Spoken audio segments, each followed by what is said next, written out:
What it is, ladies and gentlemen, welcome back. Thanks for stopping by. This is Flat Out Elected. It is 315 west of the Rockies, south of the 33rd parallel, and we are removing the deceptions. And the only way to do that is to understand the Bible. Because who was there when he laid the foundations of the earth and stretched a line upon it? What is going on, guys? Hosting here, Rancan Campbell and his friend Josh, Authentic Intent. What is going on, gentlemen? Hey, hey. What is up, brother? Good to see everybody. Chilling on the flat plane of existence, Rand. I stopped by Pancho Pete's earlier, said hi to him. Looks like they're still doing their thing. But even they have seen the trolls go away, so they're even hiding from Pancho Pete's and a lot of the other Flat Earth hangouts. So it seems that I think a lot of people are turning tail, it seems, lately. So I don't think we're going to get any answers. No, it certainly doesn't seem like it, does it, brother? It seems like, I don't know, man. I really find this world to be right insane at this point. And it's just nice to be, you know, blessed with the Lord and to know that we're awake and you know what I mean? Because I most certainly wouldn't want to be in this world. I think Josh and I were talking earlier about, you know, just, you know, when you figure out a lot of these deceptions and a lot of what's going on in this world, I couldn't imagine waking up every day knowing what it is that I know and not having a relationship with Jesus Christ. I just couldn't do it. That's why it states in Scripture that, you know, in end days, time will be sped up so that even the elect could survive. Because the truth is that how could you survive knowing everything we know and get up every day and not having a God, a Savior to lean on? It's crazy, bro. When you figure out and start putting these truths together, I couldn't do it without the Lord. I can tell you that right now. I couldn't do it without the fear of the Lord. And that's what really scares me, is that these people fear losing their ego. And that to me is fright. I couldn't imagine being so lost in the sauce that I was worried about the most worthless possession anybody could ever own, instead of worried about what my creator thinks. So that's, you know, it doesn't get any worse than that.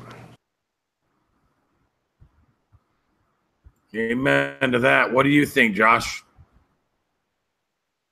Well,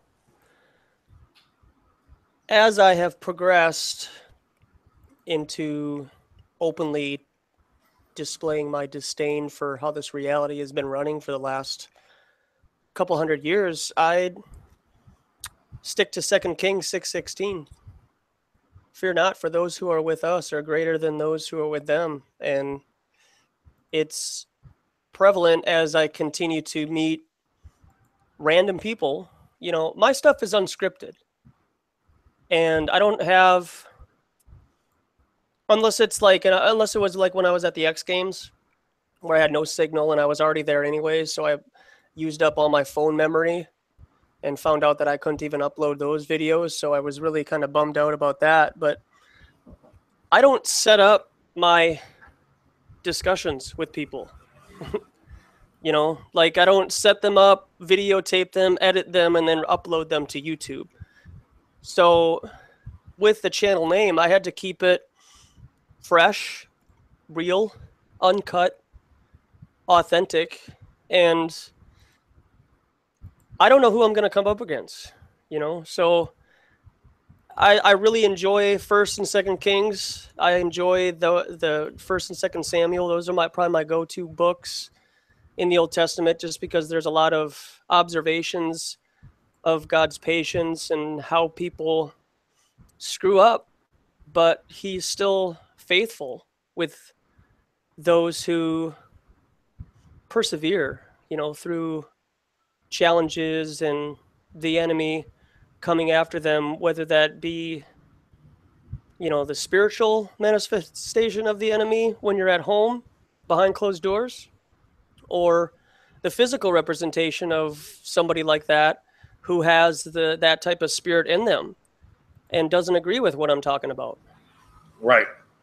So I haven't been punched in the face yet. You know, a lot of people, I think my detractors would love to see that on live TV, but I think that people don't understand that I have the type of relationship with my environment, Minnesota. I understand the people. I don't go about my business in an arrogant, prideful way. I might sound condescending at times from what people see, but I do have to reassure people that I talk to that it's like, I was walking in your shoes 2 years ago, you know? So I try to reassure them that I used to be just like them. In addition, it's also trying to reestablish the idea that I grew up in the same educational system as you did, and I just broke out of it. And now you're trying to get me to come back. Like, they look at me and be like, where did you get your education from? And it's like, from here, but I don't believe this anymore. I found out that it's basically a church. You know, they say separation of church and state. Well, go to a public school. It's not separation of church and state. That is the church. It's just called different. It's just something called differently. And it's called scientism. And so, fear not.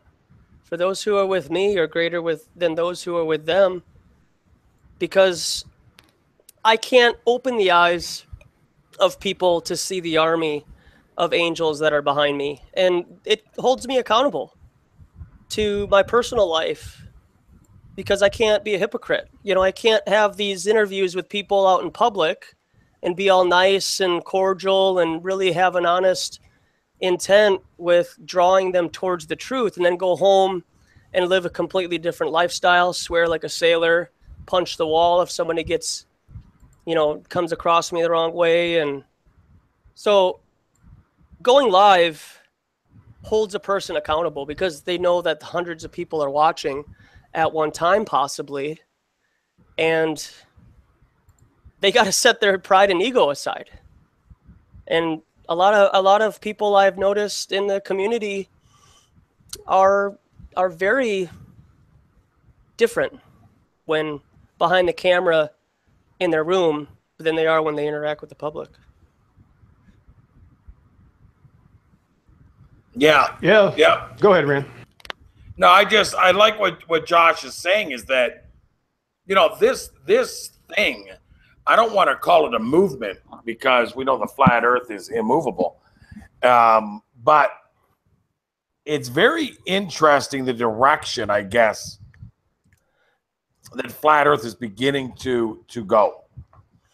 I think Joshua, Authentic Intent, has a magnificent insight into bringing this truth right to where they are. I've heard him say that many times in his interactions that he likes to bring flat earth right to where people are. So he meets them on the street corners. He meets them as they're entering or exiting ball games or crossing a street, wherever he can catch them. And he doesn't grab them by their belt and force them to the ground and start ramming the information into their heads, which is pretty much what the world has done in its indoctrination. You're forced to go to classrooms. You're forced to listen to the teacher. You're manipulated into believing what they're telling you is the truth. The way Josh is doing it, it's like you meet him on a street corner. He's got a couple of signs that are visible. You may or may not be attracted to his message. If you are, you may want to, you know, have some discord. You might want to talk about it. If you don't, well, you can always walk away. I've yet to see him chase people down and force himself onto them or indoctrinate, you know, flat earth or lack of satellites or even his belief in Jesus Christ onto people. I haven't seen him forcefully lead people to believe something that they want to believe otherwise. And so I really appreciate that, Josh. I appreciate your channel. I don't really watch a lot of flat earth channels. There are a few I like. I guess I could mention them. I like Candy I Spy or whatever her channel name is. I like listening to her. There's a couple of, obviously Rob Skiba. Sorry, some motorcycles went by. I do go and listen to some of the anti-Christian Flat Earth channels, only because, as you and I discussed earlier, Josh, I kind of like to review the tapes of those that oppose me, because the truth of the matter is that those are channels that are, in my opinion, from my experience, they're fueled by what I think is a hatred, and it might not be an obvious hatred, and it may be covered up with a whole lot of no, but we love everybody, and we're for unity, and we're for this and that, but F that Jesus and those darn Christians, and you better not talk that Christian stuff here, and those white people, they and when you start going down that road, I have a little vein of patience for you. I'm not going to spend a whole lot of time listening to that. I see Von Helton.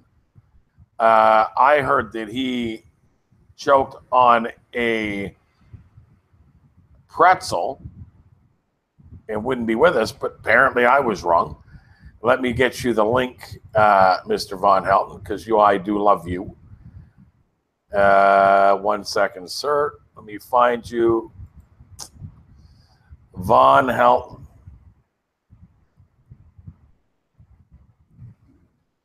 There you are. Okay, I'm putting it in your Google Plus link, Mr. Von Helton, and hopefully you'll get that and feel the need to come and hang out with some old buddies. But yeah, so that's kind of what I think anyways.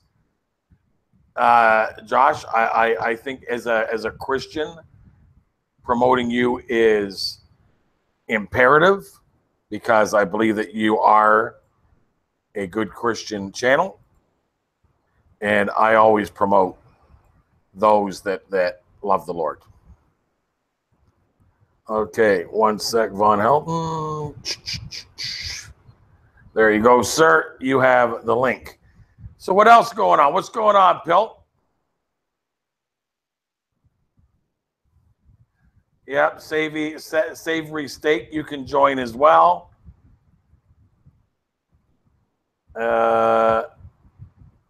1 second.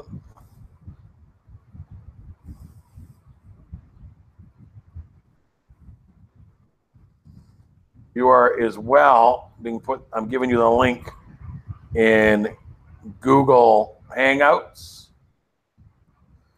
So there you go. I'm going to as well give mods to Von Helton, mods, Authentic Intent, and Savory as well. Okay, so there. You guys still with me? Yes, sir. Here. Okay, there's Savory. All right, fix your mic when you get a chance. I don't know where Von Helton is.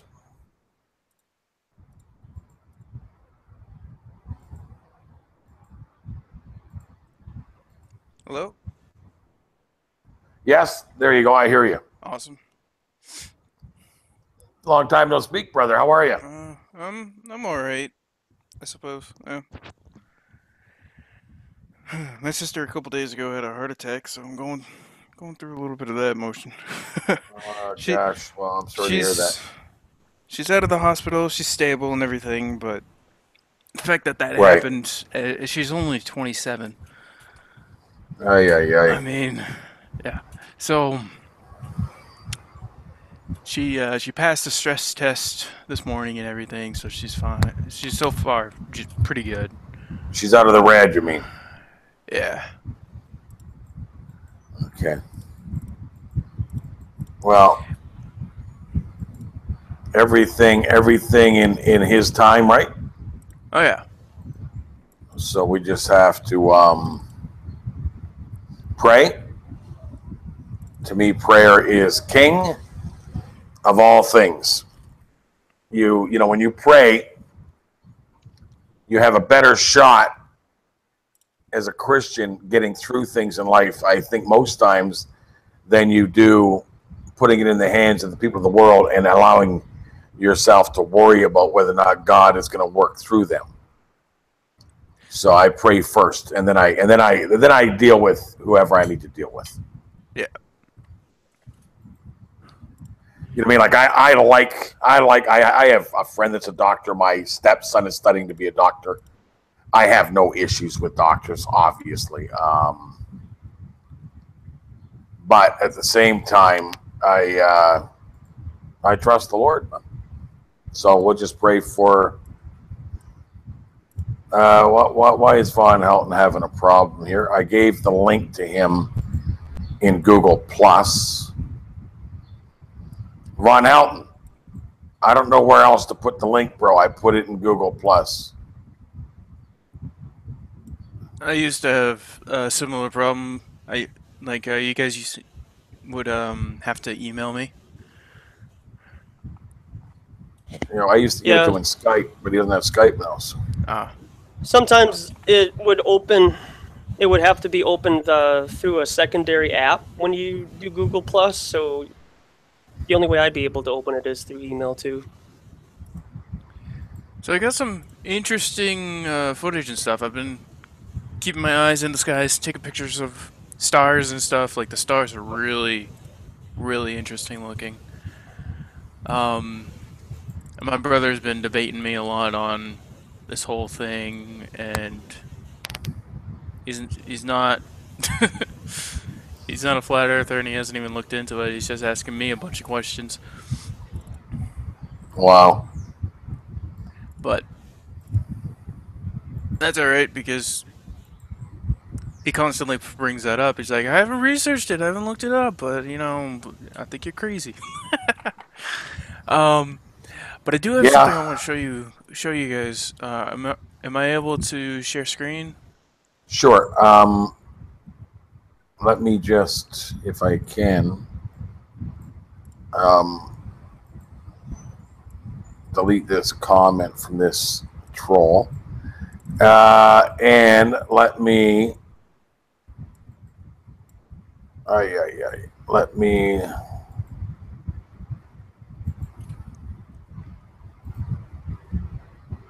present you. There you go. You still with us, Josh? Oh yeah, I'm still here. Okay. I guess Pillbox went to work. Yeah, I think so. So this is the moon as I know it. I zoomed in all the way, you know, just to make sure to look at it and everything. Is that a P900? P900 yeah. camera? Okay. Oh yeah, yeah. And I always put the timestamp because that's important in case I forget something. But the idea is that, you know, when it goes through its lunar phases as a self-luminescent body, I think, you know, it goes transparent, like the other side goes transparent, so things behind it show right through the dark side. At least that's the idea that's been going around, and it seems to make sense.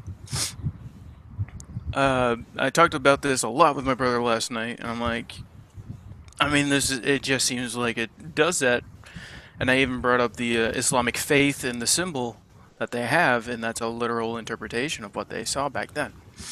But then he brought up this picture that I took, and this picture was actually an accident, because this is definitely interesting. Yeah, this is definitely a lot brighter than it's supposed to be, but it shows the rest like that. That's interesting. Even though I zoom in so close, and it shows just this being black, and I even bring it through online forensics, where it, you know, brings out all the bumps and stuff, and you can do that to prove if something's fake, you know, photoshopped or whatever. And it does, like, with the forensics going through this picture here, it doesn't show that there's any sort of additional detail that's needed, and it goes with the rest of the black. I even do that with a few photos that I've been able to take of the moon during the daytime, and it shows the same thing. Even though this was a mistake, it does reveal the other side.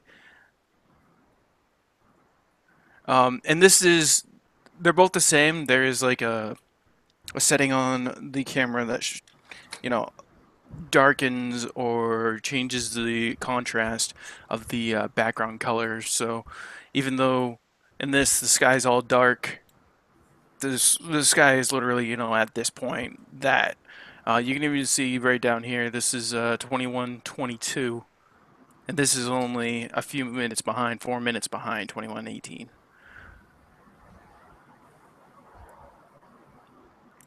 That is a heck of an interesting picture that you got, though. Yeah, and this little dot down here, the very bright one, is Venus. I've even got a picture of Venus. So that always interests me, though, is that I don't believe space exists at all. Yeah. So I'm a 100% firm believer in the firmament. And with that being said,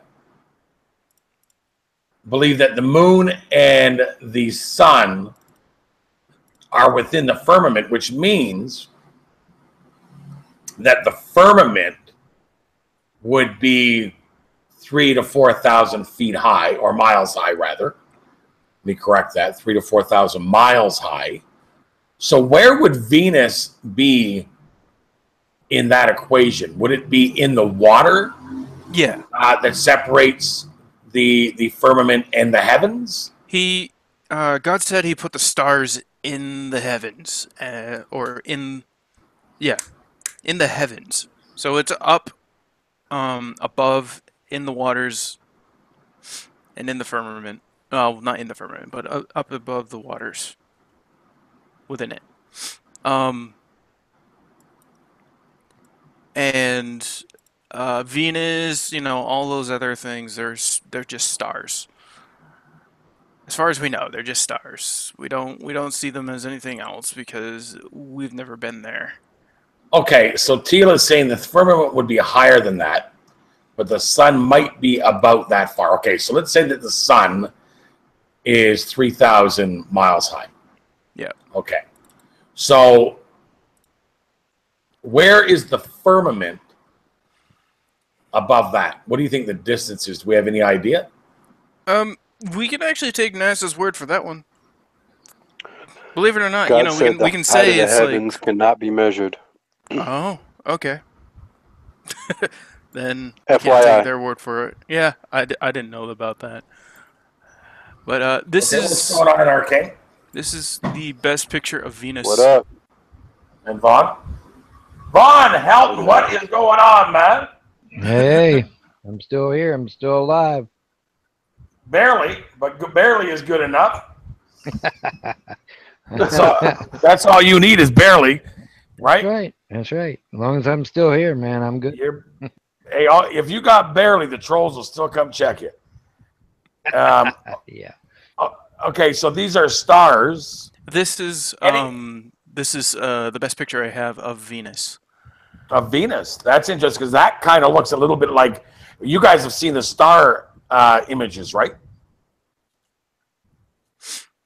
Yes, I can with the picture, like with the camera I have. Do you have any that you could show us? Because I want to just try to keep this image in my mind and then look at an image of a star. Because to me, they look very, very similar. Although the star looks like it's more water. Yeah. I think there was just a couple like constellations or whatever that they use specifically. What's the best one I have? I actually take videos of it because the movements. Hold up, this is loud. That's interesting. This is a regular star. It's like illuminating all the different colors of the rainbow. That's pretty weird. Yeah. Now, Arcane, is that floating in water or is it water-based? What is our knowledge on that? Vaughn's shaking his head as if both are true. It's in water and water-based, or which one is it? I think it's both. I think it's both, man. There was a TV ad that ironically was for beer. I don't even drink alcohol, but it was a TV ad for a type of beer, a type of alcohol, and it showed Auguste Picard in his now infamous ride up in the cylinder, and he rides up and he keeps on going, and the balloon takes him all the way up, and it keeps taking him up and up and up, and then finally it just shatters through the firmament, and he gets in there and it's all water. Everything's water around him. And which kind of tracks. Commercial. It's a Hennessy. Well, that's alcohol, right? They played it during the Super Bowl, which is one of the best ways to do it because everybody's too distracted to actually look at those as anything else other than comedy. But yeah, I thought it was so. I mean, this was years ago, back when I still believed in the ball. A friend of mine got a brand new high-speed telescope. He's like, man, I got this powerful telescope now. We can look at the planets and look at the stars. Ended up just like this, not much different, And he paid a lot of money for that telescope, and it didn't look much further different than that, Yep. Little bouncing bright light. Here? Yeah. What do you think of this image here, Arcane, that Savory got with the moon being really, really bright in that quarter phase, but you can still actually see the whole image even in the dark side? Yeah, man. This was on accident. That's pretty dope. It just happened. Yeah, I think that just attests to its self-luminescence. I mean, you can go to Walmart right now and buy one of those wall-mounted moons that go through the phases on its own, you know what I mean? It's really funny. Have you ever seen like those kind of lamps where it's just sort of flat but bowed a little bit? And then they use that exact sort of thing and paint the moon on it. Yeah. So for all we know, man, it's just the LED that goes through its LED type of self-luminescence that goes through its own phases. But that image right there doesn't make sense according to the cosmology accepted by NASA and them. I mean, well, I'm still trying to figure out how in the hell the moon and the sun can be on the same side of the Earth at the same time if the ball ideology is correct. It seems like the moon be on one side, the sun be on the other. I would think, right? Yet I can go outside. I can go outside my home right now, and I can look up. I can look up and see the moon. Yeah, it's been like that for a few days. Ain't the moon supposed to be on the dark side of the Earth, or am I crazy? Right? Well, I mean, isn't both. Isn't that true? I'm going to give your answer both. Okay, both. But isn't that right? I mean, shouldn't the moon be on the dark side of the Earth? Well, here I am, broad daylight, and I guarantee you, I can go out my front porch, right? Can you guys see the moon? See the moon. I shouldn't. Can you guys see the moon on my camera? Yeah. Just a sec. I got it. Wait. Let me. It's right there above the clouds, right there. Let me present you, bro. Yeah, it's right there above the clouds, right there. That's the Atlantic Ocean, and the sun is right there. Well, now, I mean, it's almost a full moon too. Well, now, go up a little higher. Am I crazy though? I mean, isn't the moon supposed to be on the dark side of the sun, or dark side of the sun? Isn't the moon supposed to be on the dark side of Earth right about now? I mean, I got somewhere. PM, man. Here's the funny thing, there is going to be times where you're going to see the moon, but the moon is always like in a ball. There's going to be times where the sun is on the east side and the moon's going to be on the left, or whatever. You know what I mean?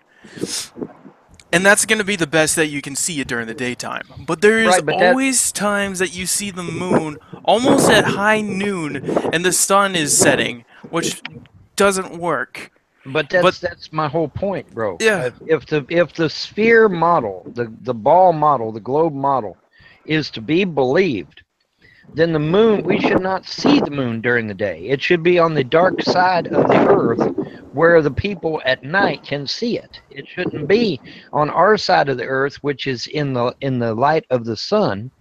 It should be on the dark side of the earth where the people can see it at night. Yeah, it shouldn't be visible during the day. Yeah, according to the globe model, it should not be visible during the day. Really But low I from see my it during the day perspective all the here. time. Yeah, and the best you would be able to get from it is if the moon was at like the side of the Earth, and the sun was setting, or the sun was rising. Those should be the only two times you should see it at least close to during the day. Right. As the sun is going down, you should see the moon, starting to come into phase or whatever. But at high noon, I can see the moon just fine, and so that's a no-go, man. According to the sphere model, globe model, whatever, you shouldn't be able to see it. It should be on the other side of the Earth, I would think. Yeah. You would think. So I got a few more things to show you guys. Okay, let me put you back on presentation. You still there, Authentic? Yeah, guys, I'm listening. I'm totally up to speed with everything you guys are talking about. My study, actually, in regards to all this, happened a number of years ago, probably 3-4 years ago, when I started studying water and how I was able to, quote, convince myself to drinking distilled water over any other water. I'm not a Pharisee when I go to restaurants. I'll drink their water and stuff, but when I'm at home, or if I have water in my car, I'm always drinking distilled water. So I am up to speed with frequency, vibration, thoughts are water, all that stuff, and I totally concur with most of the stuff you guys are talking about. Water, space is water. So somebody in the outside chat says the moon takes 27 days to orbit the Earth. 27 days. I don't know. Yeah, anywhere between 27 and 28 is all right. Well, that must be some kind of Mandela effect, because I don't remember hearing that. And I used to study this stuff like crazy, and I don't remember hearing about that. Well, it's like they would said. What was it? Takes that long to go through its phases. 9 or 10 months. Old calendars were 9 or 10 months, 28 days per month, something like that. And guess what? Who cares? That still doesn't explain why we're seeing the moon in North America when it should be on the other side of the globe in China. Exactly. I don't care how long it takes to orbit, or how long it takes to dance or moonwalk or do the maranga. Right. Because that's right. Because as it's orbiting, the Earth is also spinning, supposedly, which means we should be seeing the moon at night and the sun during the day, irregardless of their machinations. Let me just say it to you this way, Vaughn, so that these people can get some kind of a clear and precise, logical understanding. Right now, I am talking to you. I am in the Dominican Republic. You are in Kentucky. So right now, if I take my camera and point it outside on the front street of my house and see you walking your dog, Houston, we have a problem. You cannot be in two completely different places at the same time, and neither can the moon. That's right. There's no way. There's no physical way. No matter how you cut it, there's no way. Not only that, but I mean, anybody that's ever actually taken a look at their model, the sun is just so massive compared to the teeny tiny little Earth. The Earth is almost like a grain of sand compared to the sun. The sun is just this massive, massive object. And going by their own model, even though they claim we're 93 million miles away, even if you go by their own model, the sun is just so massive that it would fill up our sky. Okay, when you stepped outside, all you would see is yellow. Okay, because the sun is just so massive in comparison to the Earth, and I've never really got a straight answer from NASA on that one. I guess because they just flat out don't have one. But you know, I mean, if you go to Google Images and you know, look at Google Images, they'll show you the image of the sun versus the Earth. Earth is just a speck compared to the sun. You know, the sun should fill up our sky. Just a massive wave of yellow should be filling our sky at any given time during the day. But it's not, and so their model is somewhat askew. And somebody in the chat put up, actually, let me get their name. I always like to be respectful. Somebody by the name of Nicholas Cabell says, if the moon's out in daytime, it would be all lit up. Ain't that the truth? I mean, if it's lit up because of the sun, the reflection of the sun, guess what? It must be lit up during the daytime too, because the sun is at its brightest with absolutely no obstruction. Well, I not only do I agree with him, but it would be lit up so bright that it would look like a second sun. If we're going by that dynamic, but he's correct. If the moon and the sun are both in the same sky, and while I'm here in Kentucky, then the moon, if it does indeed reflect the sun's light, it would be a second sun in the sky. It wouldn't just be the moon. It would be a second sun. It would be lit up so bright that there would be no question. Right. How can we see the blue? Because I'm looking at the moon right now. I don't know how well you guys can see it through my rinky-dink camera phone, but I mean, I see blue all like in the dark portion of the moon. It's the same color as the sky. How is that possible if it's 248,000 miles in the darkness of outer space?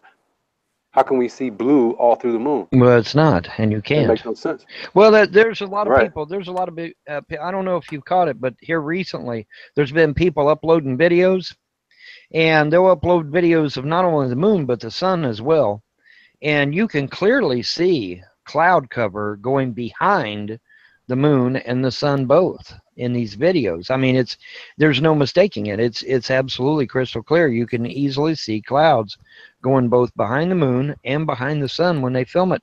And that's just not possible if these entities are millions of miles away. There's just no way. It can't happen. Also, the temperature variance in the different places, just in the United States alone, if the sun was 93 million miles away, it would be more consistent. But we've got wild ranges in the temperature variance all over the place. And that's more consistent with a spotlight type of sun, you know what I mean, than a lighting up half the Earth at once constantly. Amen. Temperatures refute that distance. Well, here's the thing. I dared to go against the scientific norm, and I suggested a possibility that the sun was not hot. And oh my God, you'd have thought I had dropped a nuclear bomb. What do you mean the sun isn't hot? What are you talking about? I said, well, here's what I'm thinking. What I'm thinking is that the sun itself is not hot, but as it releases electrons, those electrons hit the atmosphere, hit the air, whatever, and they vibrate, and that vibration is what produces the heat that we experience. But it's not the sun itself, but it's the electrons that are bombarding either our atmosphere in the case of flat Earth, or in our outer atmosphere in the case of the sphere model. But either way, that's what I believe. Now, I am certainly. I thought that too. I thought that too, Vaughn. You think think so too? Yeah, that's what I'm thinking. Because Eric Dollard, man, he said so himself. He said the inside of the sun, they have no idea what it is.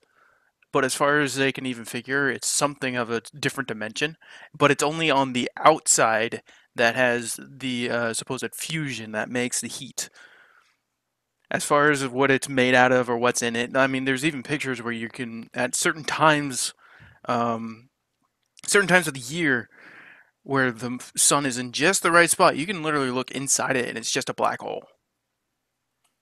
Yeah, there's definitely some really weird truths that are going to come out, and praise God. But I'll tell you what, after this eclipse on the 21st, get ready for an explosion of increased information. I thoroughly believe that we have just began the receiving of the pouring out of new information.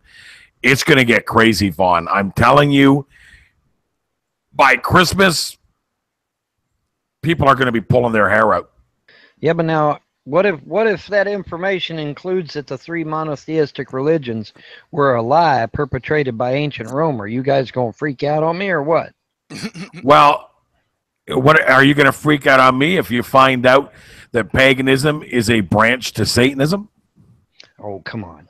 We don't even have a Satan. The closest thing we got is Hades, an old guy.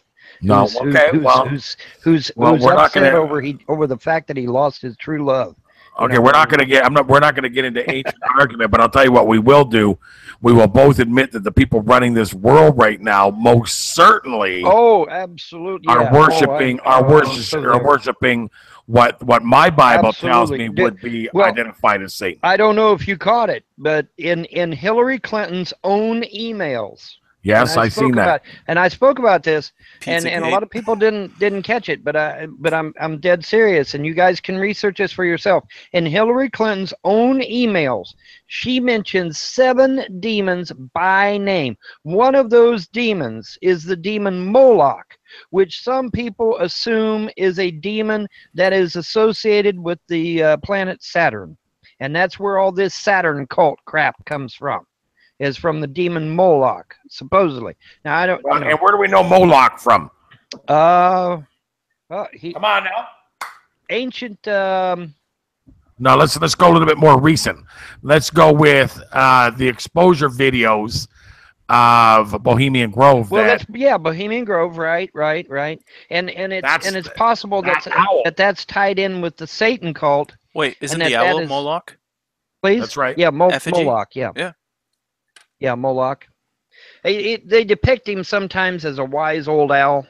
Yeah. You'll know, and you know it's funny when you start to look for owls in TV and movies and advertisements and stuff. You see owls everywhere. You know, if you know to look for them. You know, and it's crazy. Look at Justin Bieber. The Canadian artists seem to have an infatuation with that exact owl. Yeah. That is on the front doors of Bohemian Grove, which also has a sign that says spiders come not here. Because it's about spiders and owls, which is an entirely different deep truth conversation. But 2 prominent Canadian celebrities have that exact owl, not just a white owl or a barn owl, but that exact owl. Drake is one. His clothing line is that owl, that exact image, and Justin Bieber has that owl tattooed on his arm. It's even on the dollar bill. And it's on the dollar bill, the American dollar bill. So they got the owl and the spider. Right, you could talk. I mean, you could talk all the dumb stuff you want. Here I like truth, and the truth is this: those with the money, the fame, the fortune, the power, and the positioning, the stages, the platforms to condition and influence those of us which they deem us to be, the useless eaters, the slaves, and the scum that resides on their earth, those people are worshiping Satan. I've proven it 1,000,000 times in video. I've proven it 1,000,000 times in their music and in the entertainment business. And entertainment means means to enter, tain means to hold, like retain, detain, sustain. Tain means to hold, and ment means mind. So entertainment means to enter and hold the mind. Government means govern, to control. Ment, mind, control the mind. So they that are at the very top with these types of positions and with these types of control platforms to be able to influence and condition through their education systems, their media, through their entertainment systems, through their everything. There is nothing that they haven't got control over in which they use to control us. And those people that have these powers and these positions worship Satan. I don't care how you deny it. I don't care how you look to water it down. I don't care how you look to try to make it sound like it's something it's not. That is the truth. And that is the truth that we are living in right now in this world. And let me just end it by saying this. We are in a time of increased knowledge, which is scriptural. Also in Scripture, it says that the elect, and I believe that to be the people that are being given the truth, the elect, the time was sped up so that the elect would be able to survive. Because if you truly know this truth, if you truly have awoken and you truly understand the world we're living in, then what you're going to know is this. It is very difficult to wake up every single day knowing what we know, knowing the deceptions, knowing the lies, knowing the scams and the utter evil in this world. It is horribly difficult to wake up every single day knowing this, and the one thing that gets you out of bed and makes you strong is the fact that there is a God. He loves you. You are the center of his attention, and the bottom line is their time is short.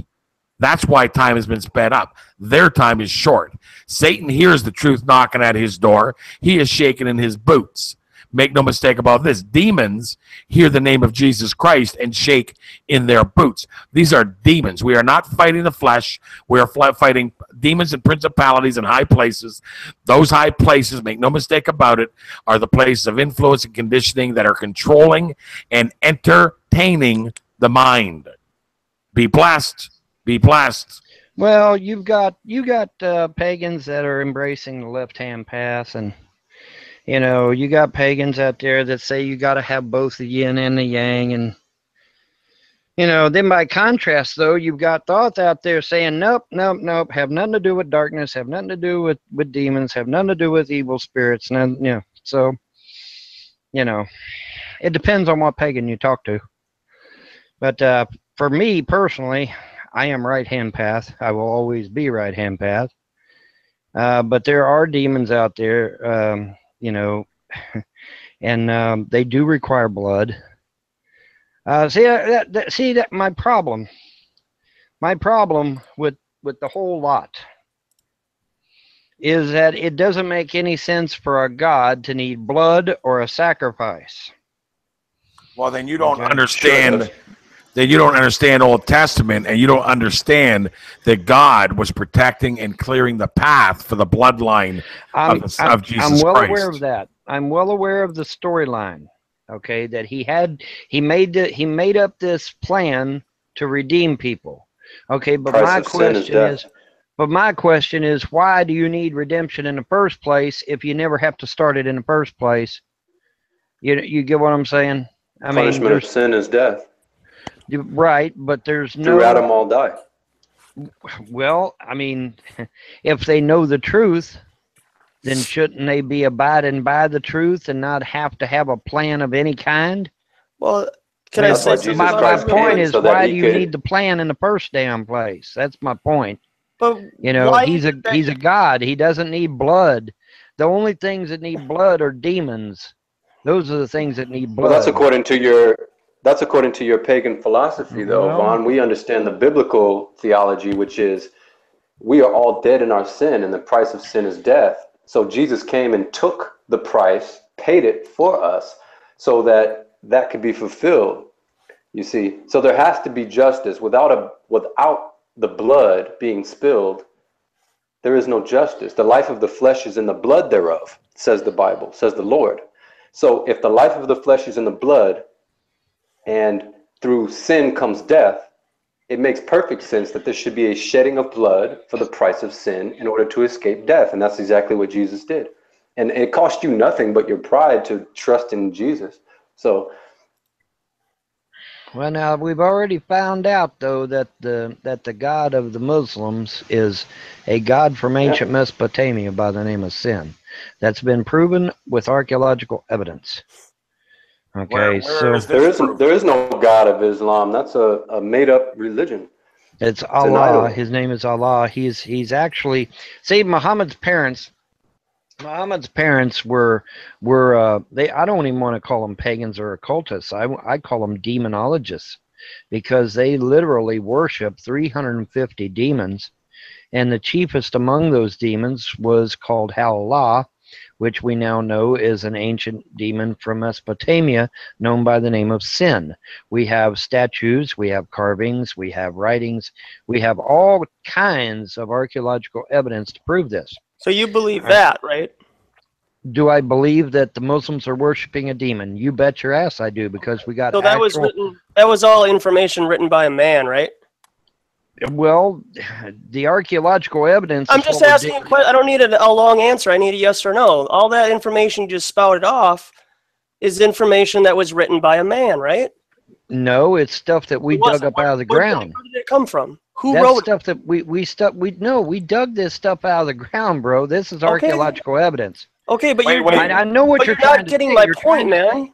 No, I know what you're trying to say. You're trying to say that because it's in a book, it's subject.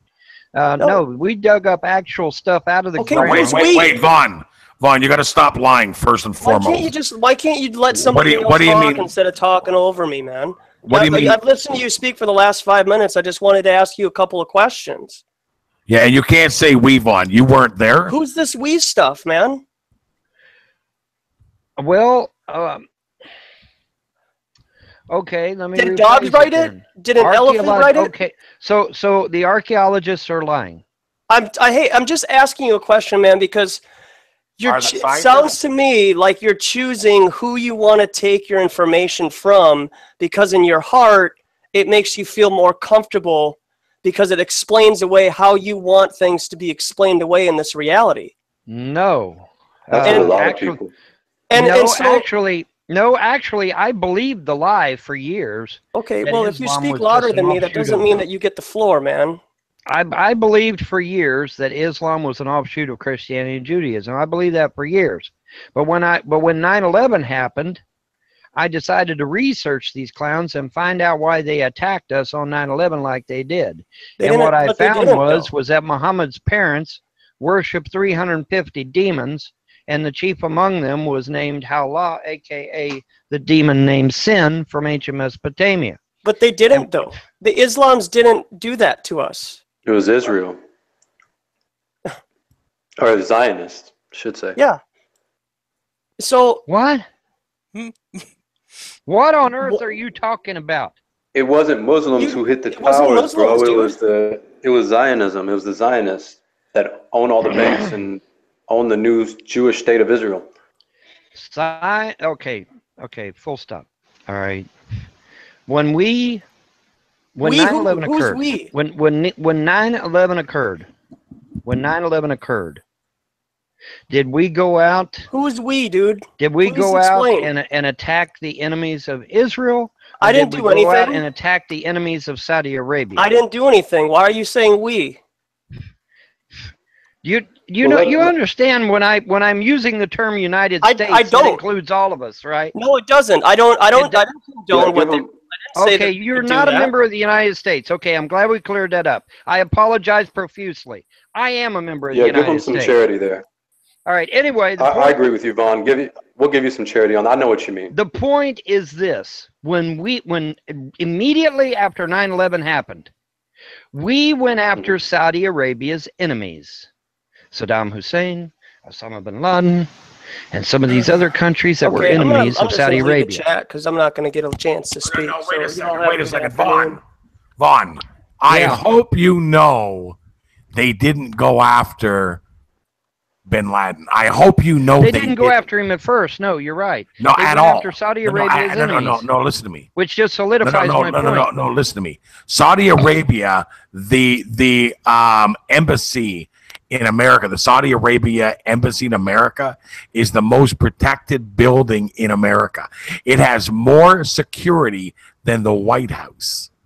Just listen to what I'm saying to you. I know you want to believe that we, America, went after them, the bad guy. But listen to me. The truth is this. America is the bad guy. Always has been. They're not the good guy. That's television. That's the movies. America is not 9/11 was the good guy, bro. They're the bad guy. They're lying. 9/11 was planned years and years and years in advance. The towers went down exactly 33 years after they were put up. It was all by the numbers, all according to their Kabbalah. And it points to Satanists, bro. You're not pointing to a bunch of Saudis or a bunch of, towel heads living in caves, man. That 9/11 was perpetrated by the international government, the shadow government. It wasn't the U.S. versus this. It wasn't a bunch of Muslims that attacked us. They wanted Muslims to be the boogeyman so that it could justify us going into those Middle Eastern lands and taking over artifacts and resources that we wanted. Look what happened to the museum in Iraq after we invaded. We raided that museum and we took all of those precious artifacts that had been there for thousands and thousands of years. Some of those artifacts would have revealed some pretty interesting truths about the demons that these people worship. So it was planned long in advance, man. It was planned so well that I don't even think it was humanly possible to pull it off. There had to have been people or entities, powers in high places pulling this off. It was way too well orchestrated for it to be, the United States enemies hit us with some planes. I don't believe that for a second. Yeah. Well, here's a little quick rundown. They wrote a book in the late 1890s talking about how they're gonna be doing all sorts of stuff, making three separate wars happen. Yeah, And they said specifically who they were going to attack, what it was Albert going to be Pike, for, yes. all for the name of Lucifer and all for the name of Satanism. Yes, Albert Pike. I'm well aware of it. But that does not negate Saudi Arabia's influence in the whole matter. But George Bush went over to the Saudi king and kissed him on the cheek. All right, I didn't make that up. That happened. All right, that's not something I pulled out of my ass. That happened. All right, because they're all we Masons. have long since been in collusion with Saudi Arabia for a long time. And Saudi Arabia and rogue elements of our government in collusion with the globalists, yes, perpetrated 9/11. But don't sit there and say that the Muslims weren't involved, because they were. We went after. Where's your evidence? As soon as Saudi Arabia 9/11 happened, we went after the enemies of Saudi Arabia. And in fact, it wasn't months or even possibly even a year before we actually went after Osama bin Laden.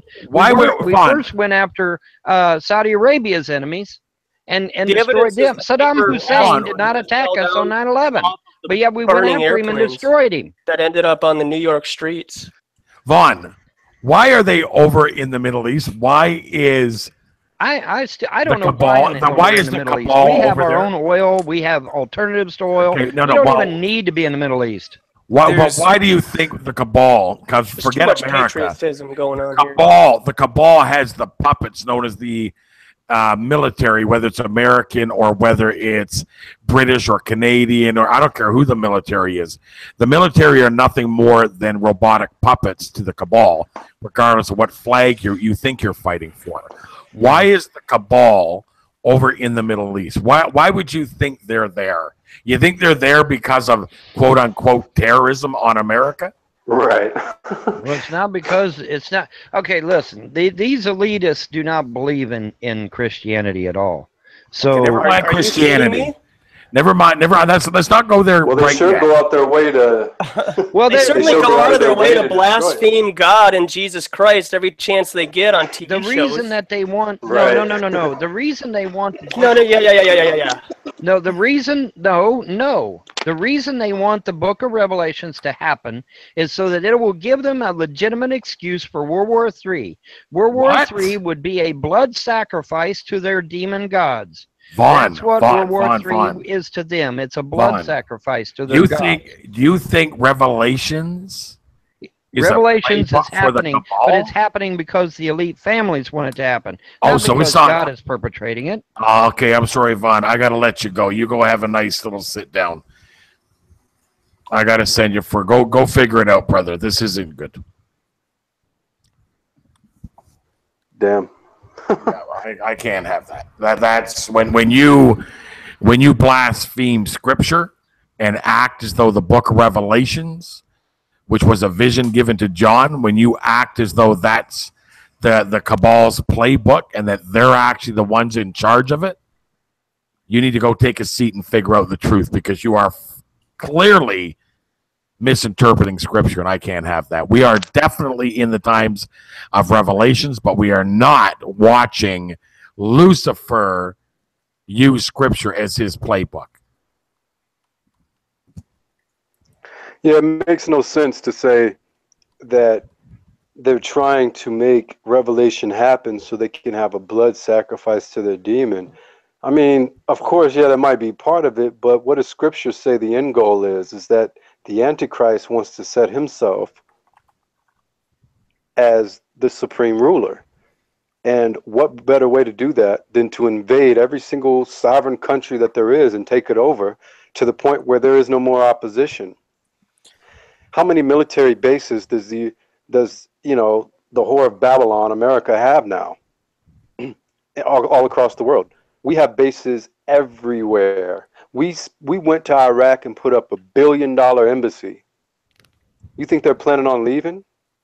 No. So the whole point wasn't to go and attack enemies or to get back at terrorists. It was to go and establish a stronghold on all the important land, all the important artifacts that were left over, and it just makes it that much easier to have control of the world when they build the temple again and the Antichrist walks up and claims himself to be the Messiah. All of that has to take place first before the Antichrist can come and claim his kingdom here on earth. So Right.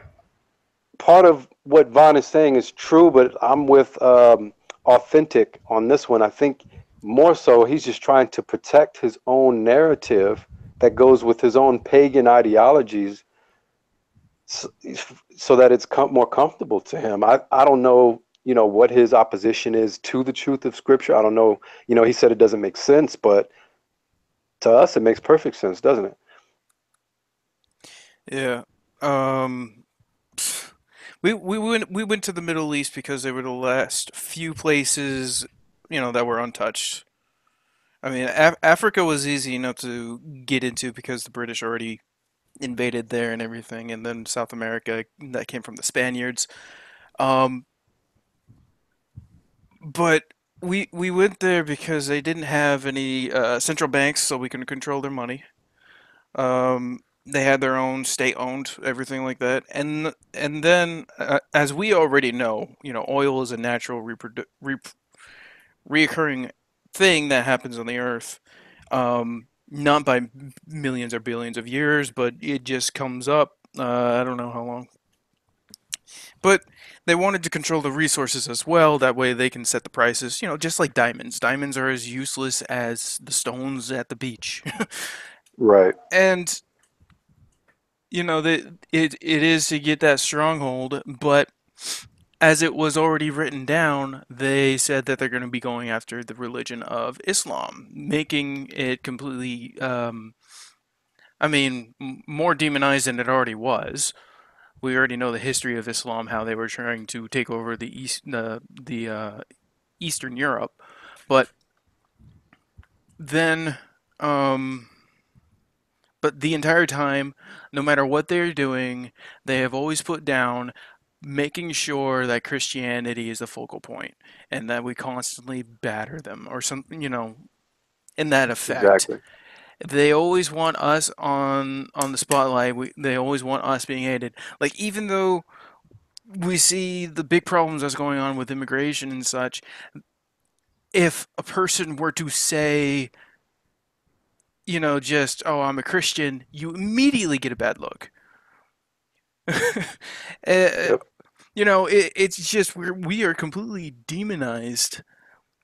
And if the media or anyone else says that, you know, this guy who worships Satan, which, you know, there's all sorts of statues placed in Detroit. There's one in Las Vegas. There's one, you know, Washington they're, D.C. They're all over yeah, the place. they're put all over this, all over, um, and they're just like, oh, you know, that's their freedom. Let them have it. Well, we already know that these people are Freemasons, and we know that at the highest level they worship Lucifer, and the lower levels, the lower degrees, are kept compartmentalized from that knowledge, unless they're, you know, initiated ahead of time with that information. But at the highest level, it is Luciferian worship, it's Luciferian ideology and doctrines all through Freemasonry. And George Bush, to the Prince of Saudi Arabia, is a freaking Freemason. So it's not hard to see that the people behind the scenes are all working together, even though it's just like WWE. Yeah. You know, they act like they're enemies. They play different roles, but behind the scenes, they're, you know, kicking it and they're buddy. Same thing. People don't even know that the Bin Ladens were in New York City when the towers fell with George Bush Sr. So George Bush Sr. and the Bin Laden family, were kicking it, having brunch together. The same time the towers got hit. And then, while there was a no-fly zone over America, the Bin Ladens got safe passage back to the Middle East.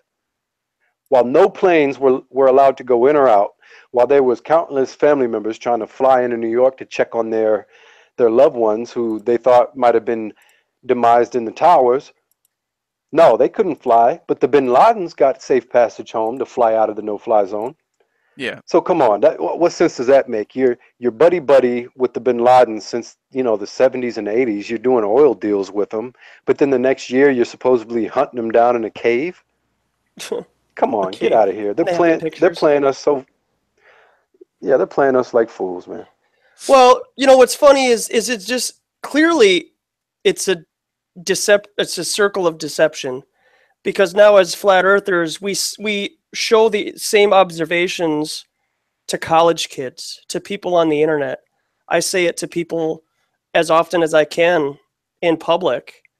And really what it boils down to is it would never cross their mind that any human being would be so evil that they would ever deceive people on a massive scale and be selfish and narcissistic and have their own motives.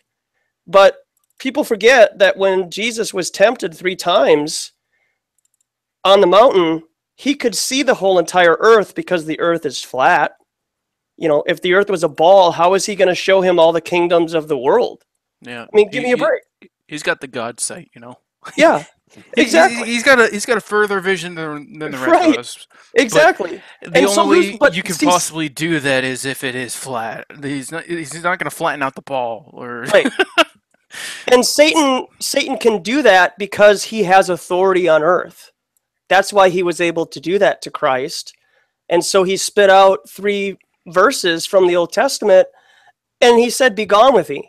You know, so clearly people nowadays, especially the Christian people, are so passive and naive to think that there actually is that level of satanic depravity on earth, that not only would we be lied to about 9/11, that it was just this massive sacrifice, and along with that, to control us, you know, and regulate everybody, and then get us just more comfortable with that type of control.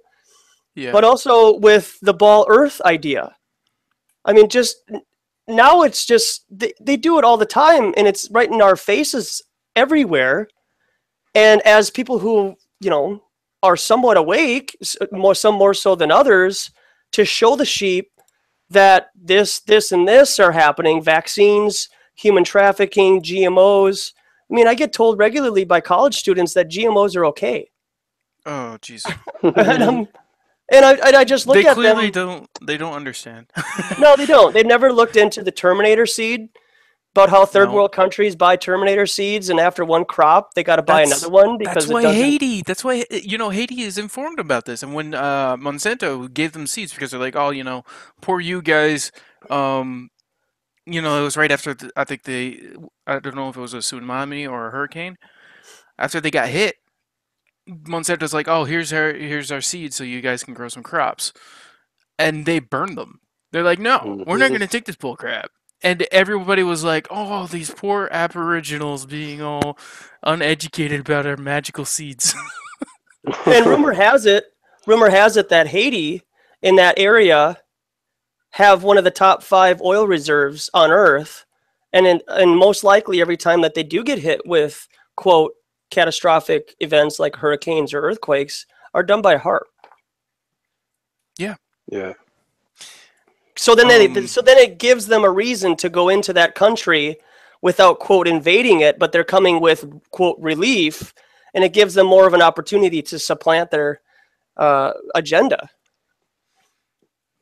You got it. Yeah, it's pretty bad. What a lot of people don't understand about GMOs is when you like there was a natural way of creating what they would call GMO these days, which is natural selection, where you take something, you put it with something else, and it gives you this better thing. Like what they did with corn. Corn used to just be some seeds off of a piece of grain, but the Native Americans kept growing it with bigger and better crops, and that's what created these greater pieces of corn that we eat.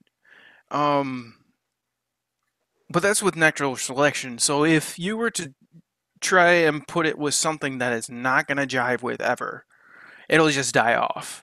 And then you think to yourself, okay, it's not meant to be. But when you go into its genetic, its genes, and you say, okay, we're gonna take this out and turn, the apple blue, and that way it seems pleasing to other people. When you do something as simple as that, its entire thing is just going to collapse. Even though it'll grow bigger or whatever, you can make it smell nicer, when you change its genes like that, you get new allergies. Not only do you get new allergies, but you can accidentally create a new poison. The very thing that you eat can just kill you right off the bat. And that is with us tampering with with how God perfectly created things to be beneficial for us. Um you know, and a lot with those comes with tumors, cancers, and everything like that. I think we're all well aware of the French guy that released all the information and he went completely against Monsanto. Um, and he said these are he recreated everything that they did and released the photos and information of rats having some serious tumors after a long term effect of eating these GMO seeds. And what they do in the business is they do a short term. They do the absolute minimal term. Probably 2, 3, 4 months, and then they call it good and say, "Here are our results." And they follow the guidelines and everything because it's also them who are doing it rather than them going to other places or using multiple different sources for these research. And they just call it good from there. And anything that goes possibly bad, they make it confidential and they put it under an enormous amount of secrecy. They put a gag report on everyone so that nothing can ever get beyond what they have in control. But it's being seen more and more because I think we also understand that the seeds that they're giving to the farmers have Raid in it. Chemicals already put right on the darn thing that is not safe to eat. I don't know if you've ever bought a bottle of Raid and just drank it yourself, but it's not a good idea. They put chemicals in it to make it resistant to other animals, and animals includes insects. I learned that recently, which was pretty cool. Yeah, not even the animals eat that crap. I know. If like if you if you have You if you mean have dogs don't organic drink their own urine? if you have like an orange, you expect fruit flies and crap. But if you don't, if the flies don't even want to touch it, that doesn't mean that. I mean, that means it's not even healthy for even the lowest of creatures, like insects. And I say lowest as in they're super small and they don't really seem all too significant in a way. Just I know they serve a purpose, but We know what you mean. the things that creep and crawl don't even want to touch it, and they're like the janitors of the world. They clean up anything that decays, and it all gets recycled. But they don't want to recycle that crap. Yeah. Well, it's because we're under this sorcery, man. I said this before. We're under a spell, and people don't realize it until you come out of it. This is why the Bible says that we need to come out of the snare of the devil. And I think that snare is a mental enslavement where, he knows what we like. He knows what we're attracted to. He knows what we fleshly desire. So he's going to play on that. And I think like when you go back to tunes like Pinky and the Brain, like we all grew up on that, right? I'm not the only one Yeah, who saw that. What was the motive behind that cartoon? They were trying to what? Take over the world, right? yeah, just little mice. Pinky and the Brain take over the world, right? So in the subconscious mind of people, we get to associate that type of, I don't know, activity with cartoons, with fantasy, with science. It desensitizes us to the truth of it happening in real life. Oh, that's just cartoon stuff. That's just conspiracy theory. So people become so desensitized to the truth that they recognize it as fantasy, so that everything's turned upside down. Bad is becoming good. You know what I mean? It's like the ultimate reversal. It's funny that And they this can call it. only happen if, like Rand said, if they're entering our mind and they're retaining it. And I think through the use of word magic, they've done that. If anyone knows like the Black's Law Dictionary and how lawyer talk and legalese is different than our language, it's Yeah, like they know how to implant certain ideas into our minds, and it fosters and it grows into a tree that we weren't even aware was growing in the first place. You know what I'm saying? And by the time we realize it, it's too late. No one wants to realize how bad it is. They would rather just bury their head in the sand yeah, and act. But it's sad because Christians are supposed to be different. So when I see Christians who don't even read, like when you read the Bible and Satan offered Jesus the kingdoms of the world, he said, "You can have these if you just bow down and worship me." How can Satan offer Jesus something that Satan doesn't have? Satan has had his hand in it from the very, very beginning. He's had these kingdoms. So when you look at look at the monarch in England, how the hell did they get that? How did they become in power? Does anyone know how the British monarch came into power? No one really knows. But you can trace their bloodline back to Egypt and the pharaohs of Egypt, though. really? So Well, yeah, like Queen Elizabeth. This is just what I hear. I don't know how legit it is, but I guess several people have done these studies, and they can trace back Queen Elizabeth to, I think it's Pharaoh. I cannot remember, one of these pharaohs of Egypt. So it wasn't like, because people always wonder what happened to those dynasties. That was the most powerful kingdom in the history of the world, the Egyptian dynasties, and then they just disappeared.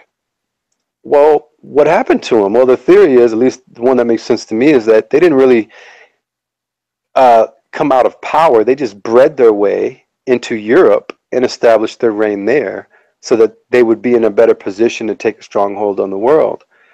You see, so this has been going on for eons, and it's way beyond the human comprehension. That's why when humans try to understand a conspiracy from a human level, from a personal level, it doesn't make sense, because no one could imagine humans being that smart to pull off this multi-millennial conspiracy. But for two, it's hard for humans to understand that humans can be that evil. Well, we're not dealing with humans here. If you go and do some research on the Queen of England herself and some of what the people, even look at what Princess Diane said about her. She called her the reptilian lady. She called her a reptile. She is. So is she human? Not according to Princess Di, she wasn't human, and some of these other people. Look at all the deaths surrounding that monarch. I mean, it's mind-boggling. So maybe some people come across the truth of who they really are, which is not human. It's some sort of demonic entity that these people are using human flesh to inhabit, like mediums, like vehicles. Yeah. And the human mind can't process that type of dynamic. They're like, holy crap, the truth is way too stranger than fiction. I can't wrap my mind around it, so I'm just going to act like it's not real. And I think that's only due to the sorcery that we're under. Because if you go back a few hundred years, those people absolutely believed in the evil. You know what I mean? Yeah. They absolutely knew. Like, they were out looking for witches and they were stringing them up. They're like, hey, we ain't having none of that. But now it's looked at as cartoonish. Like, we don't think it's just because they took our minds from us. Oh, So people actually. I just wanted to add real quick about you're talking about the monarch and everything. I just posted a link. I have cystic fibrosis, and recently, in the last year, I noticed that they had made an airway clearance for CF patients that is wireless now. So previously, how to loosen the lungs, to loosen the mucus in the lungs, you had to hook up a vest treatment to tubes, which were then hooked up to an air compressor. Yeah. And this air compressor used to weigh like 100 pounds, but now they have it down to like 20 pounds. And so what they did just this last year is they created one that's wireless. Guess what their little mascot is for their new machine? Is An a eyeball. monarch. No, yeah, right. Worse, a monarch butterfly. Oh. Wow. Oh, that's. Yeah. Well, without interrupting real quickly, I just want to introduce I Spy Candy, who is a Christian flat earther in the community. So I just wanted to welcome her and thank her for coming. And if you guys can just be mindful that everybody can be a part of this conversation, and it is open for further discussion. I'm going to take my wife out to dinner in a half hours, so Right. I'll be listening, but I might be absent. I'm going to give everybody here controls though. Stay away from those GMOs. In the sky. Hey guys, I'm looking at the moon in the sky, and it is 7:30, complete daylight. Sun's on the right, moon's on the left. Where are you at right now? Charlotte. Oh, I'm in North Carolina too. I see it right there over the Atlantic. You see it? It's right there. Oh look, Let me focus. Turn my camera on. I'm driving, so. Yep, I see it right there. Yeah. It's bright. It's big. Yeah, I'm not driving very safe, so I'm just gonna stop. Yeah, don't Like, die. I can't on our find the account. moon, and it's on the side of me. Like I'm supposed to be looking in front of me, but. Yeah, it's right over the ocean right now. I'm looking at it as we speak. Been looking so at you it for live the on the last coast? couple hours. I'm on vacation at Sunset Beach right now. I've never been to the beach here. Oh, it's beautiful. So beautiful. And check this out, man. I can look. Can you guys see this horizon? This water? Water, yeah, a little bit. Corner. Thing we can see from left. I could probably take in about miles from left to right, and I don't There see it any is. curve whatsoever. You see it? See my moon? Yeah, man. It's very interesting. Yeah, I noticed it yesterday, actually. I went out there and I tried to take a picture of it, but my camera sucked. Maybe you need to borrow my camera. I want a Yes. P900 so bad. I So got. bad. That's exactly what I got. Oh, It's really good. how much are you selling it for? I'll sell it to you for 600, and then I'll buy another one. Oh, okay. Yeah, I was about to say, like, why are you selling it? Like, are you? But not like I was gonna buy it. I was just wondering because I've been looking at the price and just, oh man, that's so loud. I didn't realize. Like, it sounds like I'm in a hurricane or something. Did y'all hear all that wind? My dog's in the back seat, so I had the windows down. But I'm looking at the sky, and I think that they're trying to block out. Like, I've never seen the sky like this. These clouds, they're like thin, wavy, like, I don't even know how to describe it. It's almost like a smog. Yeah, but it's like, it's got like ripples. And Oh, yeah. I don't know, it's like, If you follow where I've they were never coming seen from, you might find the source. Because it's literally like the manifestation of radio waves. y'all gotta see the sky. I'm about to turn this camera back on. This is really cool. This is how I always find my sundogs too, driving home from Charlotte. I found three of them, only 2 on video. Look at that. It looks so much better in my eyes rather than the camera, but. Yeah. And the funny thing is the moon right now is about 45 degrees going south. So it's like 45 degrees east to where the sun is in the sky right now. It's so weird.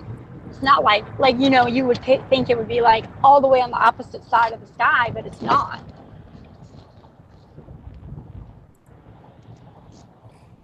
Maybe more than 45, but it's not even. I don't know. It's weird.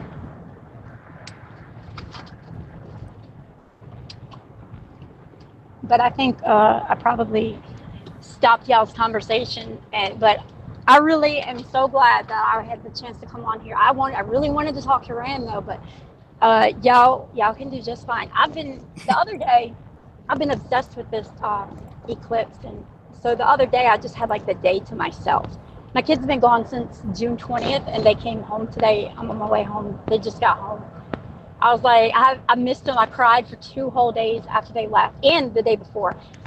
But I have a feeling that in a few days, or maybe a few hours, I'm going to be like, why was I crying? My other one was there, though. He turned 18 Tuesday. Oh, that was weird. I cried because of that, too. Like, every time I talked to him, like, he wanted to spend the day with his girlfriend, and I was like, no, you need to spend half the day with me. This is a milestone for me, too. But he must have felt bad because he did. He really did. He spent the whole he spent the whole day with me except for like 2 hours. He didn't end up going to his girlfriend's house. See a flat earther yet? No, I think he already got past the moon landing. See, he is, it's weird because if you look at him, you think that he was a little thug. I mean, he doesn't look like he's as smart as he is. I know that's terribly wrong of me to say, but I mean, it's my son. It's not like I'm saying it like derogatory. It's the facts. That's how it's accurate. I mean, you look at somebody and you paint a picture, you know, in your mind, and most of the time we're wrong. But he is so smart. Like his teachers used to was the guy I heard in there. The teachers would take his papers that he would write and run it through the plagiarism thing to make sure that he wasn't plagiarizing his papers. Like that, if you talk to him, he talks like he doesn't even understand the English language. He'll say things like, "Why you do that for?" Like I can't even do it. I can't even talk. Why to you him. do that for? Because I'm like, you sound you like you have no brain. Like, and my point is, since the 6th grade, when they were able to choose electives, you know, he never took any kind of special class. Every single year and every semester he took, not semester but whatever, half. Yeah, it's a semester. Yeah, it's been oh my god, like 20 years since I've been in school. But anyway, he always took history classes. So he took like American history, ancient, I mean, everything. He took all the history classes available. So he's like, that's his thing. He loves history. And so when I started talking to him about flat Earth, immediately, what do you think the first thing he said to me about the moon landing? Ma, yeah, I know that it's not true because we went to the, what do you think the Cold War was for? You think we just went to war with the Russians for nothing? And like, gave me the whole thing about the whole war. And I'm like, are you done now? And so it took about 4 months. And then he came to me and he said, hey, Ma, I know we didn't go to the moon now. And I was like, oh, yeah? Well, how come you know that now? He's like, well, I researched it. I started looking into it. And yeah, that's fake. There's no way. It's all fake. And I said, keep on digging. Well, Yep. It's annoying to him. Like, we were talking about something a couple weeks ago. And I was like, this is important to me. This is like my passion. This is my happiness. You know what I'm saying? Like, I enjoy telling people about, even when they don't want to hear me and they think I'm crazy. I don't care. I still like telling them. But he was like, oh, trust me, Ma. I know how important it is to you. And everybody that I know thinks you are completely crazy for it, including me. And I was like, he's like, why do you care so much? I hate hearing that. But my youngest son, my daughter, wants nothing to do with it. She don't want to hear it. She'll come into my live stream and just spam the chat for a few minutes and tell some jokes and all and say hi, but she doesn't listen to it. She probably has it on mute while she's in there. But my youngest son, he's 13. He's the one who all he does is read books. He's a book nerd, and like he's really, really intelligent in the way that he speaks and the way that I don't even know how to describe it. Like, he's going to be like, I don't want to say president. I won't allow that, but he's going to be something. He randomly, like maybe once every 3 months, it's just out of the blue, he'll say, hey, Ma, if the earth is flat, such and such and such. Like, one time he asked me about the day and night in the season. So I give him a Rod Skiba video of with the sun and the moon, you know, circling around with the lights, the model that he has. And he understands it. And so a couple of days ago, they've been in Mississippi with their dad for a little over a month and a week, like 5-6 weeks. He messaged me and said, NASA is Illuminati. The earth is probably flat, or the earth probably is flat, or something like that. And I was like, I don't know about NASA being Illuminati, but they're Nazis, and they're definitely the sheep in a white coat. I mean, the wolf in a white coat. And the earth is flat. So, I mean, I don't know if he 100% believes it, but they will. I'm slowly unindoctrinating them. So, I'm wondering, when was the first time that you actually discovered this for yourself? Like June or July, not really sure of the exact time, of 2015. I remember exactly what I was doing, I listened to hip hop, and I listened to rap, I listened to rock, I listened to country, I listened to everything. Well, I really like Jay-Z and Beyonce. Like, I had all of their albums. I know all of the words to every single song they have, and it's like, I'm listening to these words that they're saying, and I'm like, dang, man, this is crazy. Beyonce's talking about, I mean, this was way after I was diving into it, but plugging her.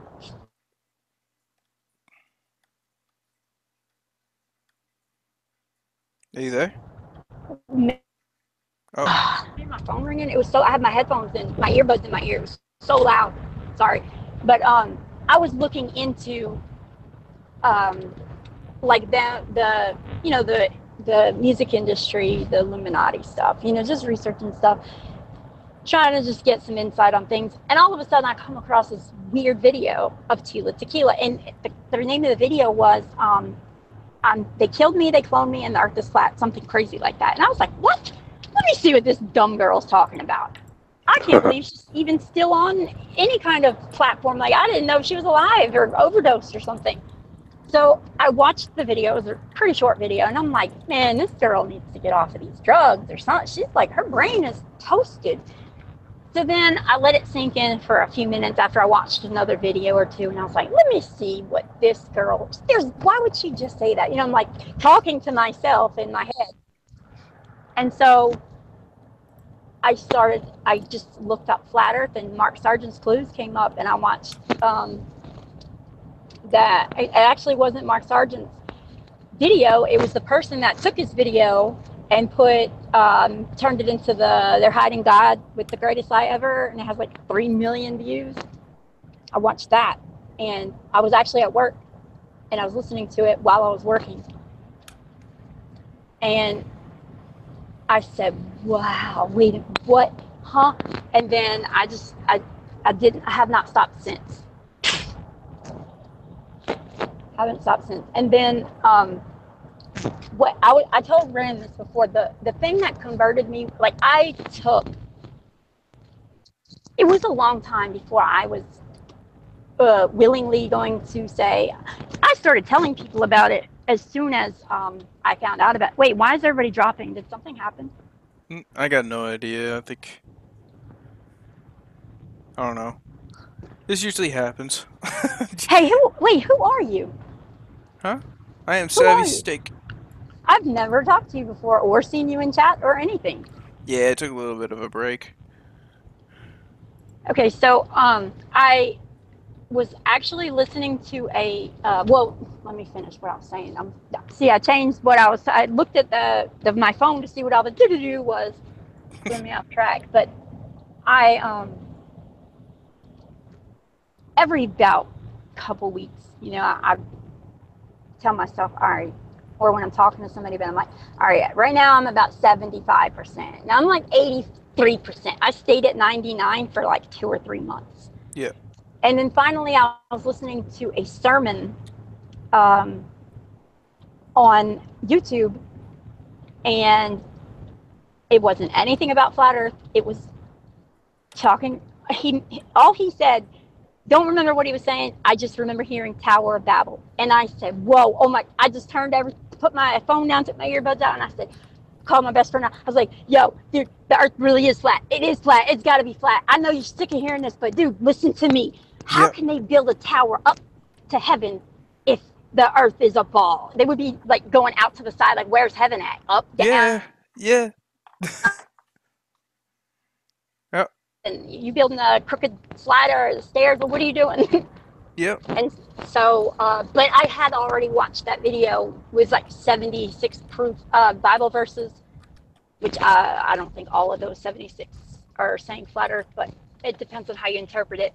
But if you want to be truthful about it, some of that stuff could go either way. I don't like to be biased when I look into things. I like to, look at the truth and not say, "Oh, this fits my narrative, so I'm saying it." No, if it doesn't prove either way, if it says, "Okay, well, you can look at this and read either one." Like I know in is it Isaiah where he says he looks down at the circle of the earth? That's no way that's a ball, And I think the four corners. Four But the angels the at four, each for the trumpet. What do they call the jet streams? I think that Winds. has something to do with the 4 winds. I think that's what the jet streams are. There's 4 of them, right? I remember looking into it a little bit, but I sort of quit on it because I couldn't quite find it. But the Tower of Babel, for me, I was like, there's no way that could be a metaphor because there was an actual tower that they were building. I'm sorry, I'm interrupting you. I just went the total wrong way. I just got off the interstate to go to my house. I went the wrong way. Like, I'm so used to going to the tandem bed when I come off of here, and I just went that way. It's just out of habit. Yeah. But go ahead. But we use the literal interpretations. We with every single Bible, with every single possible interpretation, we go to the root words of, like, the Greeks or Greek or Hebrew, stuff like that. So I myself don't believe that there is much to interpret other than the books in the Bible that we definitely know are fairly interpretable, like the Book of Psalms. That's a book of songs, as we already know, and those can be interpreted in a couple different ways. Mhm. But when it comes to how God was talking with us and how, how Genesis, the entire book of Genesis, how that went down, that is not up for interpretation. Right, the first 8 verses, flat Earth. Yeah, there is no, saying that Jesus spoke in a poetic manner is really taking a lot away from what he's actually saying, because he's very literal in some, but then other times he gives us really good stories. I'm so glad that I hear somebody else saying that, because that's what I tell people. Like, I look at things literally. Like, you don't look at it and study it and try to make it into something that you are already thinking in your head, and then you're like marrying it together. Like, you hear circle and you automatically assume that it's correct because you have been told that you live on a circular object that is not circle. It is a sphere. It is not the same shape. It's like you're comparing squares and triangles when you're saying that a circle is a sphere. Yeah. If it was not 3-dimensional, it would be a circle. It's interesting how people do that. And if that wasn't enough, he also said that it's like a stamp on a letter. Oh, I have never heard I mean, if you know what the old school stamps on the letter is, you pour the wax on and then you use a ring or a stamp that you have, and it makes a circular shape with the outer edges bumping up. The outer edges being Antarctica, the ice sheet that keeps all the waters in. I mean, and then there is another. Does my phone cut out like right after you said something about wax? Yeah. Every time I'm right there in that spot, a stamp that you would put on a letter. You would get your ring or a stamp that you have on your desk and press on it, and it makes a flat plane, and then the outer edges, and those outer edges would be Antarctica.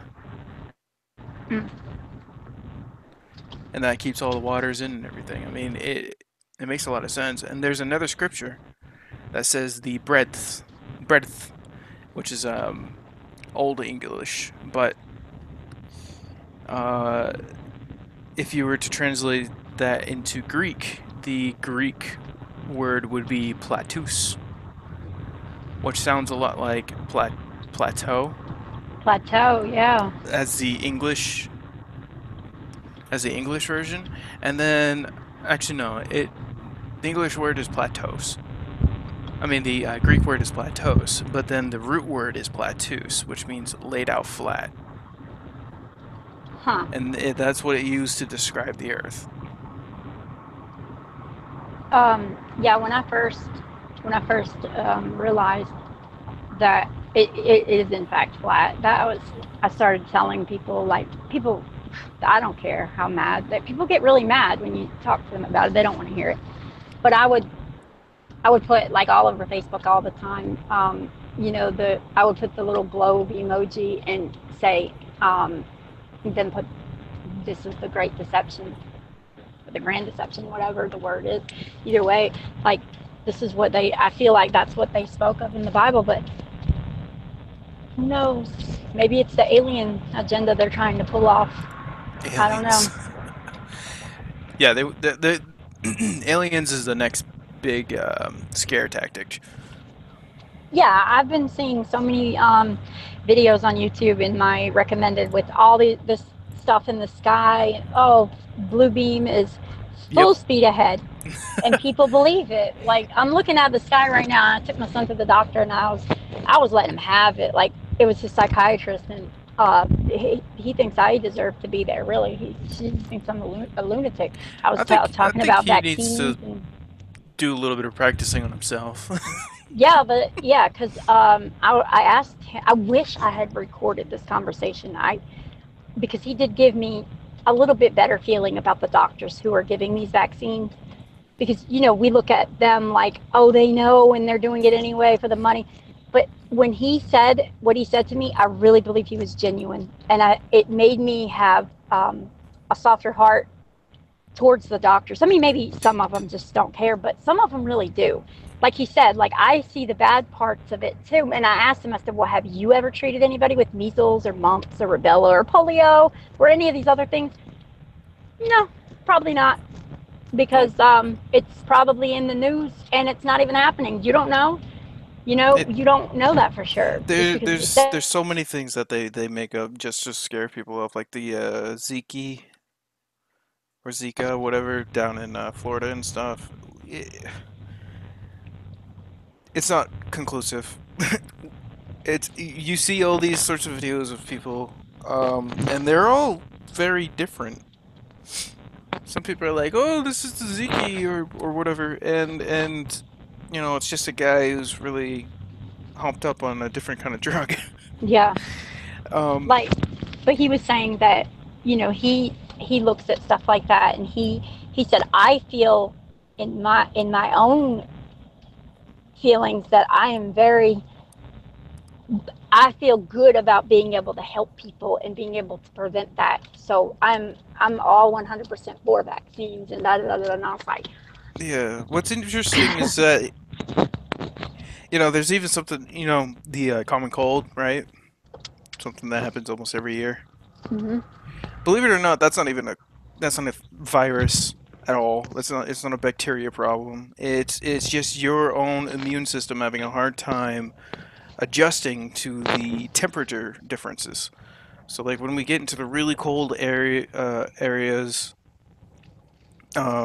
of the year, we're just having a more difficult time adjusting. And I learned this because I get a lot of interest in Japan and China and things that are happening over there. And one of the things that is common knowledge to them is anytime that they start feeling ill or sick, they just eat healthy food. They just start eating fruits and vegetables. Oh They yeah, I just saw start, something the other day. It yeah, was it said the the audacity of these hypocrites or something, and it was like doctors in the 1700s or the 17th century maybe. Um, the quote was, you're sick, or eat healthy and stay healthy or something like that. And then nowadays it's um, you are what you eat or something like that. yeah, God, I wish I knew what it was, but it was something like they're basically poisoning us with the food they give us, and it's terrible. And then they jack up the prices on the. For instance, I went to the store the other day, and they had natural peanut butter. It was like the peanuts were grinded right there, ground, whatever.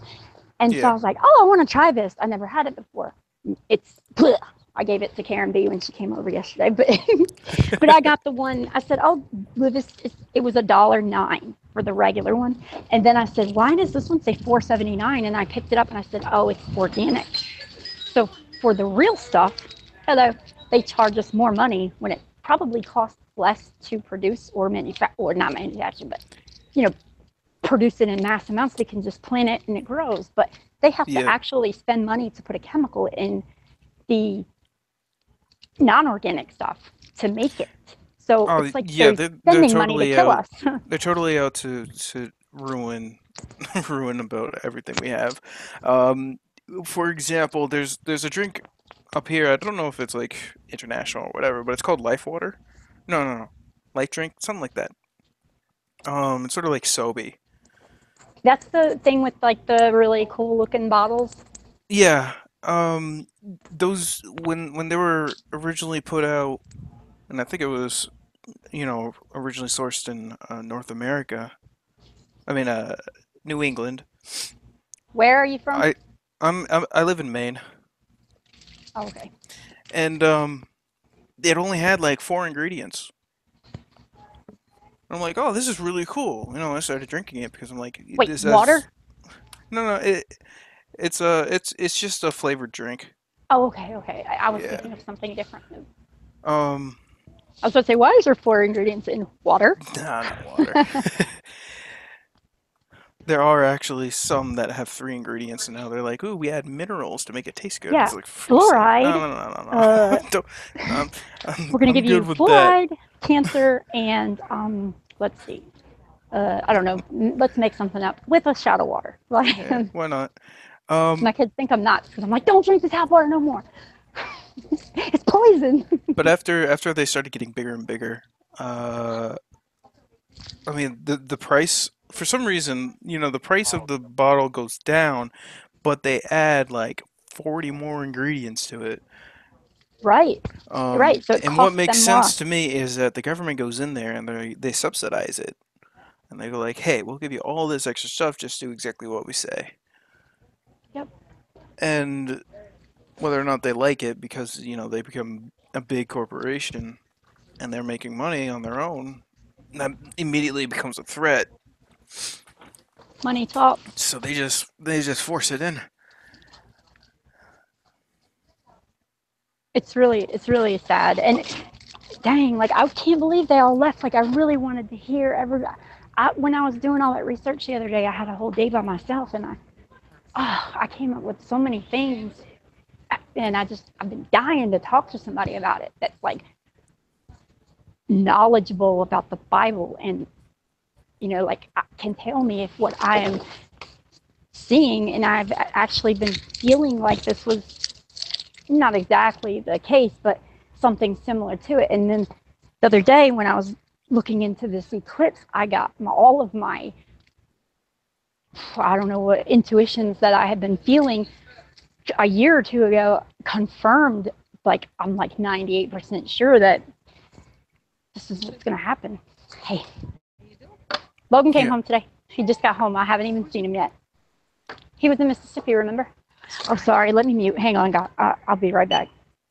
Yep. I'm buying some bottled water, so.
Oh, Adam, you're a funny fella.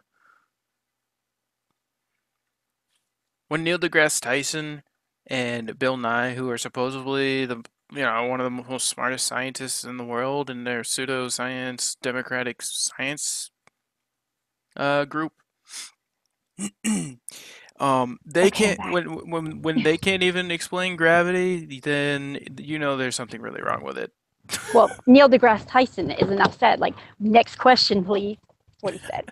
Well, this guy Adam Boyle said it would be able to be a horizontal to the horizon if the Earth had no gravity, but since it does have gravity, it goes down. I even talked about this with my brother last night, and he's like, "Look, gravity pushes everything down." I'm like, "Why does there have to be a force that pushes things down?" What we do know is that we have buoyancy, we have density, and we have electromagnetism. And what is known is the Earth has its own electromagnetic shielding or covering that everybody's been calling the Van Allen belts. Oh yeah, I think that's the firmament. I've been saying that too. Like, yeah, it's not. No. No. That's just what they call it because it is observable by science, by experiments. So they just call it something else to fit the heliocentric model. Well, I'm saying though, what if they tried to leave and they ran into the firmament, and that is their excuse now? Why? I mean, it doesn't make any sense Yeah, because that's exactly what it is. That's what I'm saying. Oh my gosh, you sound exactly like my brother last night. What determines the direction of buoyancy? Um, the direction of buoyancy. buoyancy pushes things up. Just so you know, and density makes it harder for that thing to be pushed up.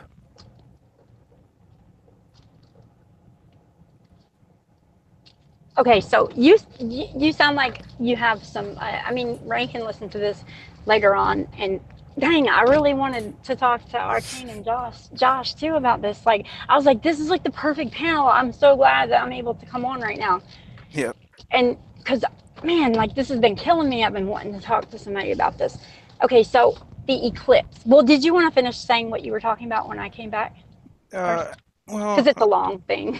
It's long. yeah. Adam is just in the he's in the live chat. And gravity pushes the more dense objects down, less dense up. That doesn't Okay. make any sense. Adam, just listen to this for a second, all right? If things that are more dense go down and buoyancy pushes things up, why does there have to be something to push something down? Wouldn't gravity still be applying its force, so buoyancy wouldn't even be able to lift it back up? Because No. I mean, for goodness sakes, gravity's holding down quadrillions of pounds of water while I'm allowed to swim in it, and I'm not being held down. Like it has artificial intelligence, and it's very smart too. It's not no small dose of artificial intelligence because it's controlling everything in a different way. But yet they say that gravity is a constant, which means that it always Yeah. is It's an interesting thing because even in different parts of the world, not gravity affect has everything the same. yeah, gravity has different effects for some strange reason, even though they call it a force. That force needs to be a constant force. With buoyancy, we know that its force is pushing things up. However, with gravity, it can even do what buoyancy does and push things up. It puts density into this whole limbo where it doesn't even work properly. You know, we know that if you go to certain parts in in the desert of America, that there's an anti-gravity area where you can be leaning at a 45-degree angle and not fall over. There's this place over in India where you put your car in reverse and Yeah, you're I was going about to say that, and it goes uphill. up the I hill. mean, there's a part in you know, northern in Canada where there's almost zero gravity around the lake. It has the lowest gravity point in the entire Earth.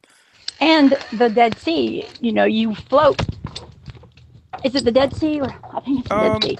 in the Dead Sea, that's easily explained with the copious amounts of deadly salt you should never drink. There's more salt in that than more salt in that, you know, per volume than there is in the ocean. It's ridiculous. Like even the mosquitoes and stuff, if they drink it, they die. It's pretty crazy. Why doesn't buoyancy go Yeah, it really sideways is. then? You see, the interesting thing that you're trying to say, Adam, is that there has to be something pushing things down. There doesn't have to be. There's just a sense of direction. There's a direction of up, down, left, and right. Here, got you something. Oh, these are the best. However, what you're trying to explain is why we're standing on a ball. The only reason that there is such thing as gravity is because gravity is a way to explain away water sticking to a ball, Earth having its own magnetic field, even though it's a ball, and it also gives way to thinking of gravity equals more mass, or more mass equals gravity. that they're somehow connected, which makes no sense whatsoever. No matter how Right, much more because mass you add to something, it does not attract things. yeah, because is mass times density, so it's like mass times nothing times density. Actually, I mean, it's weight times density. It's gravity. density times nothing. Okay, I knew it was something like, but Yeah, it's just like, yeah, how do they're you say almost things there. like this and really believe it? You know, like, That I just don't, I don't understand. the word mass is just another name to come up with crap. Like there's no such thing as dark matter. Yeah, like mass is weight. Really, I mean, it's just the weight of an Yeah, object. it's just weight. In that way, we know goes against buoyancy and it goes down. And the reason that there's grass and stuff above us is because, well, the reason that there's grass, air, and loose dirt above us is because those are less dense than the sheets, than Oh, speaking the of, sheets of ground and gravel underneath it. Uh, I mean, I'm gonna put a picture in the back chat, and I don't know if you can screen share, but I'm on my phone, so I can't. But this picture was my stepsister lives in Maine, and she was out on the river today, and she took this. She was out in a canoe, and it was on Snapchat on her story, and I had to screenshot it because the crepuscular rays are going up. Yep. From the sun, and there's a huge sunspot on the water, like biggest one I've ever seen. No way that can happen from 93 million miles away.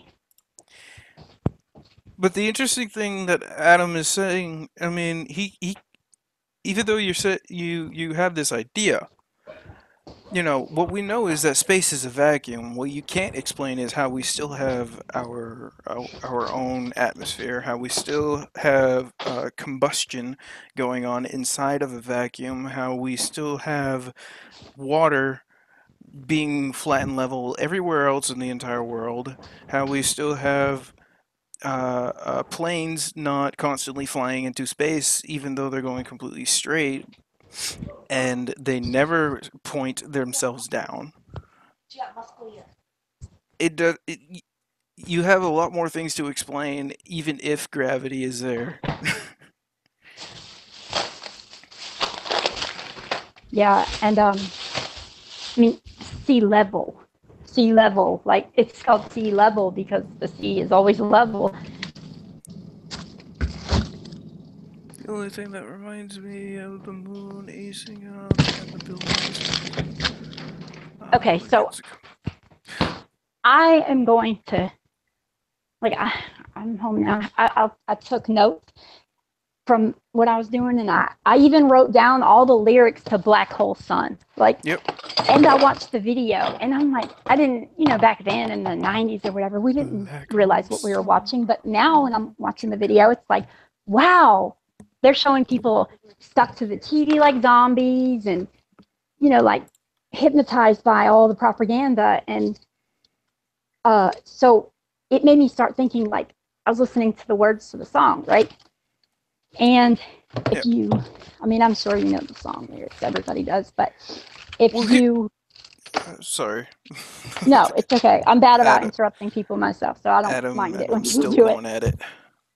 Oh. Here's the problem. This supposed vacuum that you're talking about is ever expanding. If it's expanding, it's going to suck. When there's a vacuum, there can be like minimalistic air. And when that vacuum is constantly growing, it's going to keep sucking all the air out.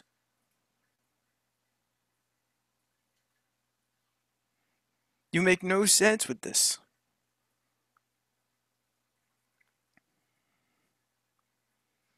In a vacuum, there can be no air. And how do the rockets thrust inside of a vacuum? How do they? They actually don't. Gain speed? They even said the Hubble telescope, that whole ISS thing that's flying around taking pictures. That thing doesn't have any propulsion system.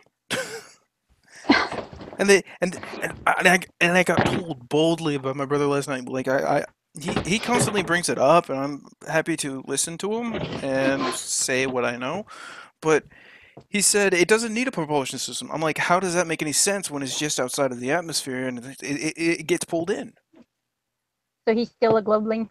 Oh yeah, I mean he's trying to talk to me about all this stuff.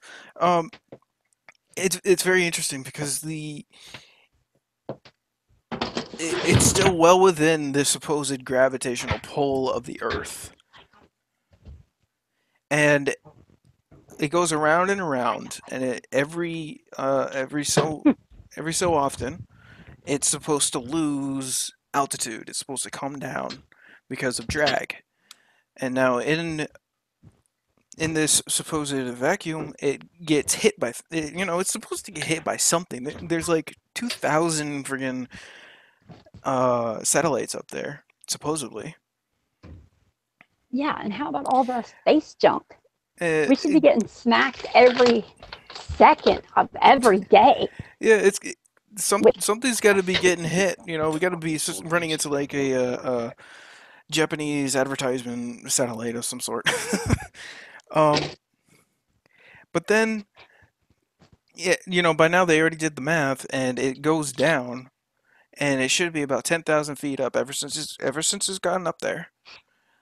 Oh, see, I didn't know Throughout how all the far it years, was. it should only be about 10,000 feet up, and everybody should be taking pictures. They should be seeing it, but we never see it. It's like a swimming pool. The water does not get... Yes, because it is a swimming pool. It is water. And it takes the shape of the inside of its container. But what happens when that water comes around the edge of that pool? It does not stick to it. What's very, very interesting is that, you take a place that is supposedly a free spinning, you're constantly moving. You got no resistance out there because it's just... There's nothing. There's no air to slow you down. But for some reason, you take the most viscous... you take a very viscous material, and you go like, okay, let's swim in that and practice in that because it's going to somehow represent no motion. No resistance of motion. Right. Which is the absolute opposite. I mean, the best it's going to do is help you know what it's like to float.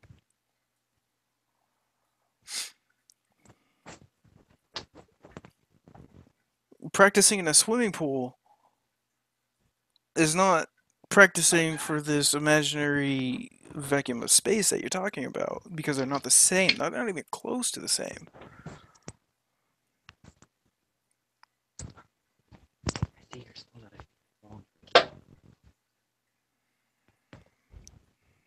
The water does not get sucked into the air. A vacuum cleaner is like...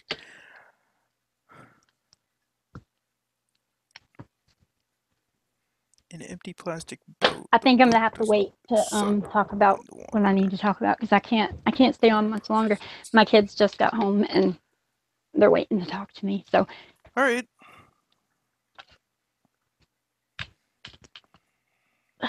I'll probably stay on like 10 more minutes maybe. Yeah, but the NASA practices all of their missions in a pool. Adam, this is the problem. This is the issue that we have. You could do that. Sure, you can do that with the atmosphere, but you can't do that with space.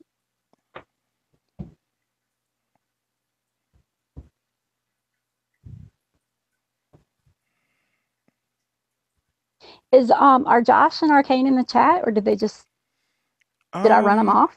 No, I think they sort of... I don't know. I think they got life. They got life to live. Rand said he's gonna be back in about an hour or so. Yeah, I heard him say he was taking his wife out to dinner. That's so sweet. Yeah.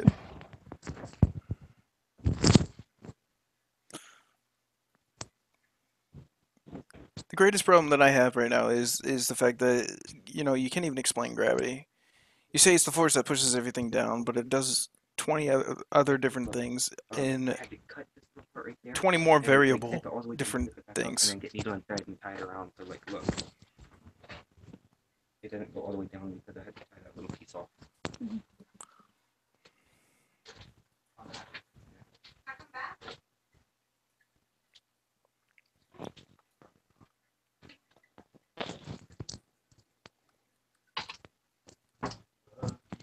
Okay, no, nope. I'm gonna see if I can feel this out with you real quick because you're on a dead end street right now with Adam. So y'all can argue about that whenever I leave. But I really want somebody else's opinion on this. I'm sorry, I'm not being asked, but I kind of am. A piece of sand weighed about 0.001 pound sinks as well. This is That's actually not weight, like it's it's density. important. Yes, It's density. what I think. That's what I told you.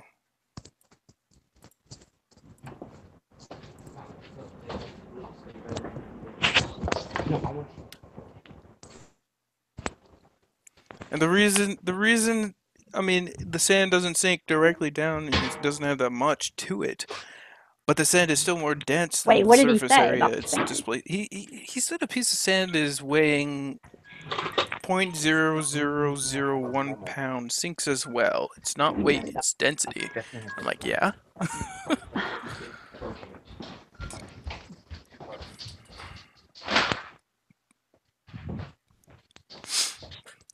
All right, hear me out real quick.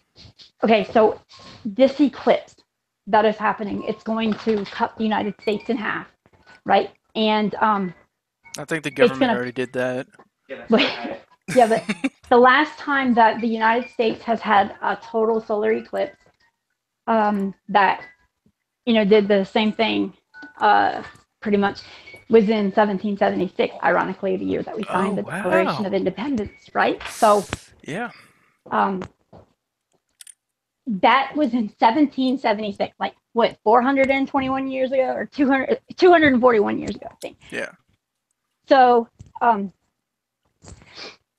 if you think about that, I mean, you don't even have to think about that, just logically, that's a long time between the two events happening. And, God, or Jesus said that the signs will be in the heavens, like, obviously, things happening with the luminaries and the whatever's up there, so just in the past 5 years.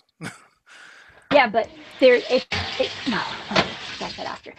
I had like an epiphany when I'm so scared and excited, like I can't, you don't even know, like I've been dying to talk to somebody about this.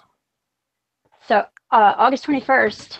August 21st. The total solar eclipse is going to cross over 10 states with totality visible to 10 states from Oregon to South Carolina. It's moving west to east on top of that. Completely impossible on the spinning ball that's going east. 6 days before my birthday.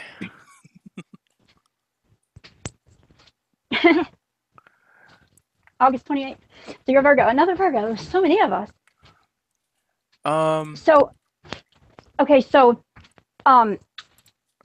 In Revelation, was it 7 or 7, 8? It talks about the woman in the red dress, and on her forehead it said the words "Mystery Babylon," and she came with the warning. Yeah. It said that all of the other nations will weep because they'll see the smoke. First of all, how can they see the smoke if we're on a ball all the way over there on the other side of the earth? That would not be possible. So that's not even the thing. In 7 years, on April 8th, 2024, there will be another total solar eclipse that will cut across the United States again. But this time it's going to go from south to north or north to south. I don't remember which one, but either one, it's against what the heliocentric model could possibly even.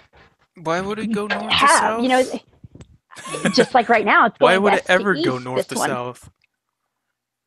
So that's not even the thing. Like, that's a big problem, but that's not even. That's like so minute to compared to what I think I discovered. That, I mean, okay, so 7 years later, right? Yeah. 7 years later, that's the time of tribulation, 7 years. So there's this total solar eclipse in 2017 and then again in 2024. But and it talks about this great nation or whatever collapsing or, dying. And so what if, okay, and when the path of these two eclipses where they cross over would be in Tennessee. It's right where the New Madrid fault line is, right at the beginning of it. That's where they'll make the America like a complete X over the United States. Yeah. So something. that I feel, and then 33 days before Revelation 12, they say that where the Virgo, Jupiter, and the Moon will be aligned. 10 stars on her head, and it's going to be exactly like Revelation 12 speaks of 2017, and that has not happened in.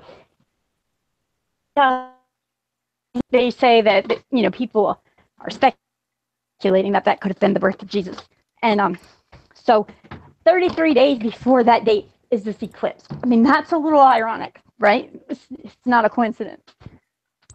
So it's really scary. Like, what if America does something does happen here? Like, and it also says, everybody says nobody knows the time. It'll come like a thief in the night. But God also says, like he gives his people warnings. Like he's not going to just, for people who are, really faithful to God and believe in Jesus and, believe the things that they're supposed to and do the right things. Yep. Those people aren't going to just wake up into basically hell on earth, And that's why God said there'll be warnings in the heavens. Like, you'll be able to see warnings. Like, I know that everybody says that. Nobody knows the time. And I don't say that I'm claiming to know exactly when it's going to happen. But I think that there's a lot to these. And August 7th, there's a lunar eclipse too. And okay, this is when it gets bad. So that they talk about, the end of the times happening when the sun turns black. Turns completely black. And that's what's going to happen twice in 7 years in the same place. So it's got me so freaked out. I mean, it's not like I'm scared because I know where I'm going. I know I have a lot of things that I want to do, and I have family members who aren't in the spirit place that I am and be there yet. It's kind of. It's kind of. I know I've been saying it for so long. Like, I feel like we're the generation that Revelation is speaking of. I can't remember exactly what the Bible, Revelation called us. It was the generation of something. But I believed that was us for a really long time. And, when you say that to people, they're like, oh, they've been saying that forever. Well, I don't care what they've been saying forever because they know it's going to happen. And that's why they've been saying it. But it's so different now. Like, 2 solar eclipses in the same spot, exactly 7 years apart, and everything that's happening in the sky is matching what Revelation is saying. That what's if you ask me, hang on a second. I have to go get Jacob. He's at his girlfriend's.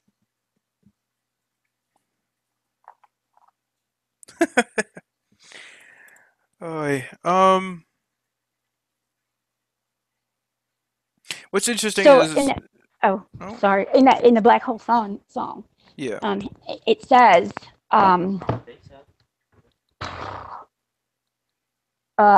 in my eyes indisposed, in disguise as no one knows, hides the face, lies the snake, in the sun in my disgrace.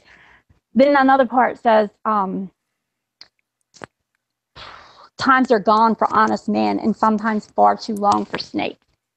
In my shoes I'll walking sleep, heaven sent hell away. No one sings like this anymore. And it's like, if you really think about those lyrics now, and then that one little part, drown my head, drown my fears, till you all just disappear. Like, I mean, this stuff was like given to us for so many years, and we didn't even know what we were being told, and it's really sad. I believe that they have to tell us things. You know, I think that's why it's all in the TV and in the media, and Yeah. you know what I'm saying? Like, what I believe is that we gotta. I don't think it'll be my generation that'll have this. I think it'll be a good another 100 years or so. There's still so many things that are in the way of them actually achieving what is prophesized. And I don't think we'll even be able to put together, celestial stars and happenings of the sky to what actually happens. And this goes along with, what we actually know, what we understand. So much has been taken away in the past 150 years. So much historical facts and evidences and things. And even as much, if we were to if we understand that what we have been told about the Earth has been a lie. I'm never going to say that the scripture's a lie because that's been well preserved. But if they can even lie about the Earth and then come along with this epic of fantasies and imaginations, who knows what else they have hidden away when it comes to about the celestial bodies. So I think there's still quite a bit more for us to actually discover. But even though we can put, all these sorts of maths and calculations and stuff together and have it make some sense in our minds, I don't think it'll be quite as we think of it now, rather than when more truth starts coming out. What sort of a bittersweet taste is that as more truth comes out, so will more evil, because of just how things are going. They have quite a bit of control over what we say, do, and see. That they're only going to release information when it's at their leisure. At least to the public masses, we might be able to figure this up sooner, or even confirm it sooner. But it's going to be pretty close to when they want to reveal the information as well. I think that they know that there's gonna come a time that they can't hide it anymore, and I think that when was there ever a spokesperson for NASA? Even why do we Shaquille have no O'Neal said he's a flat earther, and he's a 33rd degree Mason. Yeah, you see, he must have got in trouble for that because he retracted it and said the dumbest thing it was a joke. Okay, well, we knew you weren't funny already, but that was like, where did you see any part of that even slightly resembled something of a joke? It was, I mean... He said it twice. No. That retraction, you can basically call that gone. He said it twice. Not only did he say it on his ESPN, whatever, because he's a host of that, he got called up and he was put on a radio show, and he even said it then. He's like, to me it looks flat, and he didn't deny it, and he didn't completely say that, oh yeah, the Earth is flat because of this, and this. He just said it looked flat to me. Yeah. And they kept at him for a good 5 minutes. I don't know if you watch Mark Sargent, but he had Zachary Alexander Yakush, I can't think of what his last name is. I think it's Yakit. I don't know, but he is a professional BMX rider, and he's a flat earther now, and he was on Mark Sargent's show, and I've been talking to him for the last couple of days, and I'm gonna interview him too. So it's getting more out into the mainstream slowly. But I think that a lot of celebrities, athletes, and any other people who are in the public eye, I think there's more out there than we can even imagine, because people don't talk about it. People don't. You say something about it, and people say, I know it's cinnamon, Logan. Oh, I was sitting over here. The new Pepsi. I didn't know what it was. It's Pepsi Fire. It tastes like Fireball, like the alcohol. My son said, "You put alcohol in this, didn't you?" No. But so like when I took my son to the emergency room, he broke his arm. This is like a year ago. Stranger Things was just on Netflix at that point, and so we were only separated by a curtain. And Logan said, "Mom, he's watching Stranger Things over there. I hear the theme song." So me being me, I was like, "Hey, are you watching Stranger Things over there?" And he was like, "No, I'm watching American Horror Story." But I watched that. I watched some weird shit, and I was like, "No, you don't have to tell me that I'm a flat earther." I watched some strange things, and he was like, "Oh man, me too." And so we started talking about Bilderberg and Bohemian Grove and chemtrails and everything. And this is just a random person. My license plate. Have you seen my license plate? I gotta go show you that before it's dark. It says NASA Live. And people, somebody followed me one time to ask me about my license plate. And I was working somewhere, and I pulled up, and I was sitting in my car for a few minutes eating lunch. When I got out, I realized somebody was taking a picture of my tag. Yep. And he was like, "Somebody knows the truth." And I was like, "Wait, the Earth is flat?" And he's like, "Oh yeah." So it's like there's a lot of people out here. I know you have. Ren said he gave everybody controls. Do you know how to present me? Can you do that? It's dark though. Yeah, I got you. Can you bring me a flashlight? He's got me presenting, so.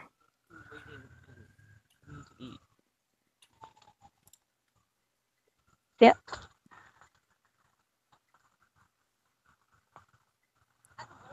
Can you see it? I can. I'm not sure if anyone else can. Yeah. If you were, he's got you clicked on. Yeah, he says you were presented to everyone. Okay, just hit stop.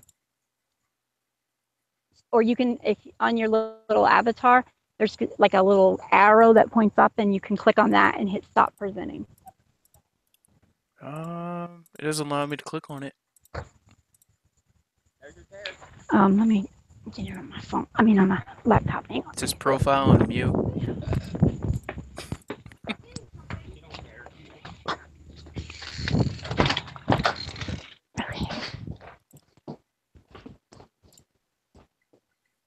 Yeah, so I still smile when I see that tag. Every time. It still makes me smile. But it was funny. Somebody followed me one day and just to ask me, like, I noticed they were following me, and then they pulled into where I was going. I got out the car, and he's like, hey, I want to ask you a question about your license plate. I was like, is that you were following me all that time for that? And he's like, yeah. So I went into the whole conversation for 10 minutes in the parking lot with him, and everything he threw at me, I gave him an answer to, and he was just kind of speechless at the end of it. And his girlfriend was like, see, so he has a flat earth group on his Facebook just so he can troll them and, tease them about what they think. And I was like, you might want to rethink that, because you are the one who's actually, they're probably feeling sorry for you because you're like in denial, and you're like, the only difference between a flat earther and a globe earther is we have done research, and they are just, they're not going to take the time to do it, most of them, because they think it's so outrageous. They're not going to waste their time on doing something so crazy. Yeah, that my brother is in the same boat. He he said he did a little bit of research, and he asked me questions about certain things, but he's not willing to look at their perspective. He's not, he doesn't delve into it and compares the apples and oranges. He rather And then they come across keep his thing, those think that's true, I and then look debunked at this flat thing Earth. as if it's a fad. Yeah. Or it's just conspiracy theories who don't know physics. Well, it's still a theory, and that's on the same level as gravity. So that's the most interesting thing. Even though we have conspiracy theories, it's just as good as saying gravity is saying the theory of gravity. Right, but they won't accept that They think that that's gravity real. it can't They be think that's proven. Yeah, real, but they don't believe in the conspiracies. show me the pictures well. of this flat Earth. Well, show me the pictures of the globe Earth that you think that you have. Oh, no. Ask them. Go give me the pictures that NASA's got. I'll show you all the problems. Exactly. That's what I tell everyone. And they're like, show me the picture of the flat Earth. I'm like, well, any picture you've ever had that shows even outside, even if you're inside and you can see out the window or the door, there's your picture of the flat Earth because it's all flat. Yeah, you can see a heck of a lot further than they say you can.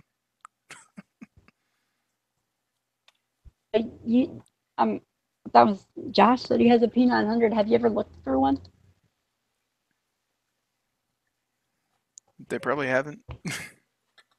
No, you. Like, have you ever? I own one. Have you? Yeah. You that said you had one? Yeah.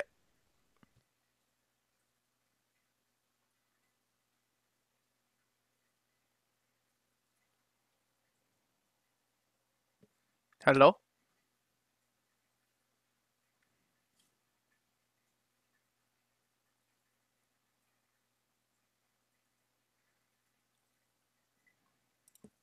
Did she run away?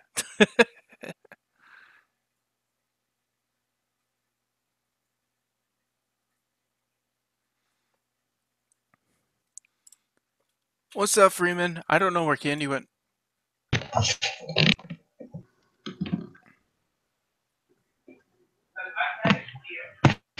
You there? Okay, I'm back. I Yeah. think. Yeah, I was switching devices, but I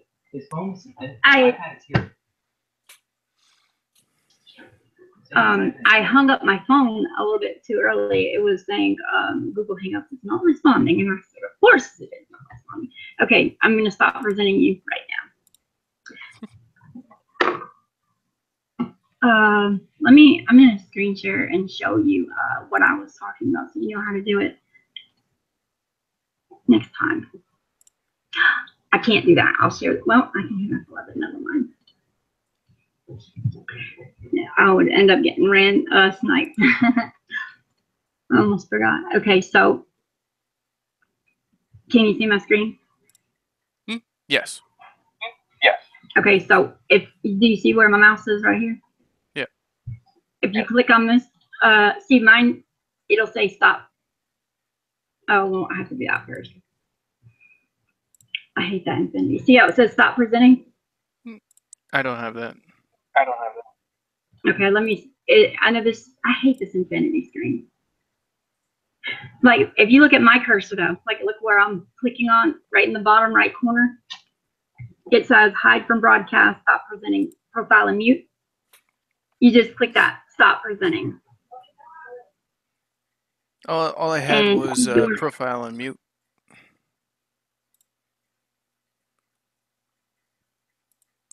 It's weird, but that's all I had.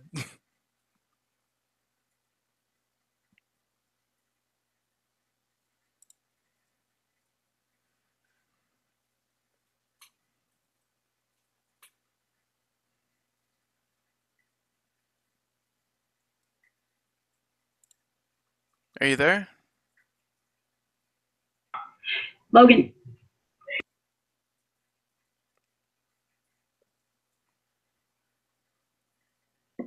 Okay, so if you want to present something, you are to not share this, like you never share this screen right here unless you hit F11 first, because you'll show the link. When you hit F11, you can't see the link. But when you hit this screen share right here, you click on application, and then you don't even have to share the Hangout. But to stop presenting, you just click that little arrow right there and hit. It'll say stop presenting right here. But mine, it says present to everyone because I'm not presenting right now. But just so you know. But I'm gonna switch back devices real quick just so I can show you my. Well, a lot of people in the chat probably already saw it, but then I'm gonna go. All right.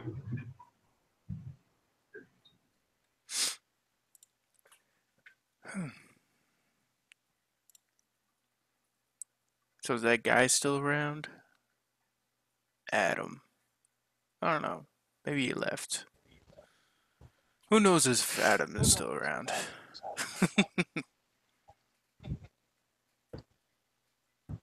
I know I'm echoing.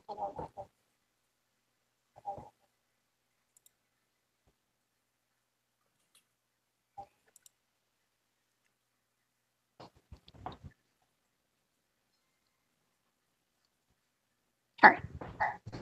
I'm presenting myself. So I can't see the chat. So just let me know when they answer. Can y'all see my environment? Oh man, he took the flashlight. Hang on. It's dark now. Hey, where'd you do that flashlight?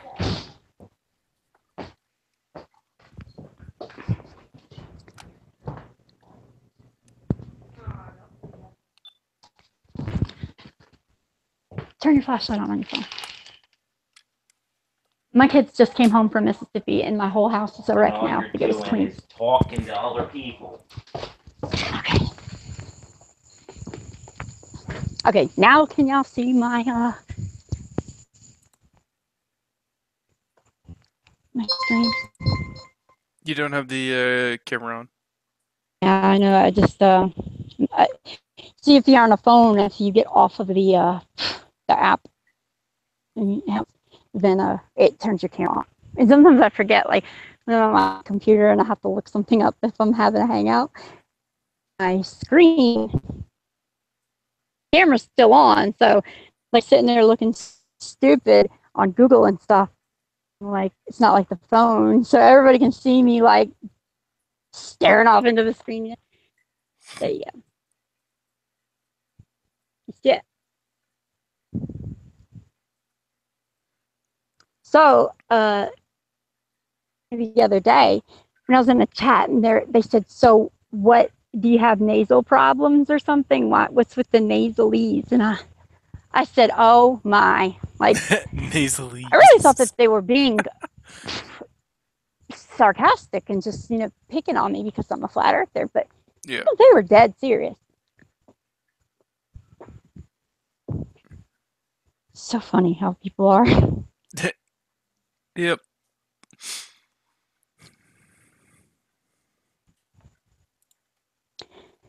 Okay, I'm gonna jump off of here.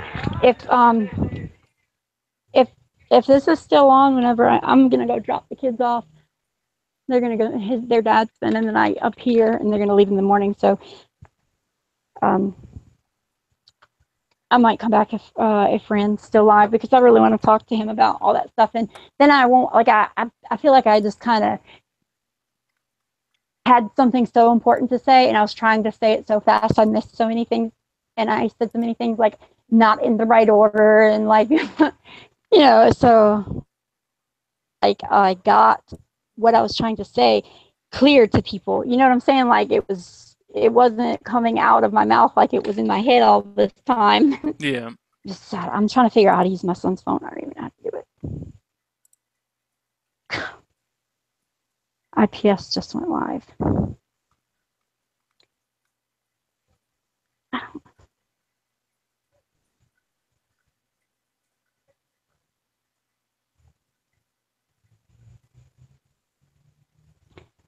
This sucks too because I haven't talked to Rand since like way before he stopped live streaming, a couple, they locked me out.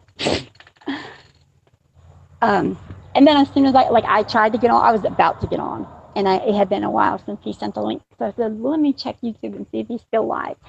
And then I heard James talking, and I was like, last time we were on a panel together, it was like World War III. He talked to me like, oh my God, no, he screamed, actually. It was bad. Who screamed?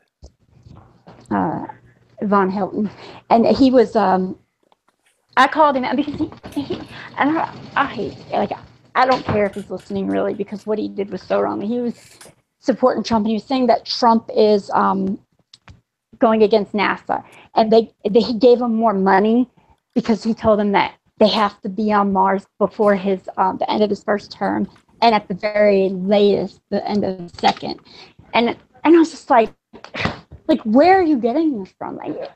But I noticed the first time I ever talked to him, I told this, and I said, I just have a bad vibe from him. I don't know what it is. And then every time I was on a panel with him, which was to be on Poncho Peaks every single morning while I was at work, working all day. And so I would listen to the things that he would say, and it would be like on people's, content creators who are spreading information sure of, same thing he's doing. So it's like a ripple effect. He hears it from them, he's spreading it out to other people, and it's like, I've already heard the same things, but I did research behind it. You don't just take what people say, you have to look into it. Like he was saying earlier to Rand, about he looked up something after 9/11 and found all this stuff out, and I'm like, when you hear something from one person, you cannot take it as law. I mean, if that would be the case, everybody would be saying so many wrong things. So that one person can make a story up and then say it, and you hear it, so then you're going to tell other people it's fact. It's just, you're polluting truth. And even though I don't think he thinks that he's lying, I think that he thinks that he's so passionate about it that he won't listen to. I'm not right about everything. I'm wrong about a lot of things, but I'll listen to people when they tell me I'm wrong. Yeah. And especially when they give me the reason, explain it to me. And they're screaming and yelling. And then Pancho kicked him off the panel, and he said the worst things. He was calling us names. He was, he was saying so many things in the chat. Pancho finally had to ban him. It was really bad. Yeah, we sort of had to do the same thing again today. Yeah, I was listening. That's why I didn't come in and run whenever he's gone. Yeah. But he essentially assumed that the Bible was used to fulfill their agenda. Yep, I was listening to it, and I was like, if I was on that panel, that's crazy. That's absolutely insane. I mean, they do definitely want Revelation to happen as soon as possible and crap, but it's it's not their book. They didn't make that up. They're not the writers, authors, and inspirers of such things. Sold it pretty good, though.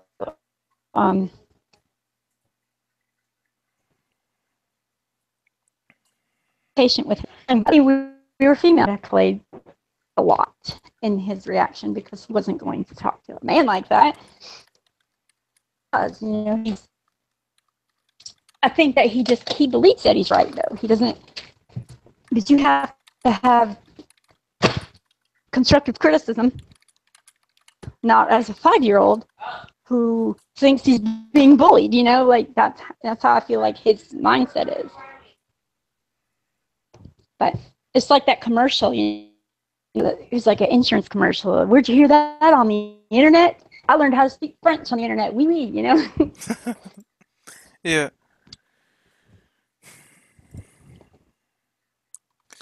I've been hearing all sorts of crazy stuff. I mean, it's all sort of meshing together. all these conspiracy theories, they're trying to squeeze them all together into a box and go like, yeah, here's the truth about things, and they're gonna come up with some ridiculous rhetoric of how it's all true. Goodbye. But the big difference with the flat Earth is that it cannot accept all the truth. You have to weed things out. You have to, you have to use what you can observe and scientifically prove Discern. yourself and take all of that out. But there's a lot of people that want to use, they like the heliocentric model because the heliocentric model can literally be used for almost any sort of fantasy that you like. We're gonna do that. Can you even hear me? Saying that there's aliens and the aliens seeded the world and they made us is ridiculous. It's ridiculous to say because one, it goes against the idea of what the heliocentric model is meant to do, which is bring along atheism, and then it goes against, and then it supports the idea of creationism, because you just talked about a creator for the things that are created, but then you have this perpetual problem where who's the creator for the who's for Who the people created who God? created us, who created them, and then who created them, and I believe in the original, the one and only, who put everything into motion, rather than someone who created him and creating this infinite loop of complete nonsense.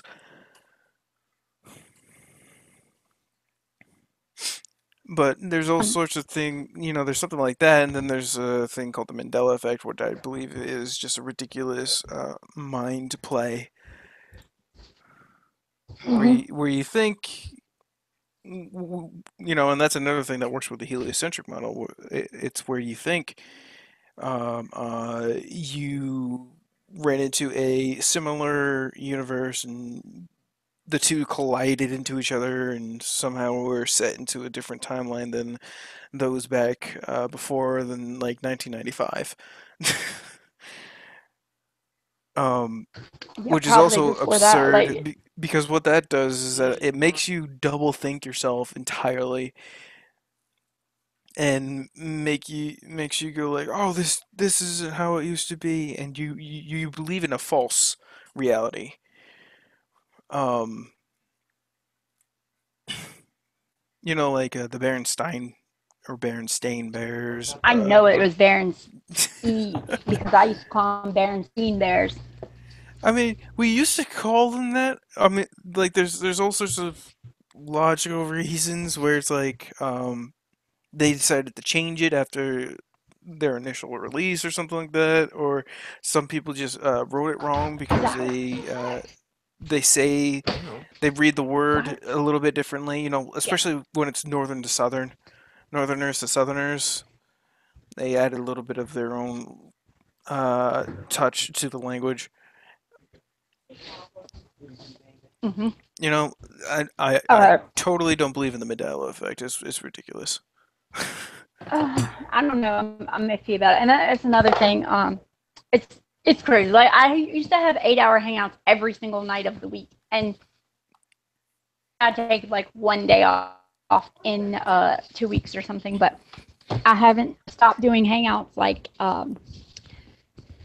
sometimes I have one like 2 weeks or 3 weeks, and I haven't had the time, and I haven't been on anybody else's either. But it was like for months, it was non-stop, 24 hours a day, even the whole time I was at work, everything. So now it's like I feel like I have so many things to talk about, and I don't have time. I have to go. But Nibiru, that's another thing, and it talks about the dwarf star or whatever in the Bible. But I've been trying to find out information on that the last couple of days, and I don't know. I think the story is distorted, and there has to be truth in it because the Potter's Clay is. He has a video on his channel where cartoons show us a lot of things that are happening in real life, and they show us a lot of truth, like Simpsons and Disney. but you don't think Scooby Doo. But he had found a episode where they were looking for. They opened this book and they were talking about it. I don't know what the episode was about, so I don't know the context. But they opened the book about Nibiru and its whole system and the Anunnaki, and it told the whole story on Scooby Doo. Nibiru? That's bullcrap. It's what? It's bullcrap. Nibiru, Planet X. Yeah, I used to think that too, but I've been seeing like so many people are putting videos and stuff out with their P900s, and there's a lot of people who are seeing this massive object in the sky, like. Right, but it cannot be a planet. Well, I don't think it's a planet. I think it might be. I don't think there's aliens on it. I don't know. I really believe that Planet X is this is another kind of scare tactic, because as we understand, there's this thing called Project Bluebeam, and one thing that can definitely be of great evidence to that is that there are so many people. They're calling it a Mandela effect because because I guess the crossing between the two universes creates some sort of a time slip, or you can just call it the Matrix, whichever one you want to really make up. Nibiru, the Matrix, and Mandela effect are somehow all the same thing. But what you can see is, all you have to do is look up planes that are just staying in midair. Mm-hmm. Like, they're not moving. But as we know it, that can be easily explained with Project Bluebeam, which is absolutely true, because we see projections of these things all across the sky, things that are impossible to be put up in there, but there is a source of light, and it can be easily used to explain these particular events, and it matches up with the agenda that they want. They want an alien invasion to be projected in the sky to scare people away, and then they want to project very important prophetic people as angels, or Gabriel being in the sky to ward us away from the real happenings of what's going to happen. Planet X, I've seen so many things about it, but there's a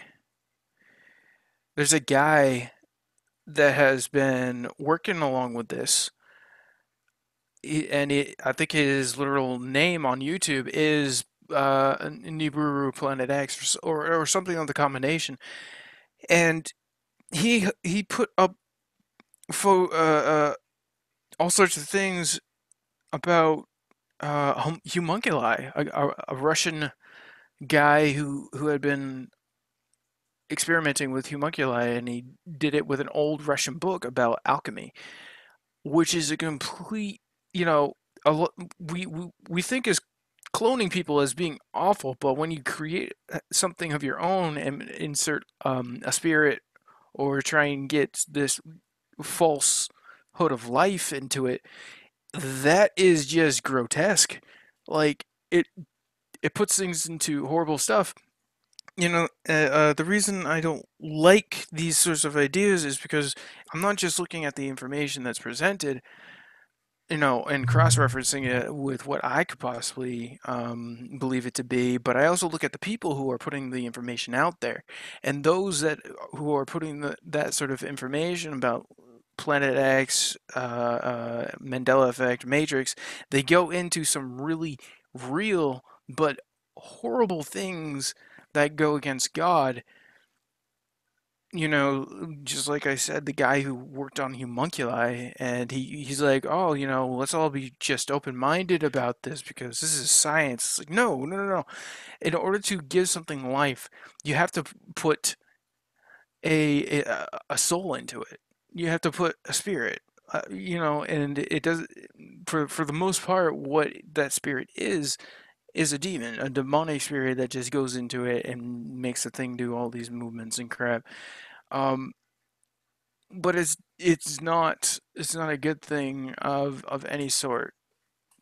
And there has been one thing that I do see, but I don't think it relates to this whole Planet X sort of thing, is that there was Antarctic recording of a very, very bright ball that just, you know, goes shining through the sky and it goes down into the ground and everything and stuff. That very well could be, you know, like the spirit of God being around there and checking everything out, because I don't know. That's just what I think of that.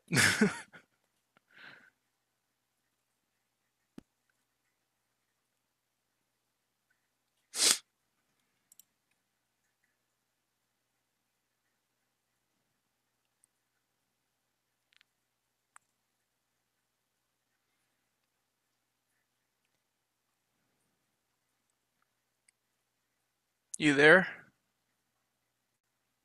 Hello? Yeah, what's going on, man? You guys are quiet. What the heck are you guys doing? I just got done with a little bit of a Oh, spiel. I didn't know I was on mute. Is that that's Pillbox? I was just thinking about you. I was talking about Soundgarden. Yeah, you've been on mute for a little bit. Yeah, I was saying though, I'm gonna play this video, and I didn't realize I was talking the whole time.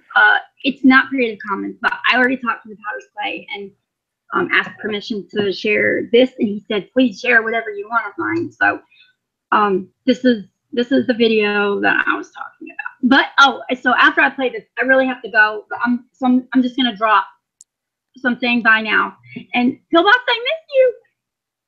What's going on, Candy? I Spy NASA Lies. What's up, playa? Yeah, every time I hear something about Chris Cornell now, all I can think about is Pillbox. Yeah, you know, Eddie Bravo was talking about that a couple days ago. Did you see that? No, I actually haven't been on YouTube at all for a long time. Like once in a while, but like I just haven't really been around. Okay, so this is I'm gonna have a hangout really soon. And I don't know. Maybe Saturday, maybe tomorrow I'll have one. They're having a Charlotte meetup tomorrow, but I don't think I'm gonna go. Me, the Morgile, and Karen B were supposed to ride up there together, but I don't know. It looks like an expensive restaurant, and I'm not working right now, so I can't go waste money on going out to eat, you know. But here's this video. It's like 5 minutes long, so I love everybody. I'm gonna just drop out, so I'm saying this is my goodbye. Right on. Thanks, Candy. All right. Can y'all hear it? Something's been bugging me about our little underwater. It's very low. The Yep, good to go. Okay. The sound on this is kind of low, so.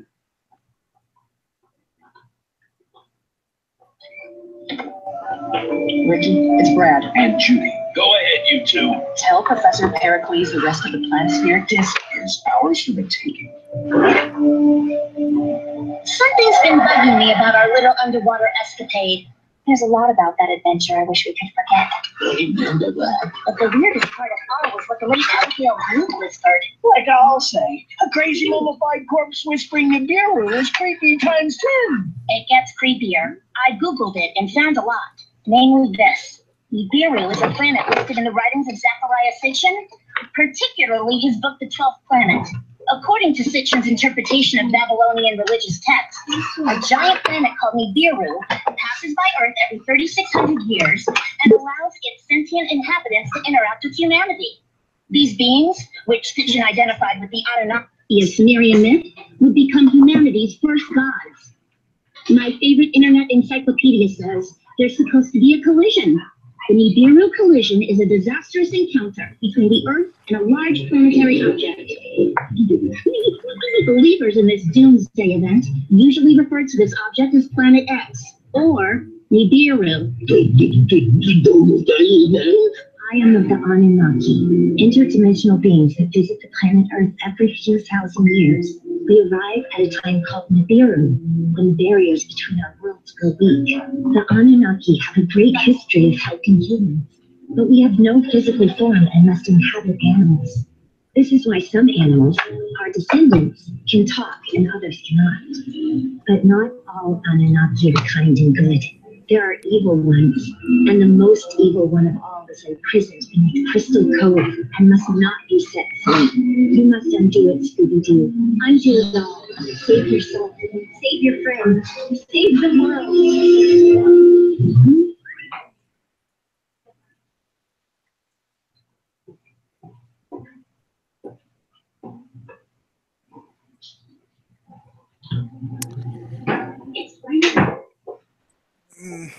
Yeah. Yeah. See, this is where I have a lot of problems with it. because the whole idea behind it, I mean, and this is where I say it's just a scare, but Hillbox, what? huh? I guess I don't know. Okay. I got Bye, everybody. I will talk to y'all soon. later. If you can hear me. Yeah, this is where I get the big problem with it is one, it's a planet. The second thing is it's talking about mythological paganism from Babylonian times, and the third thing is talking animals. So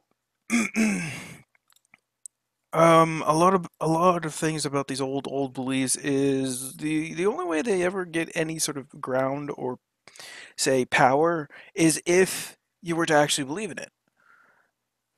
If you were to believe in these things, yeah, you can probably fool yourself and give them enough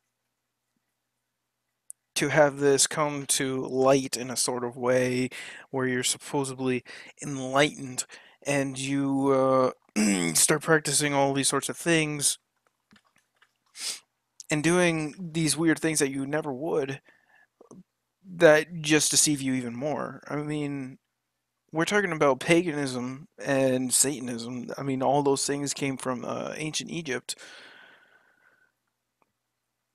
So it is not it is absolutely not a good thing. I mean, you guys have heard plenty of things of like, ooh, this meteor is going to be coming in 7 days, and oh, it missed. Absolutely ridiculous.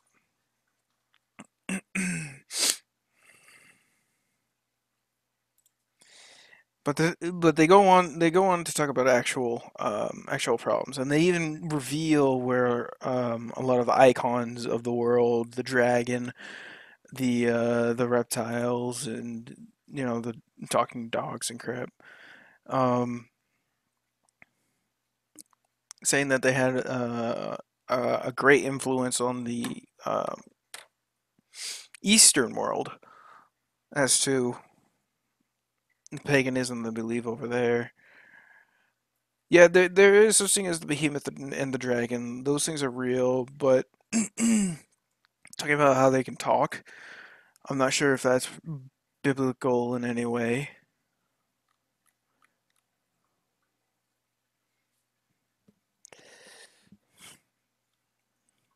Mysticism is used to confuse. Yeah, why do you think they call it Confucianism?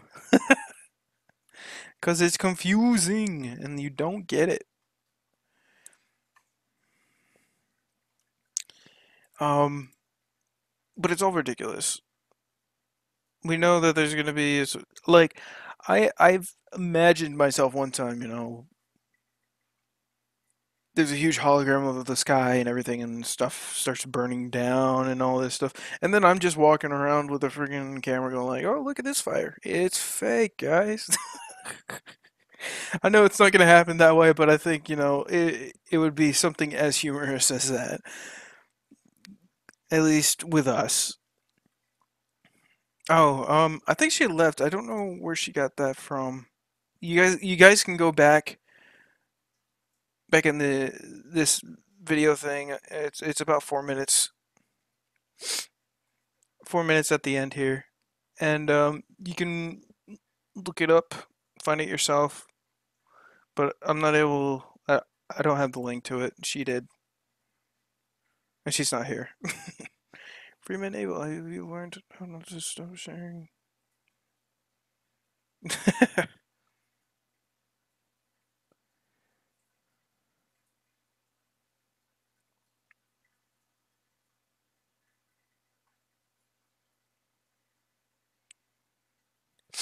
Adam, okay, I went back in the chat a little bit, and I'm referring to Adam Boyle saying the still plane may be a UFO using holographic technology with the glitch. The problem is you first have to prove that we're in a glitch. We're in some sort of holographic hologram world made up for our minds to play out their own little ridiculousness, and then you have to prove that aliens do exist. If we live in a plane and there's a firmament above us, and then there's water above us, and there's the only things that have ever been written down is that we are the only very intelligent beings on the world, and the rest of what we have, being the animals, are made to serve us. Um, you then have to prove that wrong, because there has never been anything written down as old and as viable as the Bible and the Old Testament that has been researched as extensively to say otherwise.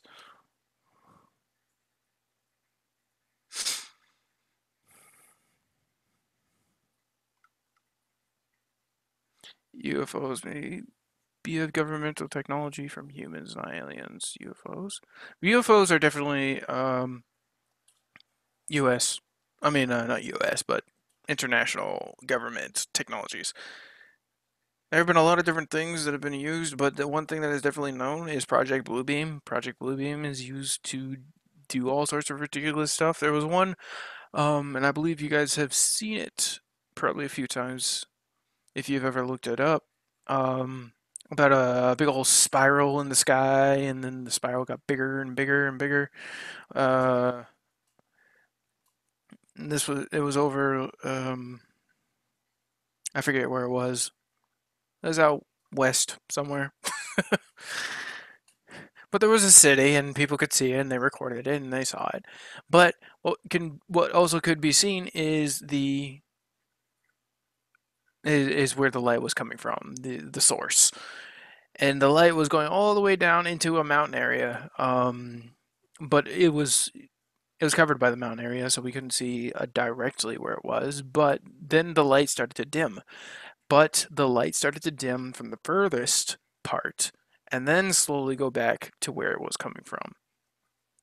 So we know that Project Bluebeam is a very real thing. Not only that, there have been sightings over even in Israel where people have seen it, and they've researched extensively. There was one lady especially who went to a hillside, where there was a government facility, and she started talking to one of the people there, and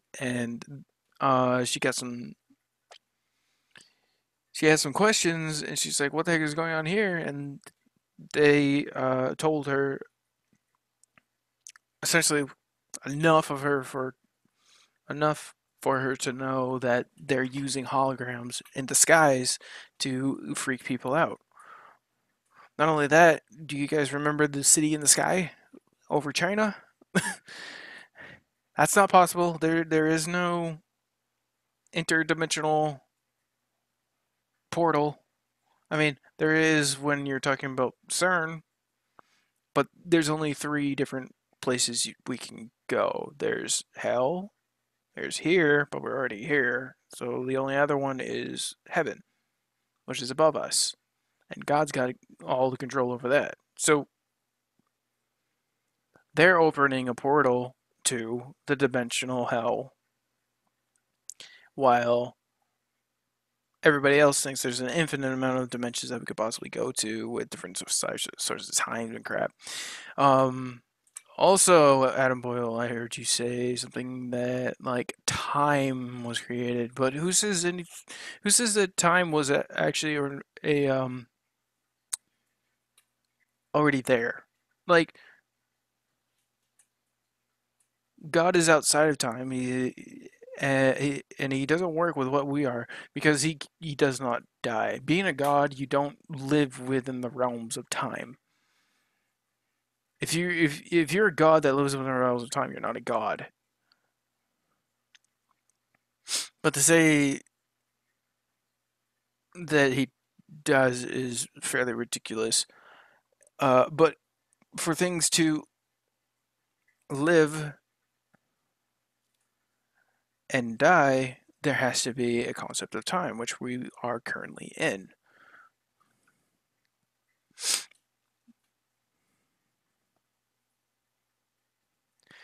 But it's also kind of ridiculous to say that these things are not made, even though 50% of everything in this entire world is all essentially made, like 50% of the things that are living. 50% of the things that are living when it comes to our genetic code and all the amino acids and the cells, everything are 50% similar. No matter what it is, if it's alive, you're similar to it, and that's the foundational ground for things to live. What's ridiculous is to say that we all came from this goo of water, and every single thing that ended up surviving had followed each other. Like they worked together to make these absurd trillions and trillions of cells that can constantly create each other, and then somehow we end up the only intelligent being and creatures that dominate the world. But there has never been a time of another super intelligent being, at least recorded, being in conflict with us. The only thing we were in conflict with us was things that got violent and were mindless, sort of like dinosaurs. The dinosaurs were big, huge, massive. They would eat anything, but we always came out on top. That's an absurd story. And then to even go as far as, okay, your written history is useless because we live billions of years. Can you even go as far as to talk about how you could prove those billions of years? What doesn't add up is that everything that lives, right? We can use this, we can use the basic laws that we observe. Is that I only lived to be about 75. The grass on the ground can turn into, ash later on. Very quickly, the the bugs and the bugs that live around here aren't always going to be here. They can die off, and there could be a subspecies of it that ends up adapting. I mean, all these things happen in a very short amount of time. Even these supposed caves and um, stalactites, stalagmites. I mean, there was a class, obviously done in a private school, because if they did it in the public school, they would have to get rid of this idea. But there was a class of kids that made their own stalactite, stalagmite, whichever one was on the top. I believe it's stalactite. Um, they made one of those by themselves. They just used salt water, and it only took 2 years. It was pretty big.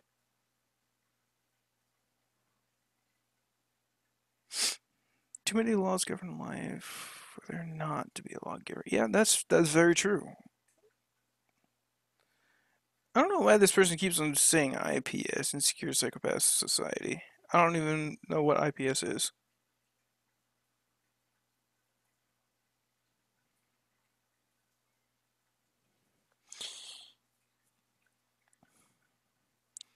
But there's far too many things in this world, like the fact that everything we touch doesn't explode.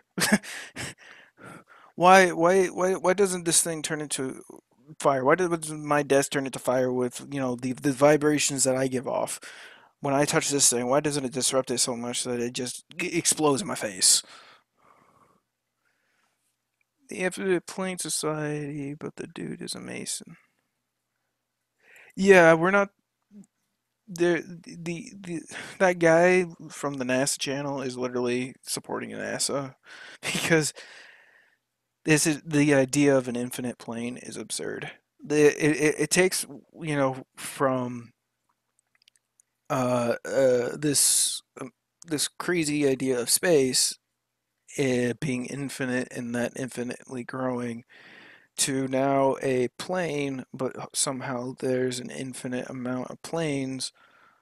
But the reason that was made is because it retains the idea to being other places still being to discover, and they can come into our little pool and take over and grab, which is it's stupid to think about because we can't even prove that. We can prove what we have written down. We can prove what we can see, but we can't go off and see these other plane places. It also gives birth to the ideal of even other conspiracy theorists who are like, there is still an idea of a good government because what if they closed off the Antarctic ring so we could be protected by these other things that are trying to get in and take us over? It's stupid. It moves into the idiotic liberal ideal. It caters too much of too much of the lies that they're putting out there, even at a conspiracy level. Anyone who really believes in the flat Earth believe the flat Earth is flat are medieval monkeys with low IQ, but it's the truth. Accept it or get over it.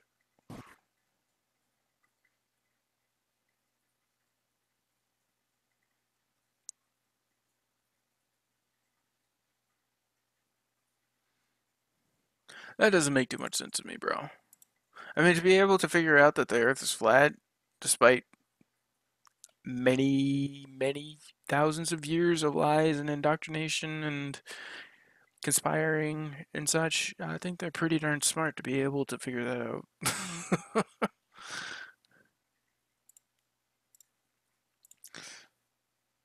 How you doing, Red? Are you live? Maybe not. In the flesh, bro. What's going on, man? Hey. So I got. Were you here? Actually, I think when I showed up, you left. Maybe. Did you see the photo that I showed everybody? No, I missed it. Show it again. Okay. I don't know if am I able to present? What do I do? Just put it on your screen and I'll see it. And then if you can't present, somebody has a problem with it, they're probably going to let us know in the chat anyway. Okay. So is it working? Yeah, I see it very clear. It's like a 74, 75% moon lit. Yeah, but look at the other side. Yeah, I see it. Yeah.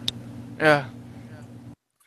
An idea I've had for a while is that when the moon, the moon is self-luminescent, but when the moon has its phases, the other side goes transparent. This is this was out of focus, but it clearly shows the other side. I don't know what my camera was able to pick up, but it shows this. But then when I let's see, what do I have here? When I do stuff like this, you're not able to see the other side. It blends in with the atmosphere we got. I'm like super up close, and you just see more sky right behind on the other side. But somehow I was able to get this kind of picture with off focus. Yeah, it does happen differently at different times. I've noticed myself that it's not always what I think it's going to be. Yeah, sometimes I can lightly see the side that's not lit up, but during the day, it's more transparent. Then when obviously when the sun goes down, there's no more ambient light in the sky. Then you can see like the unlit portion of the moon. So I haven't figured it out. I certainly know it makes its own light. That I know for sure. But as far as the other idiosyncrasies, I don't think anybody's going to be able to figure it out. It's weird. But one thing that I totally agree with. Remember I think it was a solar eclipse, right? When they had that airplane go out and they were showing, the entire Earth getting shadowed over or whatever. And there were 4 other little dots in the sky that were lining up. Yeah, I think I did see that. Yeah. And that was shown by NASA, which is pretty generous. I don't think they meant to do it, but they did anyways. But I do believe that there are other sort of like lenses out there. It was written down in a very old book, probably 17th century, maybe a little bit sooner, where there were 4 other transparent orbs kind of things, sort of like about the size of the moon, that go across it every once in a while. With this, it really doesn't show like any additional round thing off to the side. It sort of just seems to be the moon itself. But that might be able to explain like the blood moon, the lens going over that, toning it down, but then making it a more reddish color or something. Yeah, I wouldn't believe anybody anyway. Like if I don't see it with my own eyes, as it's happening, I'm not gonna trust somebody that says, "Oh, I saw this lens go across the moon." My friend, ET Turbo online, he kind of keeps it on the down low. He doesn't do anything as far as hangouts, but he takes a lot of pictures and video. He took a video of the blood moon and the eclipse, and it's impossible to say what it is. You can observe it, but you can't tell me how you think it works. Now, the thing about like people in the past seeing these things in the sky, it would have been nice if they painted it on a picture, because they didn't have cameras, obviously. So I wish they would have painted it on a wall or a mosaic somewhere so that we could see what they're talking about, because without paintings from our past, there's not a lot of history that we know for sure other than the Bible. It's like the only thing that I can think of that I even trust from man in the past is like the mosaic of Palestina in Italy. Like other than an ancient mosaic that shows what they saw, it almost doesn't matter, because it's like, listen, we see the blood moon now, but it doesn't mean we know how the blood moon happens. And there's no way I would trust anybody to tell me. I mean, we're discussing the shape of the Earth here. People can't even figure out what a straight line is. Now I'm going to tell them that there's a lens that goes in front of the moon and makes it red. Yeah. But I also took these really cool pictures, videos of stars. Like, these are really friggin' awesome. Which one is that? Is that Venus? No, this one is not Venus. This is just a random one. I don't know. I think it's just a random star in the sky. Because it doesn't really take any shape of the other ones. Like Venus does have a solid shape, and I can show you that one too. I think this one is different. Yeah, this is a really weird one. Like, I even zoom in a bit more, and it's still twinkling. I think this one would probably be Jupiter. Who knows? But really doesn't show all too much. Um, Venus. I do have Venus. And Venus close up right here. This is Venus. This is the best I have got a Venus right here, and I think it's the best you'll ever get. It's the biggest star, right? That's the star I see at 4 o'clock in the morning a couple months ago that looks like a helicopter about to abduct me. I believe so. Anytime I've ever seen it, it's always at nighttime, and it's right below the moon. Yeah, I think it's Venus too. I I get a lot of the luminaries confused because I've spent so much time being so skeptical of people that bring up Venus, Mars, Mercury, all these planets, these pseudo planets. So I got away from it because it was so annoying to hear people talk about them and their imagination as if they're balls. So, but when I saw Venus about 3 months ago, I think it was Venus. I swear I thought I was getting abducted by demons. Like I thought, oh, I'm getting taken away here. I guess it's 3 o'clock in the morning. No one's out here. I'm doomed. And I really thought it was like some sort of Nephilim's, demonic aircraft at first. I was like, that's not a star. Then I looked and looked and looked, and I was like, oh, that's Venus? Like, that is shocking, and most people have no idea because it comes out at that certain time, 4 o'clock in the morning. People have no idea. It literally looks like there's a searchlight hovering in the sky. Yeah. What I'm trying to figure out, that looks very dim, though. Did you dim it? No, that's just what it looks like. I'm zoomed all the way in, so it's a little bit blown up. Right. But you could, with this, you could actually see how it acts. There's 3 rings that you can obviously see, and then a dot right in the middle. But when looked at my camera, which this adds like a ton more pixels because it's a bigger screen. But when looked at my camera, the middle ring, you can actually see bumps that sort of just go around the middle ring, like little dots that go around the middle ring. Is very interesting to see. Yeah, it almost has topography, kind of. Yeah, there's then there's this one. This one is so cool. Well, which one's this? I don't know. Venus is the only one I know, but this one is pretty cool.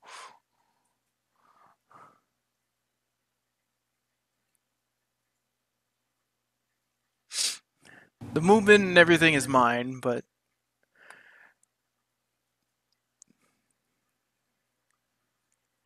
Well, when I took binoculars and focused them on Venus, it looked like a white dot. And then when I unfocused, it looked like a multicolored carousel, like a merry-go-round going in 4 different directions, kind of like a helix. What is that ride? You go to the carnival and it spins you in 5 different ways, and they tie you, like they put you in a Jesus Christ pose in that thing. What is that thing called? That's what it looked like to me when I unfocused. So there's all kinds of like weird hidden things that, like the colors came out of it. Like you had all the colors of the spectrum show up when I unfocused on it. So I don't know, maybe I'm not seeing what they think is Venus, because it's like, at this point, wait a minute, do I even know that this is Venus? Is this Mercury? Is this Jupiter? Like, yeah, it's hard to even say for sure, Jupiter does have a ring around it, which is very interesting. That they kept accurate. I haven't taken any pictures of Jupiter, but I've seen some very amateur looks at it. Right. Well, the weird part is that a lot of them look like they have rings when you unfocus. That's what I don't understand. Like when I unfocused on some of these things, it looked like there were spiraling rings around them, like interchanging carousels. I can't even explain it. Yeah. What's really neat though is that all of these have like their different things. This is the same thing. I don't think it's as zoomed in though. I had a hard time trying to keep the camera on it. But there was something revealed. The Discovery Channel, even though it's all pseudoscience, they still reveal some little bits of secrets. And one of those things is that there was a test that happened that they were doing. They suspended an air pocket in some water, And what they were doing is they put it through some frequencies. And there was a specific frequency where the air pocket would collapse in on itself about 1,000 times a second, and it gave off light. So these different stars and stuff that we see that are in the heavens that are water, these could be just air pockets, the sort of things that we see here. It's just a theory, but it is a thing that they've done. Well, yeah, it's going to hold a lot more water, pun intended, than the magical ball theory. I'll tell you that. Yeah. Let's see, what else did I take? What's this? Oh yeah, that's the moon too. All right. Yeah, see the sky, you can still see the blue from the sky. The bluer the sky, the less you can see of the inlet moon. Yep. There's this is me actually messing around with the settings. There is a moon. What's it called? Yeah, there is a moon setting on the camera where you can put it through different tints, contrast, so you can get different looks at what different times of the day. Like during the daytime, it's probably better to have it on black or whatever. There's like black, gray, blue, yellow, and then white.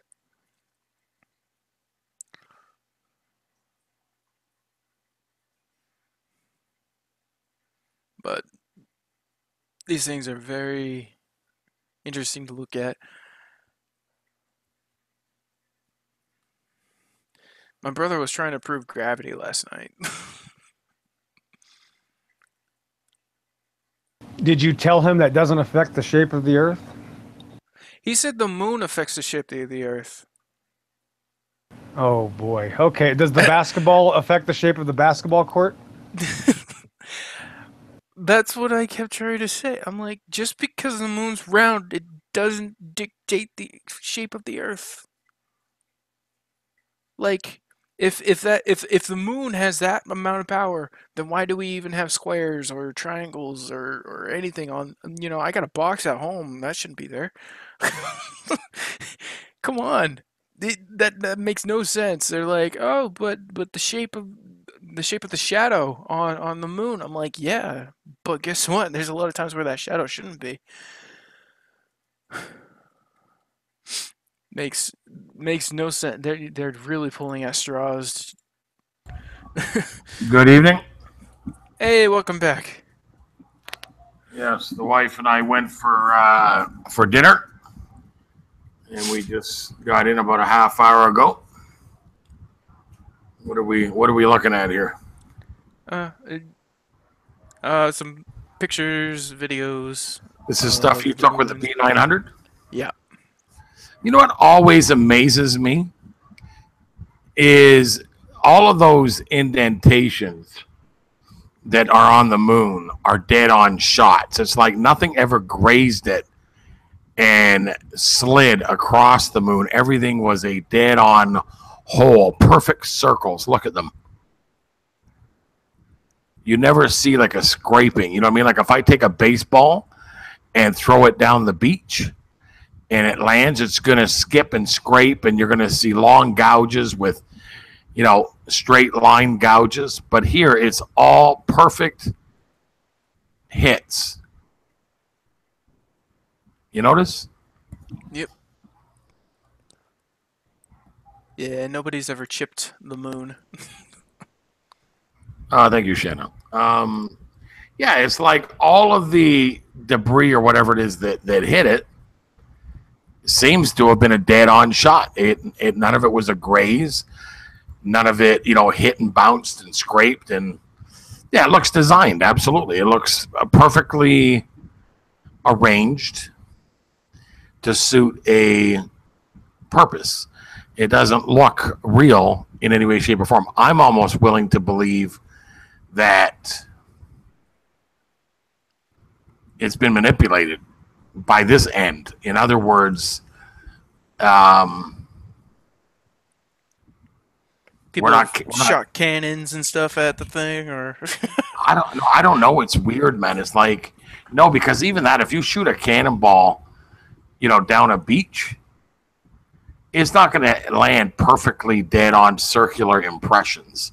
yeah, It's gonna have where it just grazed and skidded out and caused a long line or a long scrape. You know what I mean? yep. Like the next time you have an opportunity, go to the beach, square off a part of the beach, and take a baseball and stand over top of that squared off area and throw the baseball down as hard as you can into perfect connection to the sand. And it's going to have circular impressions. And then take the baseball and stand back 10 feet and throw the ball like you're skipping a rock into the square on the beach. And it will literally leave skid mark impressions. You know what I'm saying? Yeah. But you don't see any of that on the moon. Everything was a perfect, dead-on hit. I don't know. Just my thoughts.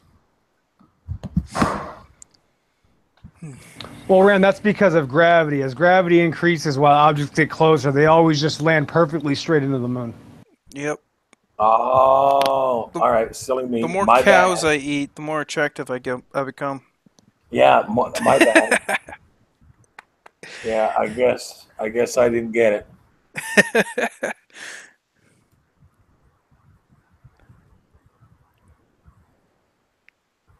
Yeah. Hey, that other video that I did the other day, Flat Earth, Why Would They Lie? And Now You Know, Pillbox, is at almost 12,000. Really? Yeah, 12,000 views in less than 5 days. Wow. Yeah, that video took off. Another video we did when we found the firmament via Mount Everest. It's up there too. 15,000 views it got. Wait, really? Where's that? Here, I'll show you. Let me share screens. Present to everyone. Did you hear about the guys that said they're going on an expedition to the Antarctic with this guy that's apparently seen the edge of the Earth, like the dome and firmament and stuff? Yeah, would I ever love to see that? Here, just a sec.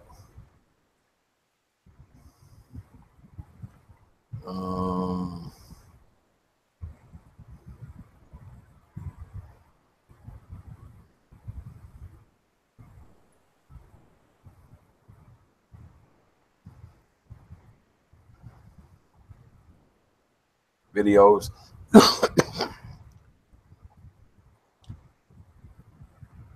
Oh, yeah.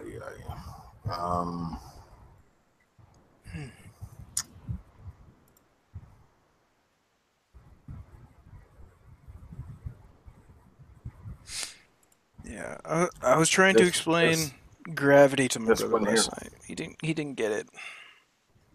Well, it takes a while. They don't want to give up on the magical ball rocket. Well, there it is. There. What they don't understand is that gravity is only a means to explain stuff sticking to a ball. You don't have to explain that with a flat sheet, with a flat paper, you don't have to explain that with that. I believe that we remain here. The reason there's direction is because we have a magnetic field, which they call the Van Allen bones, but it's a magnetic field underneath us, and that creates what we have, and we still retain that sense of direction of up and down. And then he went on to say, "Oh yeah, here's buoyancy, and then gravity pushes things down." I'm like, buoyancy is pushing things up. Density is pushing things, is making it harder for that thing to continue being pushed up. There is no pushing things down. There's the firmament. Oh, so That's reflecting off of it, yeah. Right?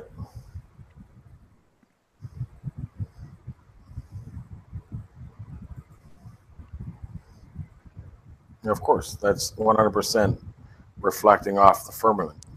Yeah, and that can't be his lens because it stays. Well, it can't be. It can't be stays his where lens it is. because, well, that and there's a real good reason why it can't be his lens, and it's going to come up here.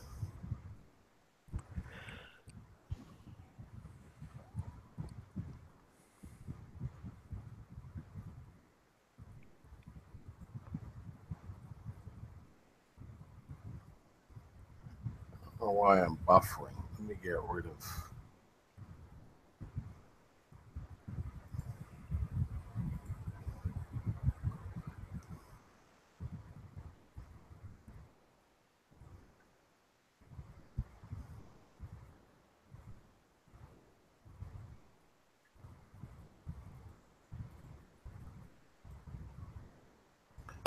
I'll show you why it can't.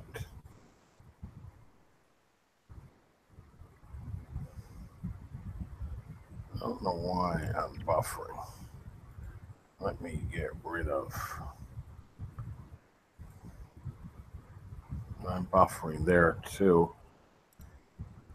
Ay, ay, ay. Part of the ridiculousness was he went on to say, "Oh, here's some scientific inaccuracies." What's interesting is he brought up, grasshoppers having 6 legs rather than 4, and I'm like, would they count, those little hoppers in the back as legs? Because they look very different from the legs that they have on the front. But oh well. I mean, that's how times change. Right. They probably wouldn't consider those legs because they don't function as legs. They function as hopping. Right.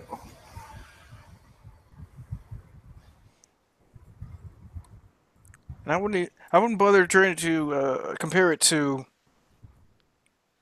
the kangaroo or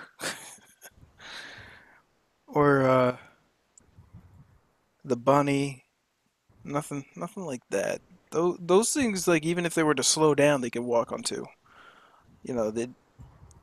It's just hopping makes them go faster. Right. But with a grasshopper, they don't walk, at least very easily.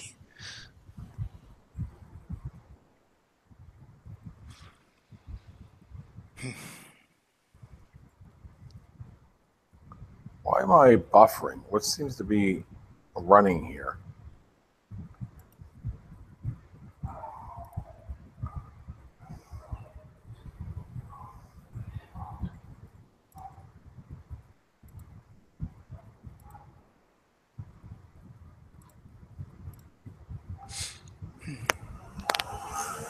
I don't know what's going on here, Savory. Ay, ay, ay. Well, we're not the most liked people. Right. We got big companies right on us, so I think they don't like the video you're sharing here. Well, no, it's caught in fire, and I'm pretty certain people are upset about it.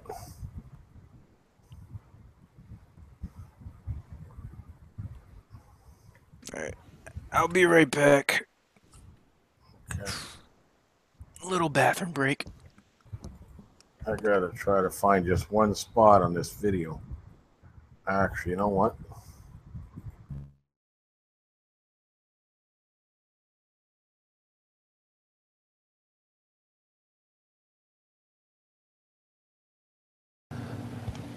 Well, ladies and gentlemen, welcome to the Red October radio portion of the Hangout. Rand Campbell should return. If not, this Hangout has about 4 minutes left, so I appreciate you coming.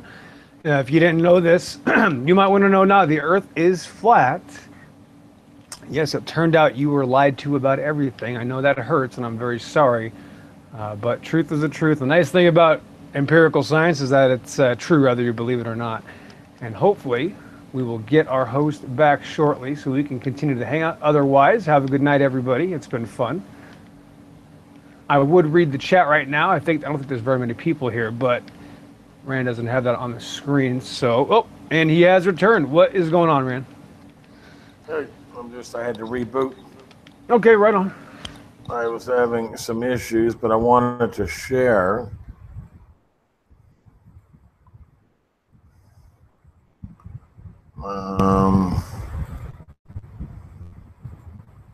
Present myself. Share.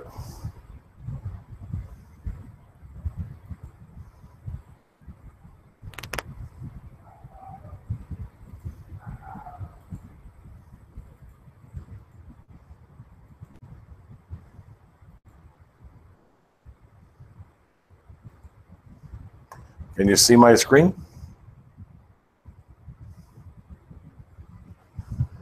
No.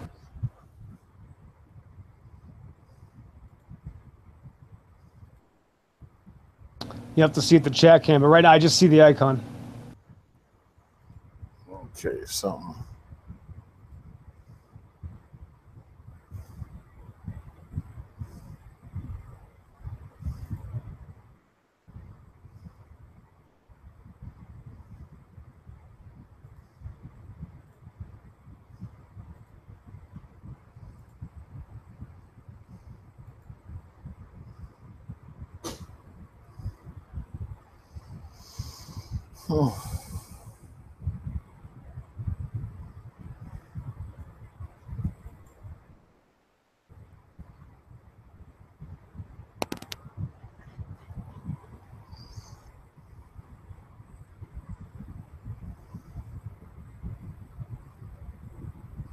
Okay, so let me just see something.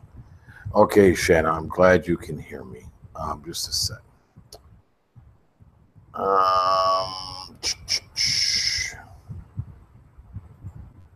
I'm presented to everybody, right, Bill? Well, I see your icon. I'm not sure if they can see what you're presenting because I can't. Maybe I got to reboot. Okay, I'm sure you can see it now, though, right? Yep, you're good to go.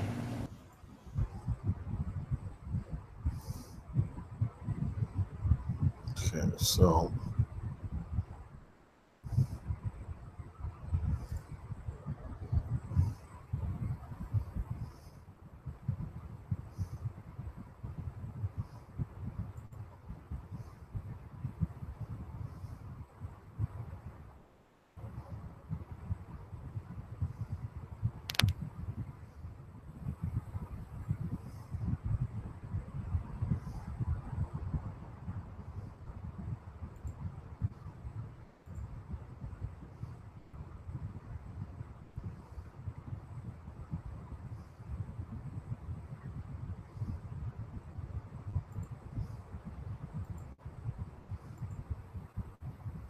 apparently I'm just buffering like crazy tonight.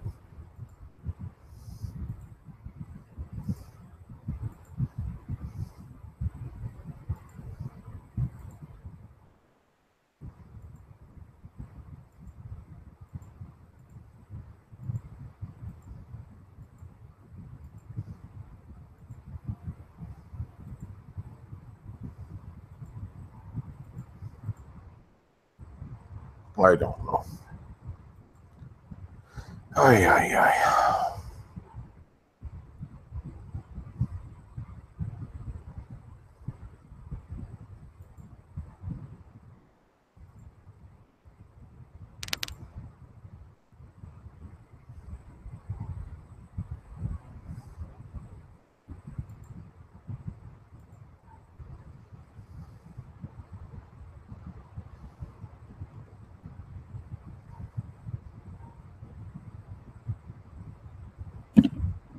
Uh-huh.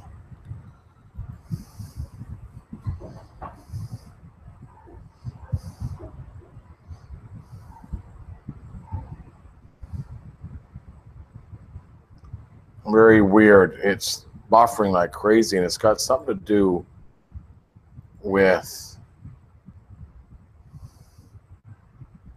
my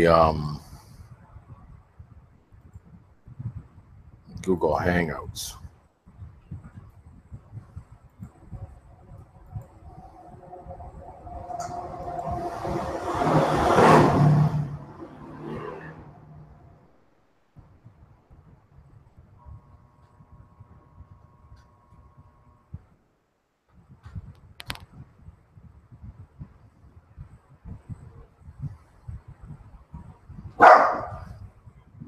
Bubba.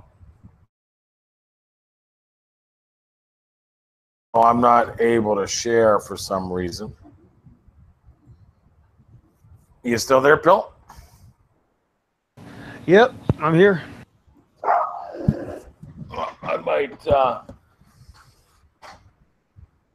have to go to bed soon. Well, not really. I guess it's only 10 o'clock. I don't know what I'm thinking. For some reason, I'm really tired, though.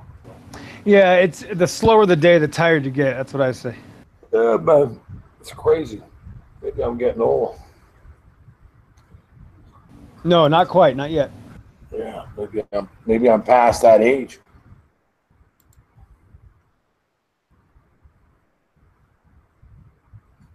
Oh, you're still a child till you're 100. That would be nice.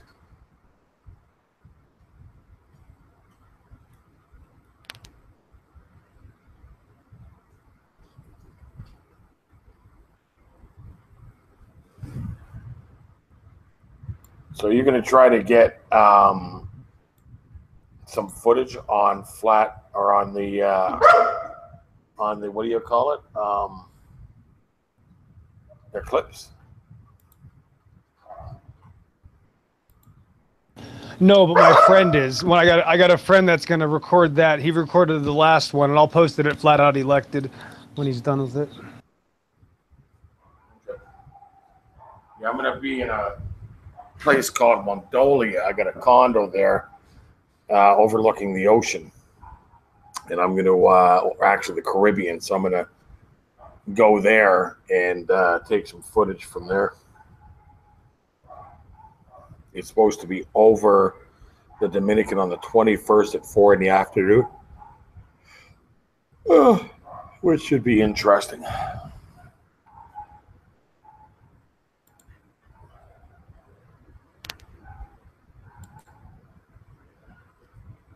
Yeah, what day is that? What day is that going to happen on? 21st of August. Okay, 21st. We shall see.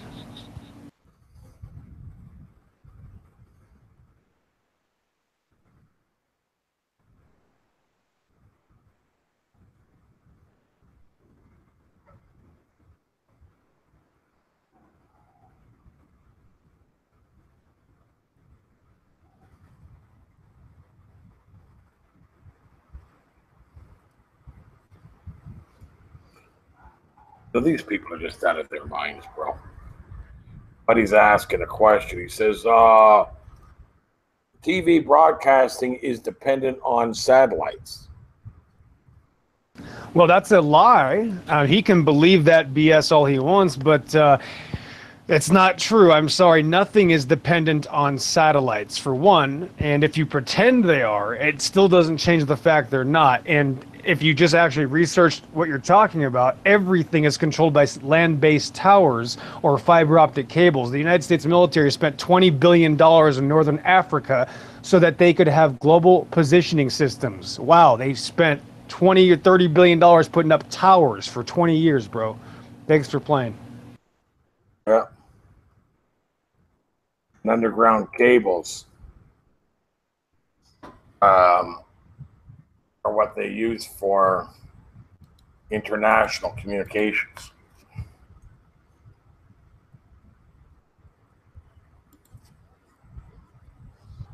I guess they want it to be true, right?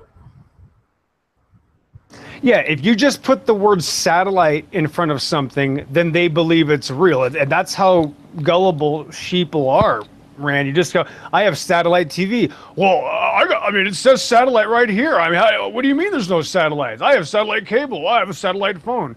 Right, because you know how to say the word satellite. Yeah, look up Arthur C. Clarke when he invented that garbage pseudoscience. But maybe first you should look up entropy and know that satellites can't operate in magical vacuums. That might be the first step. Right.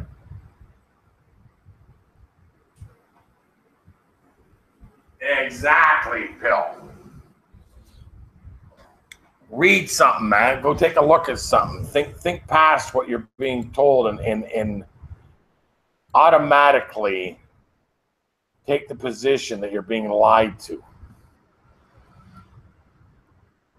And then, just maybe, you'll feel this little wake-up valve open in your brain, and you'll get flooded with wanting to know the truth.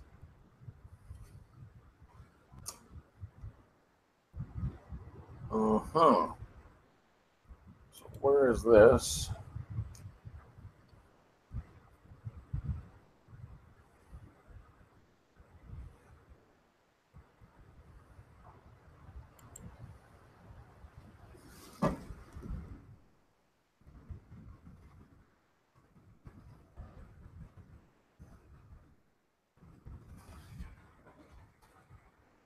Oh, gosh. I'm dealing with suppliers on those dog tags right now, Bill. What, are they fighting you? Right. Well, I need people to sharpen their pencil. You know what I mean? I don't like when people come in at a price and act like they can't sharpen their pencil. I've been in this business too long not to know the prices. And so I'll go over this supplier's head if he doesn't sharpen his pencil. It'll take an extra 2 weeks to get delivery. You know, once you get the right price, you can double your inventory, and the 2 week shipping doesn't matter. You know what I mean? You just make sure that you always have product on site. In other words, instead of ordering a couple of hundred, I'll order 1,000.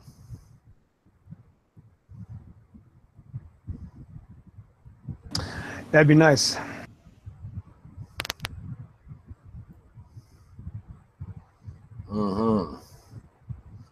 Time to start getting it together is what I say. Enough of the silliness.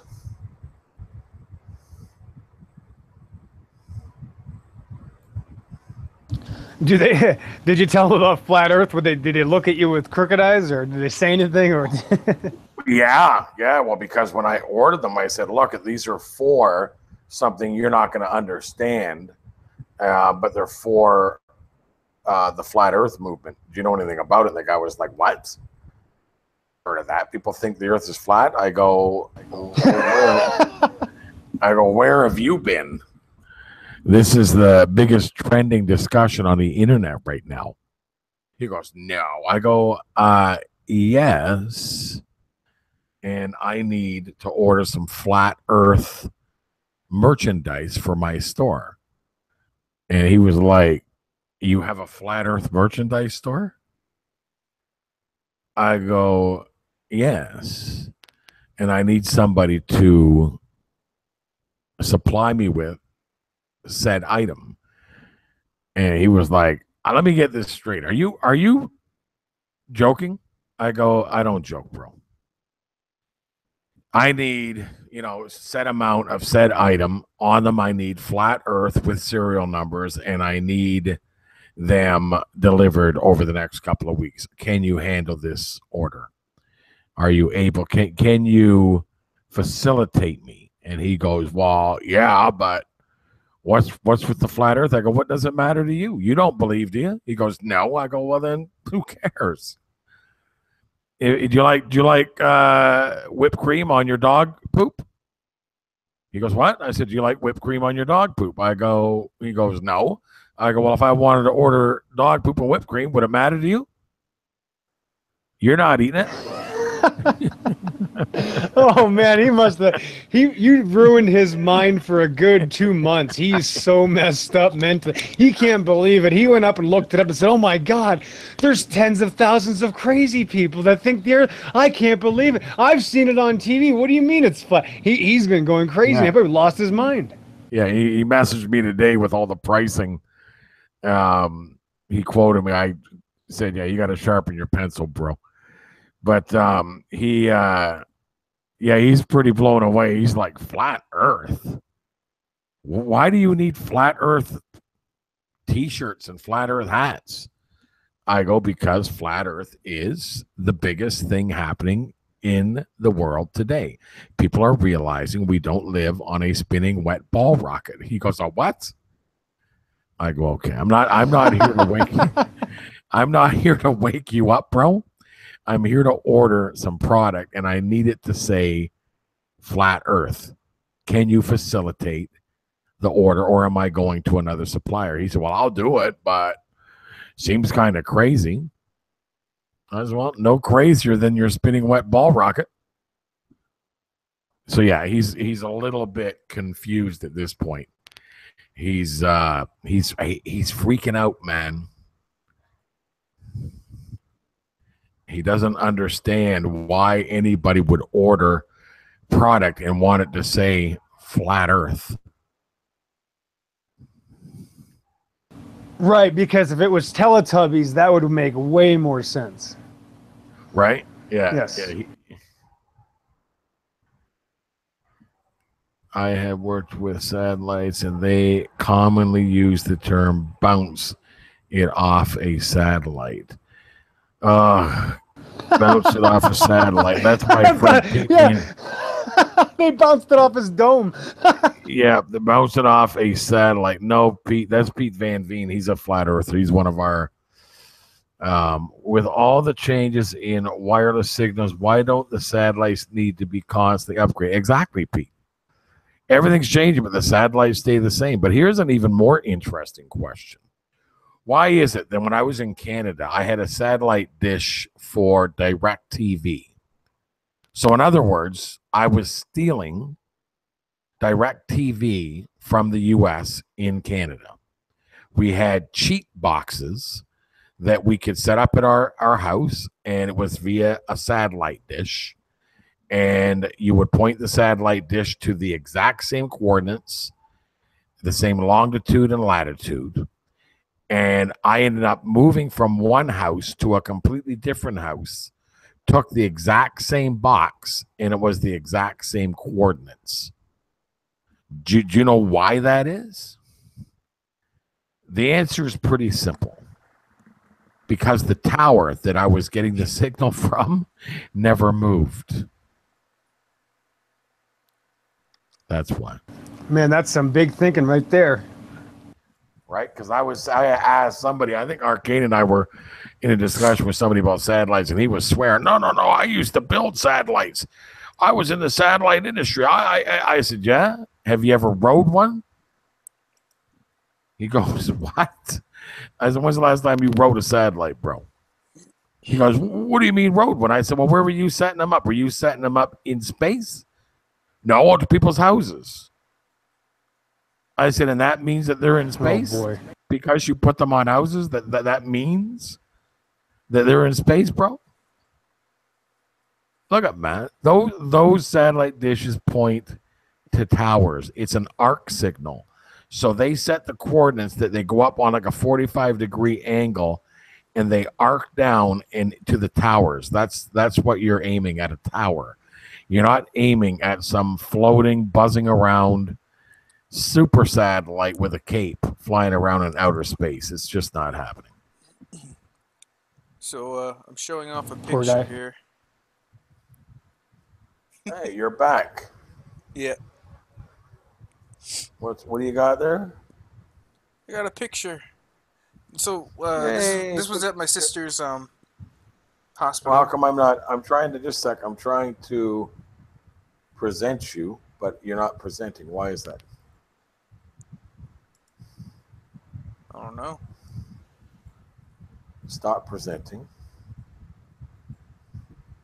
Present to everyone.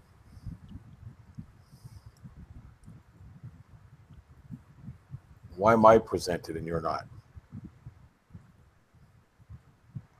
Okay, there you are. Pictures, library. Okay, so what are you showing us, Steve? Okay, this picture. This is at my this was at the hospital. I was visiting my sister, and this is what I wrote. I was pretty hungry, so it says, "What's important to me?" And I wrote down a bucket of fried chicken for my brother. But then underneath that, I put hashtag research flat Earth. Very nice. Just for fun. Very, very nice. Yeah, same thing when you go to Starbucks or you go to these restaurants where they call out your name. When you get a coffee, just write down flat Earth as your name. Yeah. I never go to Starbucks, but hey, it's an idea. I don't know. They don't even have them here in the Dominican, but just a good way. I think also at Walmart on the poles, you'll see those telephones. If you pick up the telephone and push 0, it takes you to loudspeaker, and you can yell all the way through the entire Walmart on the speaker system, flat Earth. Now, Rand, we're going to have to do that on a live hangout soon. We will. That would be fun, right? Just pick up one of the Walmart phones on the wall. Yep. And then just, hit 0. It takes you to loudspeaker, and then just, ladies and gentlemen, Walmart shoppers, research flat Earth. That's right. You heard it here at Walmart. We are not on a spinning wet ball rocket. Research flat Earth. Oh boy, yeah, I'm about 10 miles away from Fort Huachuca. I'll say, and why don't you go to Fort Huachuca and ask the guys how many drones are controlled by satellite? Thanks for playing, Walmart. If you come to where I live, people really, really don't care. Like, if you were to go and do that, you won't get kicked out. So you can go back and do it as many times as you want.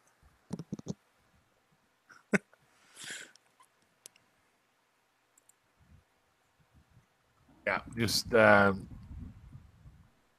up the phone. They're white. They're wall phones, like they hang up against the posts. You can see them. I think they're in every aisle. And you just push 0. It takes you to loudspeaker. And as soon as you get on, just attention Walmart shoppers. Attention Walmart shoppers. I said attention. Stop what you're doing. Ladies and gentlemen, we do not live on a spinning wet ball rocket. Research flat Earth. That's right. They lied. The Earth is flat.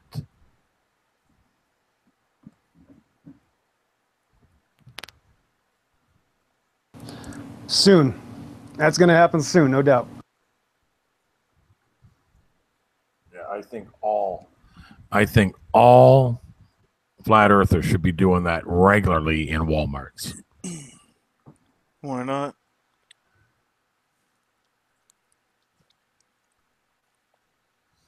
And I own a promotional company, Savory. So I'm thinking I might do a whole whack load of research flat earth stickers that just stick to everything. And just, give everybody a couple of hundred each. Yo, I could use some. And you just stick them everywhere. Especially on windows of places where people sit and use the Wi-Fi to go on the computer. And coffee shops, street right? Signs. Yeah, stop signs. Stop. Research flat earth. Yeah. And we'll make them reflectors. Like I can get ones that are reflected.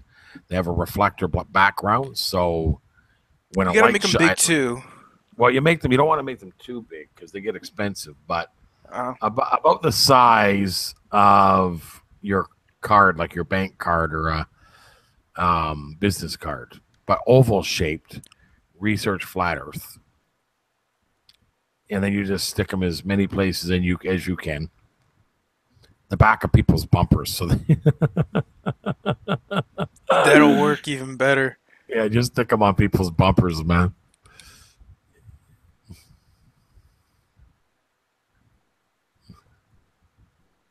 Yeah.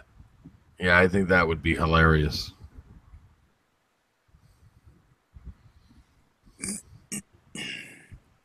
All right, I think I'm gonna head off. Okay. wonder what else we could do to kind of push flat Earth. All right. See you guys later. All right. Enjoy. Have a good one, bro. Take it easy, man. Be good, Saber. Nice talking to you. Bye. I wonder if Pillbox.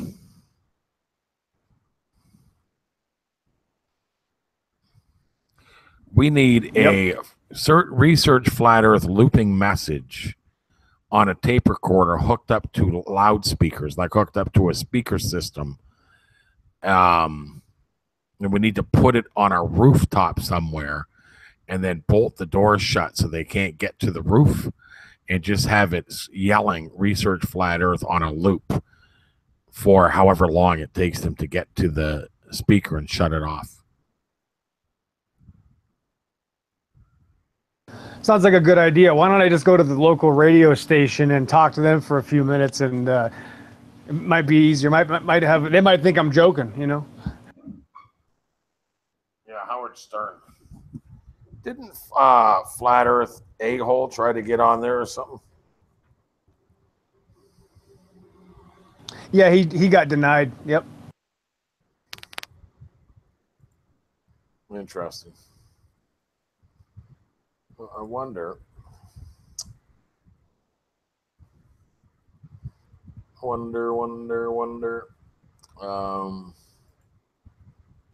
I'm getting trolled again.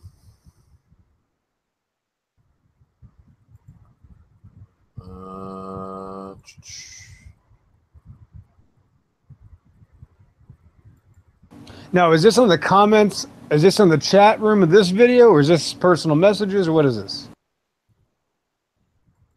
These are just personal messages. I put another video up today. I thought it was a pretty good video. Have you seen it yet? Yep. It was nice. Shared it. I haven't looked to see what it's doing. Let me see. What's going on with Rose these days? Have you talked to her? No, I see her around, but she hasn't been on any hangouts. She's been laying low. Okay. Yeah, I haven't talked to her in a while.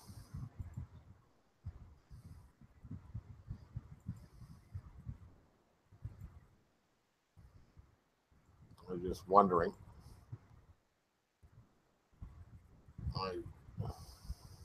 Well, you know, this isn't the most fun job, Rand. I got to be honest with you. I mean, dealing with the scum of the earth and the worst criminals I could have ever imagined, and begging them to actually stop turning their backs on the cries of children starts to take a drain on certain people. I got to be honest with you. Yeah, you and me both, bro. Make no mistake about it. I'm one of those people. That is exactly why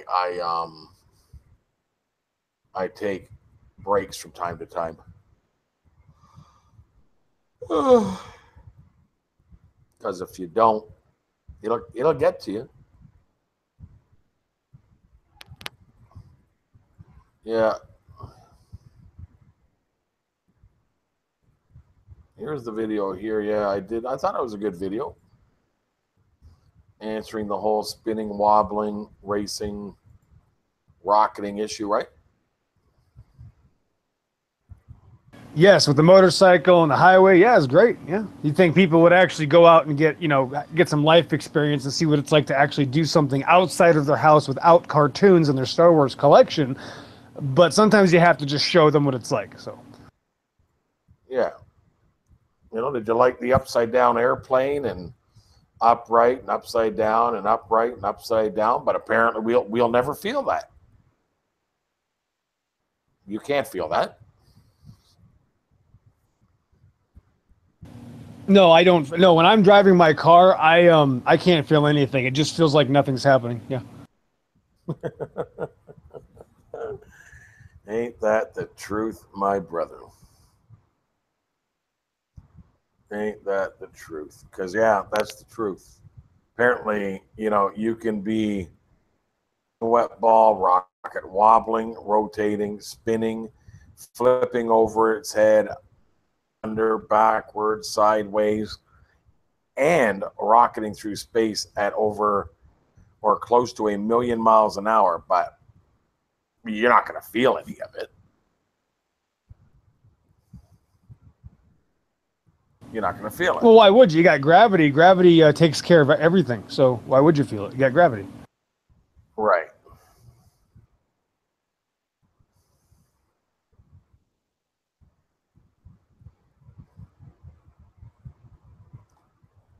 Uh-huh. Let me just...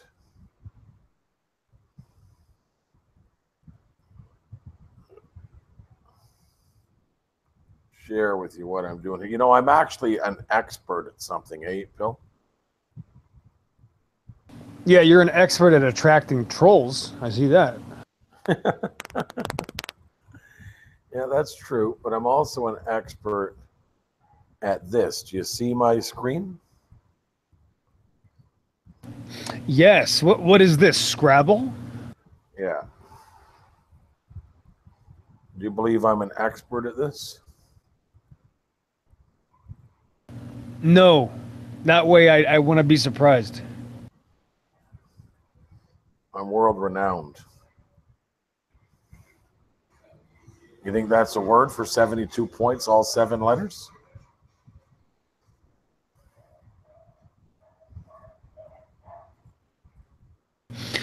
That depends on who you're asking. Some of these people don't know what the word science means. They ask me all the time, what do I mean by science? So what do you mean by what do you mean by sites?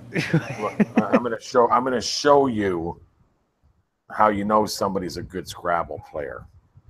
You see this? Right now, I can get more points with 1 letter than if I used all 7. No, I've honestly never played the game, but my wife is an expert at this stuff too. She would know better than I do. So you see this F? I put it right, see the triple letter? That turns this 4 into 12 points twice for both ifs. You see it? Yes. 26 points for 1 letter. That's probably the best I'm going to do on here right now. I think since you've done this so well, and this is a world-breaking event, you should probably retire as the champion and don't go on another challenge after this.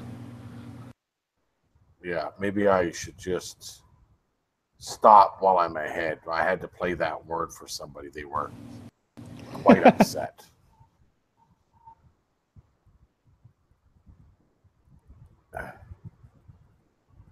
Does rose have a different name? Any rose by a different name is still a rose. Listen to Shanna. I'm an expert at cleaning toilets. Call Guinness. Yeah, I'm going to call Guinness. That was a pretty good place. That F. Nice move. Thank you, Shanna. What else is going on? I think Shanna is the only one talking. What about Pete? Is Pete still around? Or did Pete abandon his friends? There are also many balloons with satellites buzzing around, but they aren't the geostationary ones. Okay, well, let's see if I have somebody else that needs me to place a word. I do this once in a while, but I don't really play very often, Pill. Okay, so let's just see. Oh, Lord.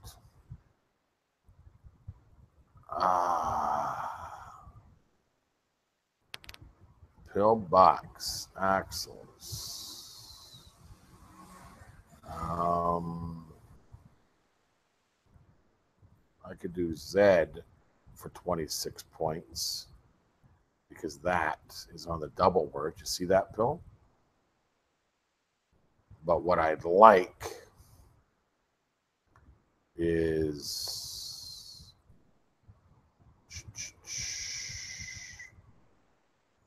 H.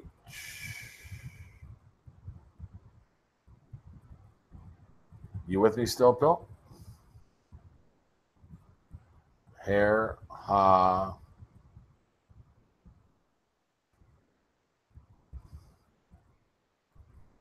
Bill, you still with me?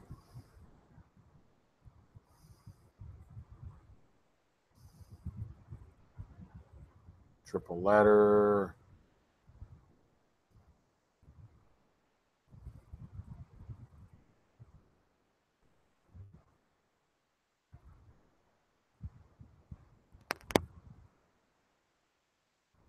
Who's playing that? Who's playing? Is that you, Savory?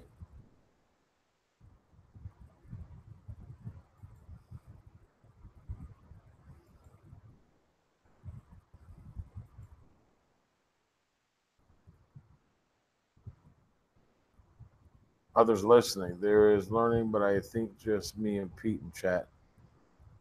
They're still learning. Okay, yeah, Shanna, it's just us. Just Pete and Shanna. Okay, let me go back to this Scrabble game. Let me see what I want to do here.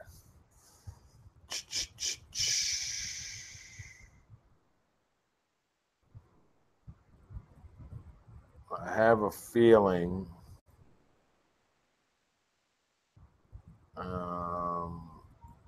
this is my best move for 26 points. Yeah.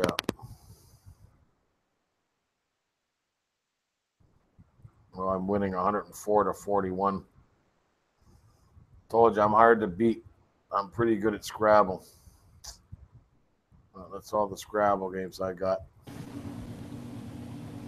Stop sharing. Bill.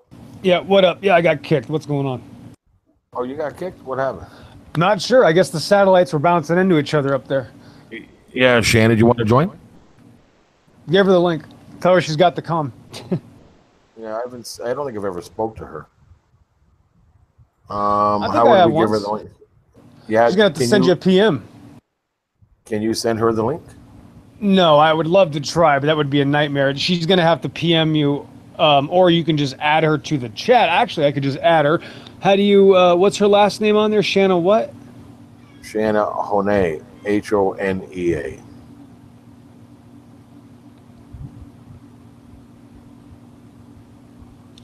There's 3 of them. She's the one with... Standing next to a tree? I don't know. Ask her. Shanna, what's your icon? Are you standing next to a tree?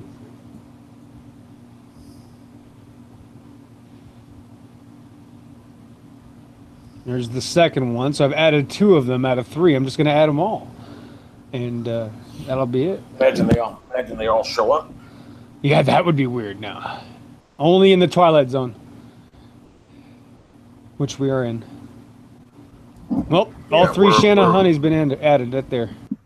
Yeah, we're all familiar with IPS. Yeah, I'm familiar with noobs.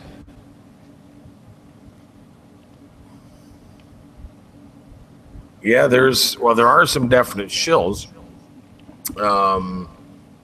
I don't like to put my fingers on people unless I'm 100% for sure.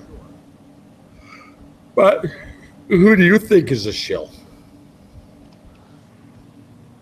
Well, I know IPS is a shill or is a demonically possessed Satanist because he's absolutely got to be the craziest witchcraft practitioner I've ever seen. And plus, he calls himself a flat earther, but then goes in front of Congress and can't say the words flat earth.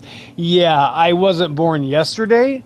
So thanks for playing. I'm sorry that you don't have a real identity, and I know that he's got some personal issues I'm not going to discuss just because I've been around the block for a few years, Rand. I can kind of tell why some people want to hide from the Bible. And you know what? Those people that have issues that are in the Bible that maybe don't agree with your personal issues, guess what?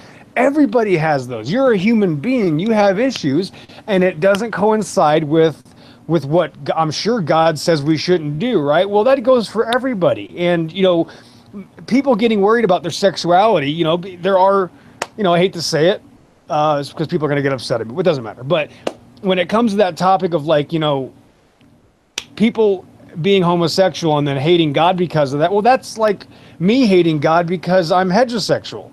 It's also illegal in God's eyes to have normal sex unless you're married. And the catch is you can only marry the opposite sex. So that's how God's creation works.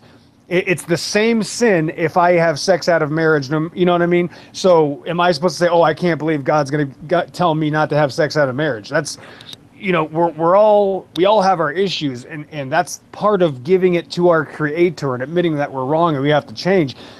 There are people of infinite walks of life that understand and know the Bible is true. It doesn't matter where you started. It matters where you finish. And if you're practicing witchcraft and you're scoffing at the Bible, well, you're on the opposite side of reality. I'm sorry, I don't care what you say. You probably think 2 + 2 = 4 as well. It doesn't mean you're right. And you can be right about this or you can be wrong. And if you're not using the Bible, if you're not using the only thing that God gave us to understand reality, you're not on the right side of reality. Especially if you're taking God's creation and then rubbing it in everybody else's faces and trying to say that it's not the Bible and that you're going to make fun of the Christian deity, which he does. So the guy's got some serious issues. I really was disappointed at the fact that so many people fall for anti-Christians because they love not having a standard. They love breaking away from any sort of standard of truth. And there's only one. Of course you are. You either are going to be in fear of God, your creator, and you want that standard, or you are going to be in fear of losing your ego. And for some reason, your ego is so important to you, it's actually the most worthless possession you've ever had. Well, you got to be able to be a man or a woman, be a woman about this, be a man about it, and drop the ego and give it to God, because there's no other option, because you're going to be sorry. The longer you wait, the harder it is on you. You're not hurting me. I've known the truth for a couple of years now.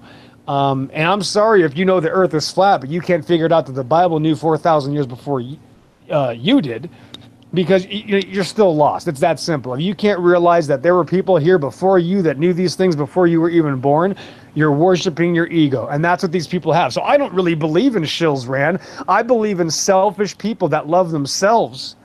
And that's it. That's all you have to do to destroy your life. You don't have to sign your name away and sign your soul away to Satan. All you have to do is try to possess your ego, and you're just as doomed.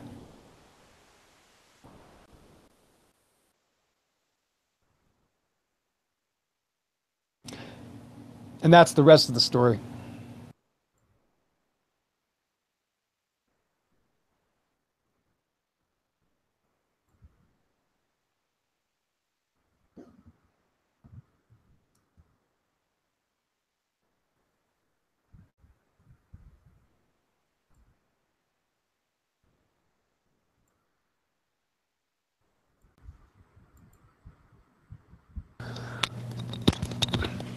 If you're not asking, yeah, you didn't hear that?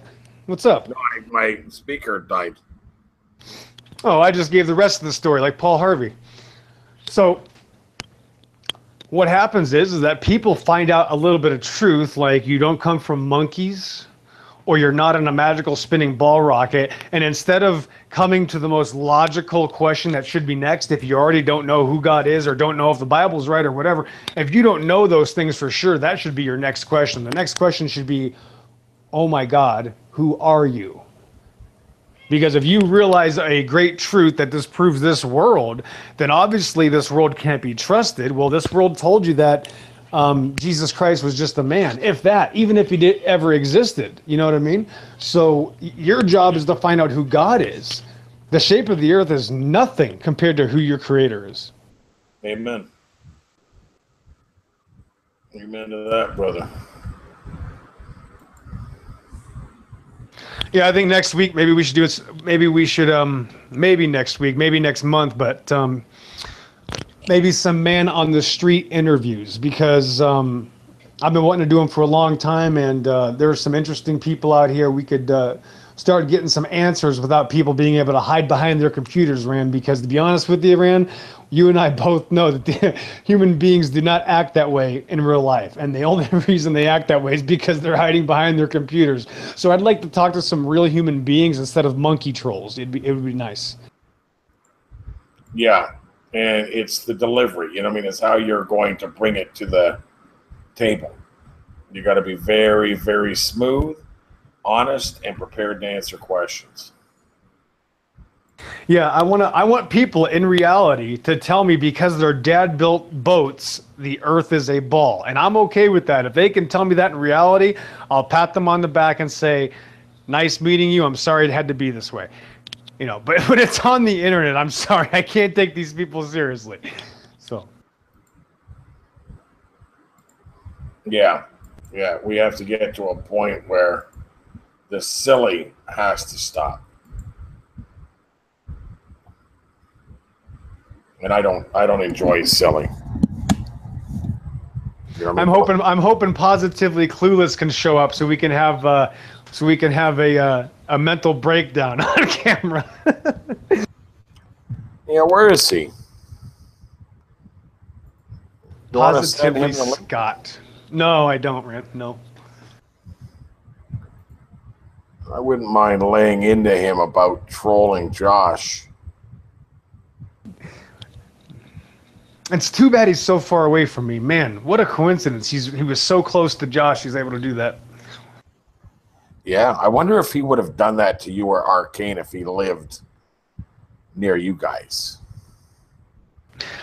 That would have been a bad day for his son. Let me tell you that. That would have been real bad. I can assure you. Yeah, I can assure you he wouldn't have done it to me. He wouldn't have done it to Rose Patton, Rand. Let's get real. Come on.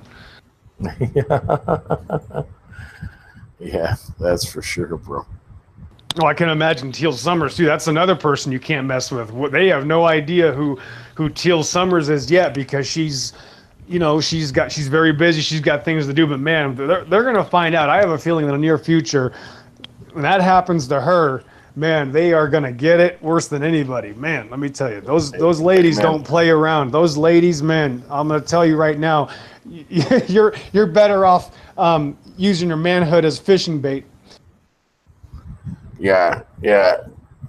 Scott might want to bring out his dad's old golfing clubs and go take a long 9-hole walk because he couldn't make it 18 holes with a flat earther. There is no way in the world.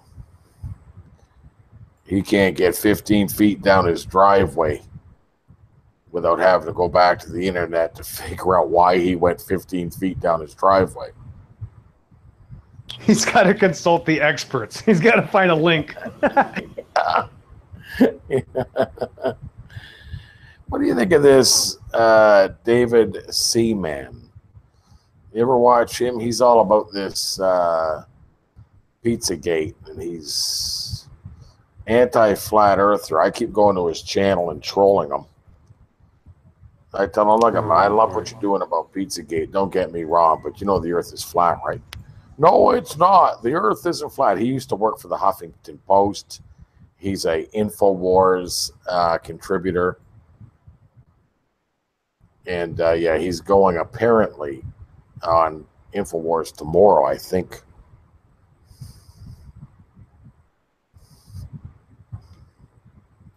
Wonder if anybody in the chat knows who I'm talking about. David Seaman. I have never heard of him. But that, gosh, you know, when they have those panels, I'd love You to guys be on know Eddie. who David Seaman is? Love to be on Eddie Bravo's panel. I never heard of that guy. No, you don't hear me, do you? I must be cutting out. Let me restart.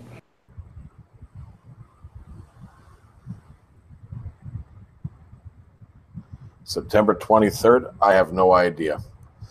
I know that September 23rd, 2014, something was supposed to happen. 2015, 2016, and now 2017. I hate date setting. I hate it only because I've yet to see anything happen of any kind of notoriety on any of these dates that keep getting set. I know September 23rd has biblical significance. I also know that this eclipse is supposed to have some kind of biblical significance. But whether or not it's actually going to happen or not, I don't know. I don't know. What do you think, Bill? I think Bill It is Box impossible to know. No, I had to reset. Can you hear me? Yeah, you sound good. Yeah, that nobody knows. And every time someone mentions a date, I tell them, stop worrying about it and get back to your job. You're off the job. God gives you a time clock. You're supposed to be on it, not sitting there going, oh my goodness, oh, we got to do it. No, you don't got to do anything. Does God tell you in the Bible to be a prepper and to stock your garage with beans? Shut up. I know. Yeah, I know that Revelation 12 is supposed to be the big clue. I don't know. Like I said, this was going to happen for the last 3 years, September 23rd. I also heard the date March 23rd, September or December 21st, 2012 was a big date. I don't know. Again, I don't set dates. Right, but a date, but we don't even know what we're talking about, Christ. though. I just live for the Lord. What could it be, though, Rand? Let the world unfold as it should. Great sign. If I'm just looking at it here. Gosh. Sign up prophecy. News dates. Most Christians miss the mark when it comes to a biblical worldview. I don't know. It's not really given any information on this website. Revelation 12 KGV. Read it here. And there appeared a great wonder in heaven, a woman clothed with the sun and the moon under her feet, and upon her head a crown of 12 stars. And she, being with God, cried, traveling in birth, in pain to be delivered. Now they're saying that stars are lining up that look like a woman giving birth, that apparently are expected to happen in the heavens. So verse 3, and there appeared another wonder in heaven, and behold, a great red dragon having 7 heads and 10 horns, and 7 crowns upon his head. And his tail drew the third part of the stars of heaven, and did cast them to the earth, and the dragon stood before the woman, which was ready to be delivered, for to devour her child as soon as it was born. Is this the... I guess a lot of people think it's the second coming of Christ. I don't know. And she brought forth a man-child who was to rule all nations with a rod of iron, and her child was caught up onto God and to his throne. Well, that certainly sounds like the Lord. And the woman fled into the wilderness, where she hath a place prepared for God, that they should feed her there 1,000, 2,000, and 60 days. And there was a war in heaven. Michael and his angels fought against the dragon, and the dragon fought and his angels. You know what's interesting is that I have a friend who is very, very spiritual and receives quite a bit of visions. Very interesting visions. I won't go into detail, but he recently had a vision where he saw, believe it or not, he saw the archangel Michael, and he was strong and sturdy, marching someone, and he knew it was the archangel Michael in this vision. And he said Michael was like serious, ready for battle, like crazy, and he was stomping walking, looking like he was looking for somebody. I found that interesting. So when I read, and there was a war in heaven, Michael and his angels fought against the dragon, and the dragon fought and his angels. Just very interesting. And prevailed not, neither was their place found anymore in heaven. So that would be when he was removed. And the great dragon was cast out, that old serpent called the devil and Satan, who deceiveth the whole world. What? He was cast out into the earth. That's interesting. And his angels were cast out with him. Let me read that again. And the great dragon was cast out, that old serpent called the devil, and Satan, which deceiveth the whole world. He was cast out into the earth, and his angels were cast out with him. Interesting. And I heard a loud voice saying in heaven, now is come salvation and strength and the kingdom of our God and the power of his Christ. For the accuser of our brethren is cast down, which accused them before our God day and night. Amen. And they overcame him by the blood of the Lamb and by the word of their testimony, and they loved not their lives to death. Therefore rejoice, ye heavens, and ye that dwell in them. Woe to the inhabitants of the earth and of the seal, for the devil is come down unto you, having great wrath, because he knoweth that he hath but a short time. And when the dragon saw that he was cast onto the earth, he persecuted the woman which brought forth the man-child. And to the woman were given 2 wings of a great eagle, that she might fly into the wilderness, into her place, where she is nourished for a time, as times and a half, a time from the face of the serpent. And the serpent cast out of his mouth water as a flood after the woman, that he might cause her to be carried away of the flood. And the earth helped the woman, and the earth opened her mouth and swallowed up the flood, which the dragon cast out of his mouth. And the dragon was wroth with the woman, and went to make war with the remnant of her seed, which keep the commandments of God and have the testimony of Jesus Christ.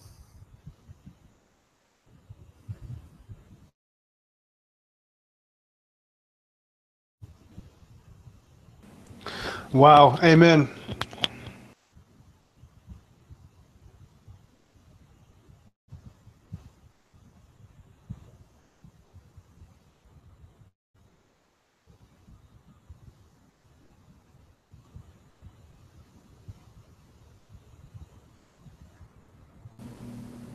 Wow. I don't know if you can hear me though. I'm thinking we cut won't off. know. Yeah, we won't know the time or the date. Not even the Son, not even Jesus Christ knows. Only the Father knows. But we will know signs and times. He hasn't completely blinded us that we don't have an idea. And we are certainly close. That much I can tell you.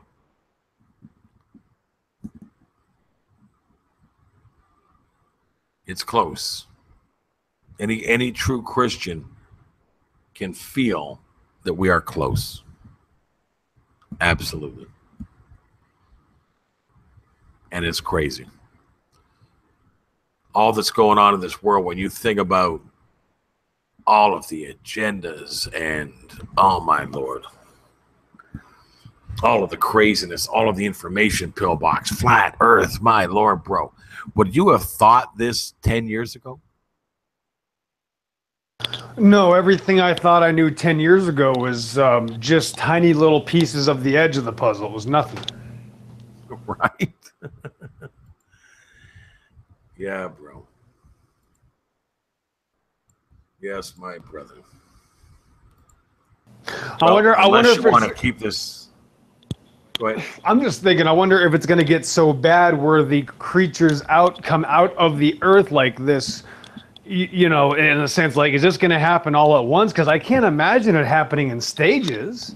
I imagine it happening, and it happens, and it all happens. I can't imagine, you know, and does that mean that is that when it's going to be 1,000-year reign of Christ afterwards? You know what I mean? Like, I don't fully understand it. It's hard to understand, but, you know, I'm not supposed to understand most things, so I don't know. According to Scripture, if you read Revelations in the 7 churches, I believe that we fall under the Church of Philadelphia. And I think that that is rapture worthy. The Church of Philadelphia is, I don't know if it's pre-rapture or mid. I feel as though I'm going to be here for some of what's going to happen here. I've already had visions of me helping Christians get through checkpoints, so I can't say that I'm going pre-tribulation, not pre-rapture, pre-tribulation. So some people believe that they're going to be pre-trib. Some believe they're going to be mid-trib. I personally think the elect, those that are proving to be the strongest, I'm sorry to say, but you know, Christians that are awake to these deceptions and these absolute unimaginable truths seem to be the strongest Christians. We're taking the most heat. We're not only taking heat for our love for Jesus Christ from a world that, you know, despises him. We've taken it a step further, and we're saying Satan is truly deceiving the world. And so I believe that that makes us the elect. I think that I am accurate in saying that the Christians that are wide awake, that are exposing these truths, are the elect. And I think we're the strongest Christians. I don't mean that to be arrogant. I just truly believe that the Christians that stand on Scripture and are willing to say Satan has deceived the world, and yes, it is flat, are literally the strongest warriors in the body of Christ. Right. There has to be a standard, and how else should it be done? Doesn't there have to be people that are able to do a job? Yes. Doesn't there have to be people that are qualified to do a job? If you're either qualified or you're not, and there's good people that are not qualified, and there's bad people that are. Well, Maybe. Let me ask you this. Let me ask you this. If you were the coach of a football team and you were in the final 3-4 minutes of play, are you putting the worst players on the field, or are you putting your strongest and your best?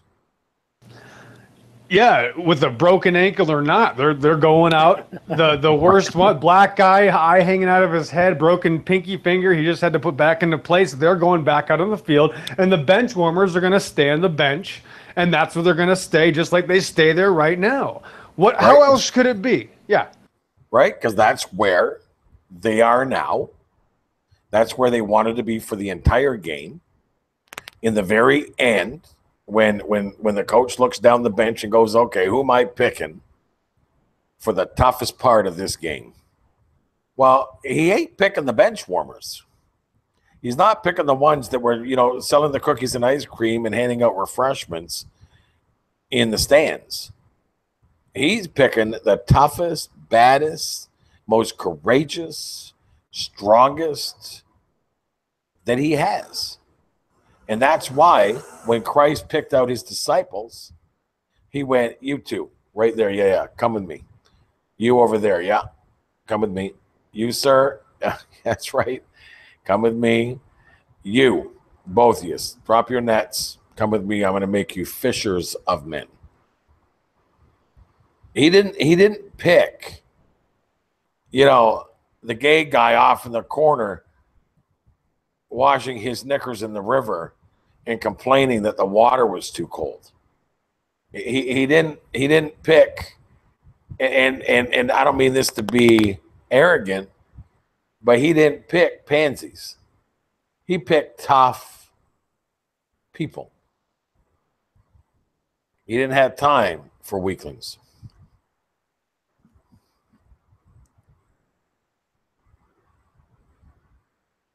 And people don't realize that this training starts a long time ago. The training for these jobs starts before you learn how to talk. When I came out of the womb, I had my umbilical cord was wrapped around my neck, and that was the first time death had already tried to get rid of me. I came out blue, and basically dead. And that's where the training starts. And that's how this operates. And people don't understand it. I remember being 4 years old and looking up at the sky going, I think people are watching me. I remember that being 4 and 5 years old going, why do I feel like people are watching me? Well, I know now because they are. So, you know, there's this, the training here is just, people have no idea how this works. Like that time when John Brannick jumped me at the, in a football game in the first grade, and I had to do a Superman punch and leap to knock him out as he was running at me and attack. How do I know how to do a Superman punch when I'm 7 years old? How do I know how to do a Muay Thai clinch, at that age?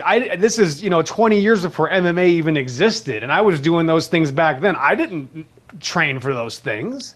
I didn't know how to throw a punch, but I was doing it, and people were getting knocked out. Because when God sets up his disciples and his followers, they're already pre-programmed to do his job. And I was pre-programmed from the beginning. And they were trying to kill me since I was young. Not only did they and this person, that person, my own mother tried to kill me. And people don't understand that. I dragged my father's lifeless body back in the house the first time when I was 15 years old. By the time I was 21, I was watching him die. By the time I was 28, he did die. And then I joined the army so that they could try to kill me, and they did. And I beat them too. And the reason is not because of me. It's because God decides that. Not me. I don't decide any of it. But I say yes. The difference is he probably decides it for a lot of other people. The problem is that they don't say yes. They say, no, I don't want to. The difference is I say, what's next? Lord, what is next? Lord, let's go. Let's take it to the next step. I've only been here 35 years.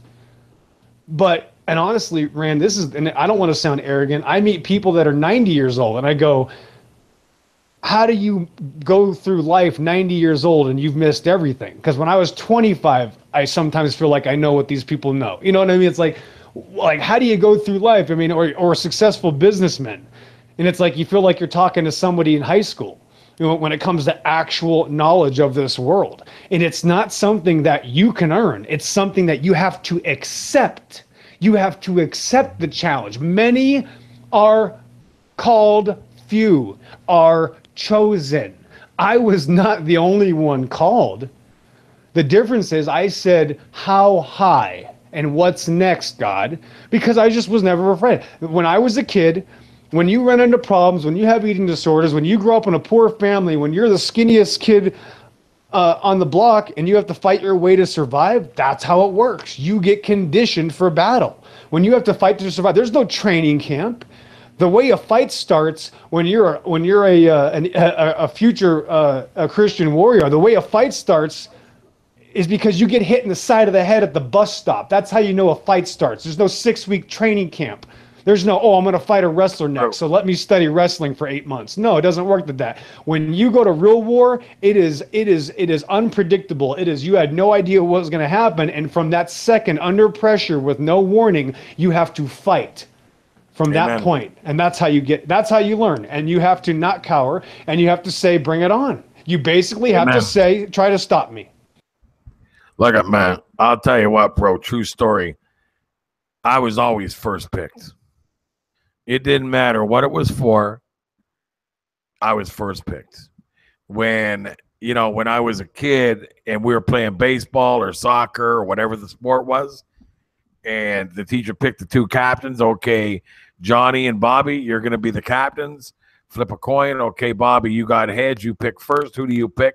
And he yelled out of the top of his lungs, Randy. I'm going to take Rand. And the other guy was like, because they knew whatever it was, they lost. Because I never lost, bro. I fought for everything. I worked real hard on every single thing I ever did to get it done, and I couldn't stand losing, and I was very gifted and talented, and that even came all the way down to when people needed somebody beat up growing up. They were like, Rand, could you do me a favor and beat this guy up? And that even came all the way to when I first started in this business of doing sales. And, we would have sales competitions in the company. This was many years ago. And they would say, okay, Art and Kevin, you guys are going to be the team captains. Flip a coin, heads. Okay, Art, you get to pick first. Who do you want to pick on your team for your first salesman? Rand. I'm taking Rand. And that's just how it was, bro. And I'm not being arrogant, and I'm not being boasting. I'm just letting you know that God knows that I'm that guy. I'm going, if you pick me, I'm going to give it everything I got. And that's what he does. He's picking us up, man. I said this a long time ago. I even said this in a video. If you think God isn't picking his end time disciples right now, the same way the Lord picked his disciples and said, you two over here, you come here, you and you over here, you, that's right, come with me. If you don't think that's happening right now, if you don't think God is picking his end time disciples, that's exactly what he's doing, bro. He's picking his warriors. He's saying, okay, who's willing to get up on the front lines at all costs? Who's willing to take this beating? Who's willing to get their head cut off? Who's willing to step up to the plate and do whatever it's going to take to bring God's kingdom here to earth and glorify his name? And we can see who he picked, bro. I can see it. There is no doubt that you can look around this YouTube or this G Plus and we can see exactly who is being picked, right? Right. Look at Rose Patton and Eve Reel. Like, those are two people that are just very different from other people. There's just, you can't put anybody that I know, and a lot of these ladies, a lot of strong Christian brothers and sisters, but just for example, I use these two ladies as an example, and they're very different ladies. They have almost nothing in common except Jesus Christ. But those are two people that were bred and honed and basically forged in fire for a reason. And the difference is, and one of the craziest little things, right, this is what nobody realizes, is can you get up out of bed or not? It is that simple sometimes, because some people can't even get out of bed. There are some grown men that get up at 7 o'clock in the morning and go, oh, I don't feel like it. I'll just get up at 11 and do what I said I was going to do. No, you can either get up and do what you said you were going to do, or you can't. It's that simple. And if you can't, you are not qualified. Well, guess what? Sometimes God is so awesome, he doesn't give us a choice. When I took over the household, I was 21 years old, Rand. I didn't know anything. I literally absolutely knew nothing except for, studying the military-industrial complex. I had to be the man of the house at 21 years old. Well, guess what? If I didn't get up out of bed at 5 o'clock in the morning, I knew that I was going to get the light shut off on me and I wasn't going to be able to feed my father or myself. So I had to get out of bed. If you can't make that first step, and I'm serious because I've seen men literally turn to puddles of mush because they can't even get out of bed. And then they're wondering, I wonder why my life is so bad. It's like, bro, you can't even get out of bed. I'm out there working before the sun's up. And you're wondering why I have, maybe a little bit of a resume. There's probably a reason. If you can't get out of bed, if you can't do anything, if you can't put the time, it's about working, man. It's crazy because I love to work. I love to work. I love to start a project, build something, complete something, help somebody out, teach somebody something, repair my car, replace the differential fluid, take the transmission out, put it back, redo my spark plugs, gap them, shave them off a little bit, put them back. Let's see how it starts now. Put a different torque converter in. I just don't know what it is. Like, I look at these people on the internet and they always want the easier way. It's like, what are you doing? It's not the easier way. It's the harder way. That's how I got my resume. I didn't do it the easier way. I said, what is the way to get it done the right way? And that's the thing. People don't want to do the right thing. They want to do the easier thing. And they wonder why they're handing out lemonade on the sideline. Amen. Amen. And then they want, and what it gets worse, then they want to mock and insult the warriors on the battlefield and tell them how to do what they're doing. I never seen anything crazier in my life, bro. It's like somebody that's never even tried out for the football team telling the quarterback how to throw the ball. And the quarterback been trained and working at throwing that ball his whole life. And he's in the game of his life. And dude up in the stands who hasn't got clue one of how to throw a football is going to be yelling down to the field telling the quarterback how to throw a football. It's insanity, bro. Speaking of which, a lot of the people that we converse here, sadly, and I'm not trying to insult a lot of people, but this goes without saying. There's no way around this. A lot of people are internet people. I'm not an internet person. People get really mad at me because of the way I act. Well, the way I am right now is the way I am in real life. And a lot of people aren't like that. A lot of people come on here to be, pushy or whatever. They want to mock God and everything. Well, I guarantee you wouldn't do that on the street. You don't do that. Are you going to walk up to a guy who has a Christian shirt on and tell him, "Oh, I can't believe I can't believe you're a Bible believer. Why do you believe in Jesus?" They would never do that.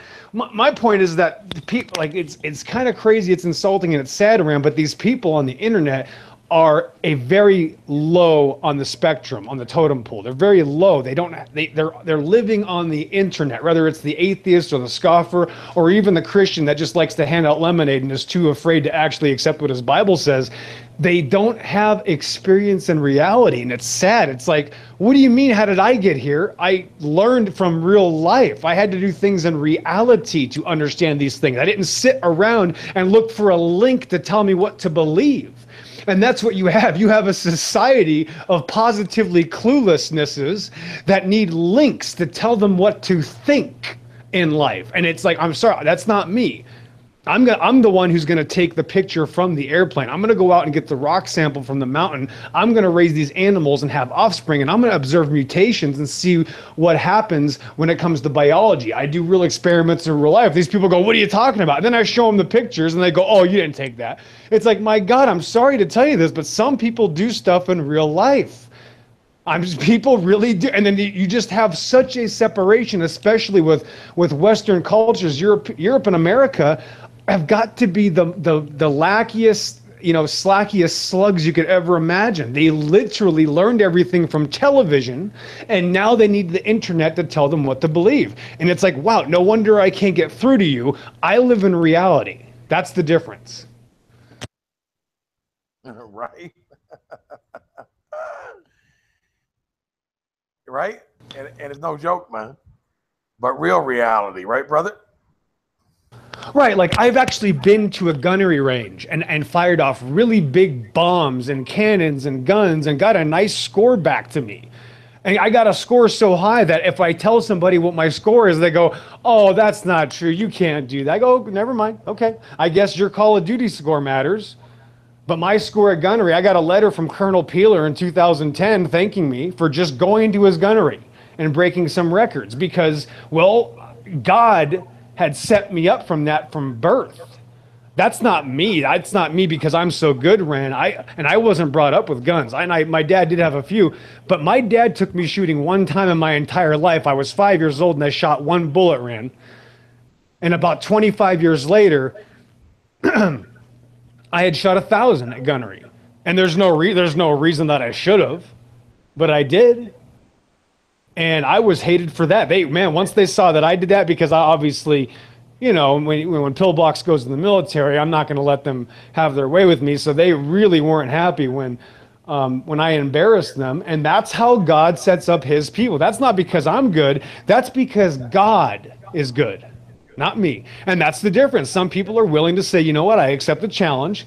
I know that I'm an underdog. I know that I've never driven a tank before. I know that I've never fired a howitzer. I've never loaded a 120 millimeter sable round or a heat round. I don't know what any of this stuff, but I'm going to try. I'm going to give it my best shot." And guess what happened? Those targets went down. That's the difference. When you put your mind to it, because God gives you the opportunity and you say yes, those targets go down. And I feel very sorry for these people that have not a single clue what it's like to be in the most stressful situation and literally blow it away unlike you could have ever imagined, because I had no idea that was going to happen. I was just hoping I was going to pass, Rand. But God came down and said, no. That's my soldier. Now watch this, noobs. And that's how it works. Amen, brother. Amen to that, sir. I really think people just need to get out of bed early, Rand. If people just got out of bed early, this whole world would change. Well, there's that, and what are you going to do when you get out of bed? Go turn on your TV and sit in front of that all day? Oh, you nailed it right there. You nailed it. That's it. That's what they do. That's what my ex used to do. She used to get up at 8 in the morning. She never drank coffee. She'd grab a Canada Dry and turn the TV on and sit there all day. They can't. It's like a jail. It is a prison. That's how my father died. That's how they got my dad. He just stuck in that prison. There's a prison in every household. It's called a boob tube, and it will lock you in. And if you can't break through those bars, you're dead. You will die. You will literally just disintegrate. Amen. I don't have a TV. I've seen so many people do that, Rand, growing up. And these same people made agreements with me and said they were going to do this and that, and they just blew it all away. As I worked for it, they just watched TV and it all went away. They just watched their TV, and honestly, a couple of them have died recently. They died watching TV till their death. How sad is that? Could you imagine? Yeah. I'd rather be tortured to death. Yeah, you and me both. I got zero time for any waste of time. How about when they come to you, Rand? How about when they come to you and I want to tell you about this movie and they start talking about a movie? It's like I just want to take them and push them out of my car on the highway. No. I had a discussion about that earlier with Authentic Intent, and you couldn't begin a discussion with me on anything that the world's doing. Name something. I couldn't have the discussion, bro. I'm an ex-fighter, and I used to love boxing. And this fight coming up with McGregor and Mayweather. The last couple of weeks, I have forced myself to watch interview tapes and review their fighting styles and try to figure out in my head who's going to win that match. And I'm looking at it, but I'm the least bit interested, bro. I can't force myself to be interested, but I'm doing it just because I'm trying to figure out what it is that people are freaking out about, man. It's a show. They're puppets. It's not even real. It's a nightmare. And people are betting their lives on it. Even the interviews are so fake. The way they're talking about each other and talking to each other. Well, if you haven't seen that 1,000 times and figured out it's all a show, come on. Yep, I'm with you. I lost interest. I used to be a big MMA and boxing fan. I remember, and even though I'm only 35 years old, I watched Mike Tyson live lose his own fight. I was like 10 years old, and my dad used to order all the fights. I'm not some noob to this, like all these other guys around here that just started watching fighting a few years ago and they're all experts. I've been doing, I was doing it in the 80s. I was doing it before I even watched it. And I've always been a big, I've always been interested in combat. Obviously, when you're a soldier, you're going to study combat. That's what I've done my whole life. But now, I hate to use the term, it is so gay. I'm done with it. It is so gay. All the MMA is so stupid. Everything is just so ridiculous. The matchups are pathetic. The fighting style is absolutely cowardice now. They're not even fighters. They're not fighters. They're athletes that point fight, that hide and wait for the right opportunity. That's not how warfare works, Rand. Warfare works when you get hit in the side of the head and you have to defend your life. You didn't have you don't even get a training camp. You don't know who you're going up against. I have no respect for these people anymore. I had harder times fighting and more real fights when I was 8 years old than these people. And I didn't get a training camp or a warning or a weight class. And I was always 30 or 40 pounds lighter than the guy I was fighting. I didn't get to choose my weight class. So I have no respect for these people. Yeah, I was reviewing the tapes on McGregor and Mayweather. Now, I mean, I've watched Mayweather for years, and he's as skilled a boxer as you're ever going to come across. People can say what they want. He fights a defensive fight and has been the champion for 21 years. So say what you want about the guy.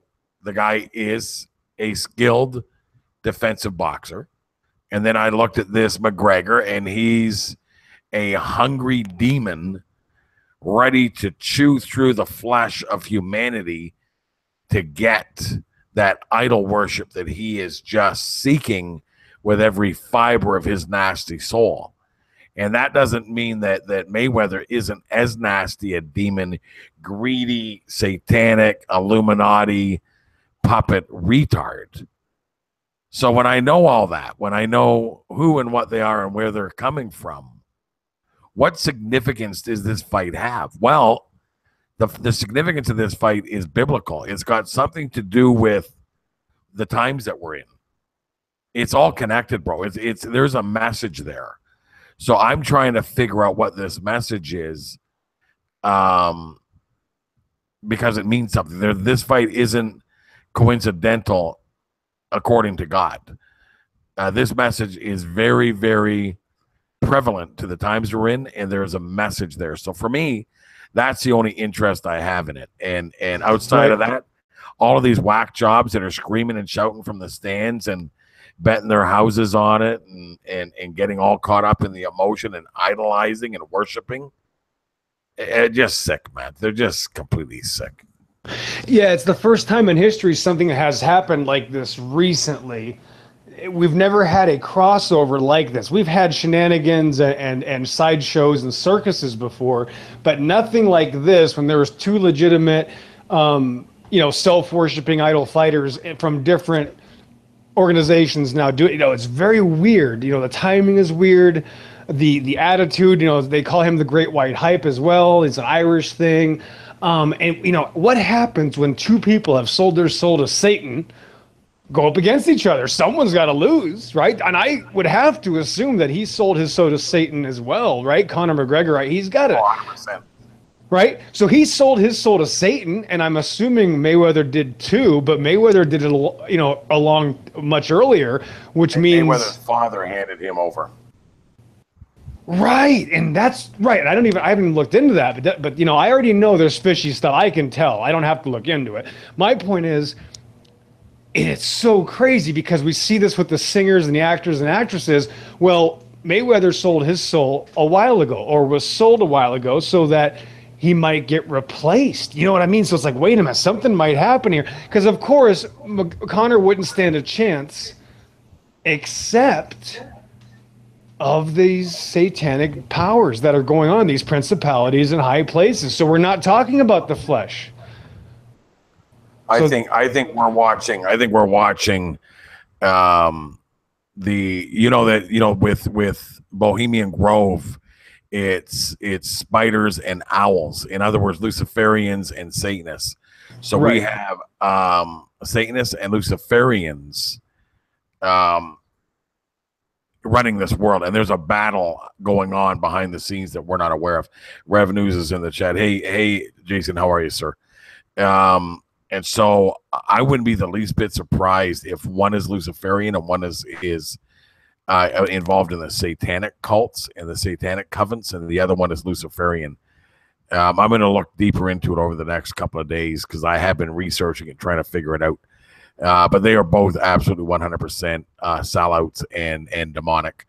McGregor, I've seen a video of him driving a Bentley in Las Vegas, and he's boasting and bragging about how he uses the secret to visualize his future. And when he does it, everything he visualizes comes true.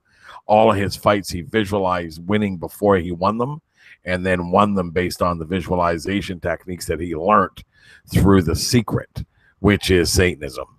And then you see him in this. You see him in this video driving in Hollywood or I'm guessing Las Vegas, but he's looking in the side mirror of his car, the Bentley, and then he looks and he sees himself on a great big sign, and he looks back in the side mirror and smiles at himself like, yeah. So the idolization, the self-worship, the self-God image is very remnant with Luciferianism. So I would say he's probably, out of the two, he's probably more leaning into the Luciferian camp. And I would say 100% that Mayweather is 100% satanic, 100%. I've seen his rituals. He gets up real early in the morning, which is a sign of like 3 in the morning he gets up. And that's satanic, because even a lot of musicians and a lot of artists, what's his name, that Barry Gordy from Motown would get up at 3 in the morning to sign deals with musicians, because 3 in the morning is a mocking of Christ, God the Father, the Son, and the Holy Spirit, the Trinity. So 3 in the morning is very powerful for them. And so, and I've heard Mayweather say that he gets up at 3 in the morning to go to the gym and work out. So that's Satanism. So that's kind of where I'm at right now with that study. Right. So they have to sacrifice one. I mean, somebody's got to lose, so somebody's going to have to take a fall. It's hard to imagine. It's really hard to imagine either way, because this is something that's never happened before. It's one of those, like, wait a minute, we're talking about a flying spaghetti monster, versus the, the My Little Pony unicorn. Like, this has never happened before. Like, what, so it just looks like, what difference does it make anyway? If McGregor wins, then, well, that means, the excuses of fighting. Well, it was a bad day for Mayweather, And if Mayweather wins, well, he's the boxer anyway. So it doesn't matter anyway. It's just literally to distract the hell out of these people and to crown a new satanic idol. That's it.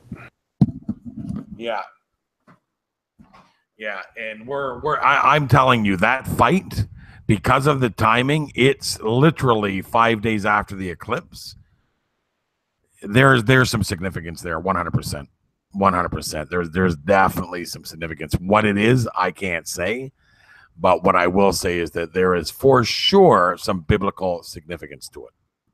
Right. What about how quickly it was agreed upon? Like, the Manny Pacquiao versus Mayweather took about 4 years to happen, and this took about 4 months. I mean, that right there is weird as well. The quickness of them making this agreement, Yeah, I'm not going to put too much time into it. I've gotten so sick of everything lately when it comes to it. I think it's such a waste of time. It's so ridiculous.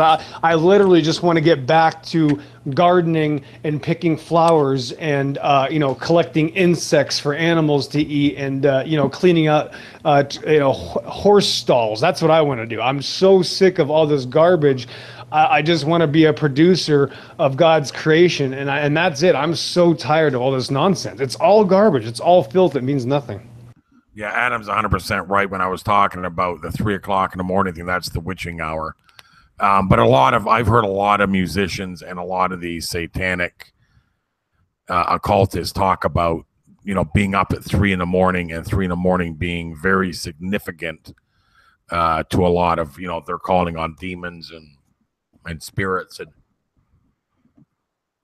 out crazy, bro. Just out and out crazy. That's weird. If I think really hard, and I could be wrong though, but when I was visited, when I was a very, very young child, probably no older than 3, it seemed to be about that time in the morning too. Not that that's relevant, but I'll never forget that. That's my earliest memory. What do you mean, Shannon? I was trying to tell the truth at Flat Out Elected. Oh, okay. Yeah, you can listen. Listen, one thing I know about Shannon, she's in the truth, and if she doesn't know something, she will most certainly listen and learn. And that's what we all had to do. We listened and learned. Who is this individual? Tetrahedron. These guys are battering about baseless assertions. If you're a flat earther, you must and they are doing damage to your position. Well, that's your opinion. Flat Earth is probably the biggest double door truth opened in this world since the death of Christ. I mean, this is a huge event, Flat Earth, but that doesn't mean that all other truths don't exist as well. This world is 100% satanic. There's no arguing. Even Jesus Christ admitted by not arguing with Satan that he has the kingdoms of the world. So, you know, and Paul said that Satan was God of the world. So by no stretch of the imagination am I ever going to be convinced otherwise. I know 100% for sure that Satan is the God of this world, that we are literally living in a satanic ritual. We make flat earthers look bad. No, actually, if you're not a flat earther looks bad to you no matter what. I can't make flat earth look bad. I really can't. The only thing I can do is tell you that Jesus Christ loves you. We pray for those that are not in Christ, and we pray that God removes the blinders, that they would see the truths and come to an understanding that this world is not what you think it is.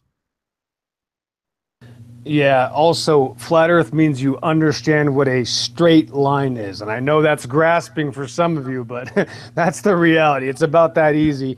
And you could go from there, or you can leave it to your cartoon religious beliefs, or you could actually look into reality instead of letting your slave masters tell you what to believe. It's real simple. And you got to be a man as well. You got to first be a man and pull up your pants and do something about it. Thanks. Yeah. I mean, the truth of the matter is that, you know, I believe flat earth is separating the goats from the sheep. I think it's also bringing the toughest believers to the front lines, which is exactly what needs to happen. Sometimes you don't know how strong and how tough and how truly prepared you are to accept that this world is greatly deceived until God gives you some doors and says, okay, here, I want you to walk through that door. There's something behind that door that's going to blow you away. It's going to shock you. It's going to rip you apart. But at the same time, if you walk through that door, it's going to let me know that you are a very strong and powerful warrior. And a lot of Christians stand in front of that door and decide that they just can't do it. They can't do it.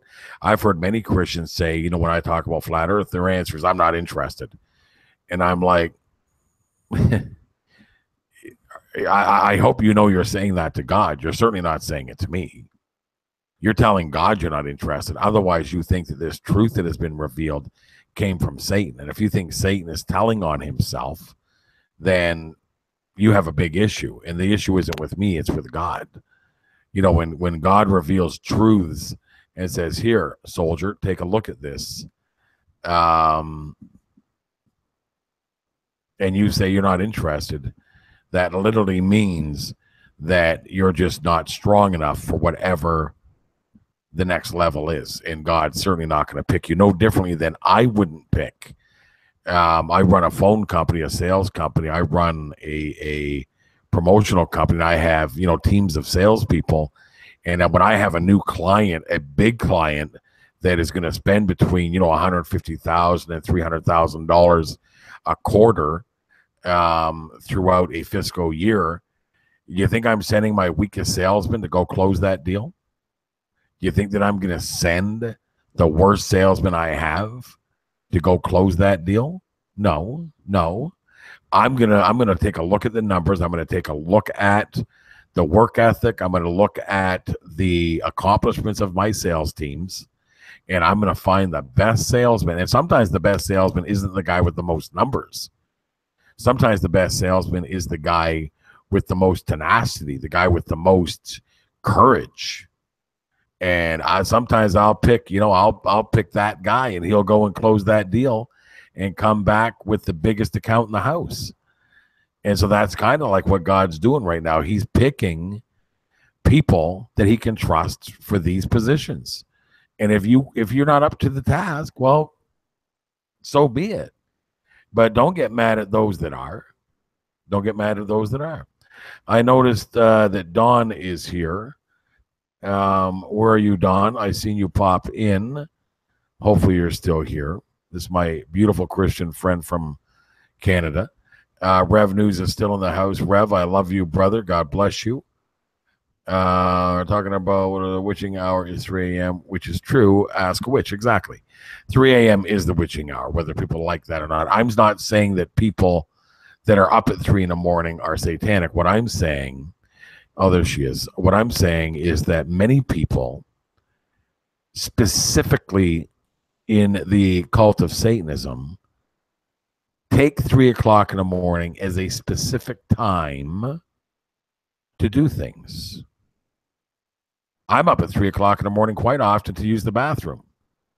Not that you need to know that, but sometimes at 3 in the morning, I find myself having to use the restroom.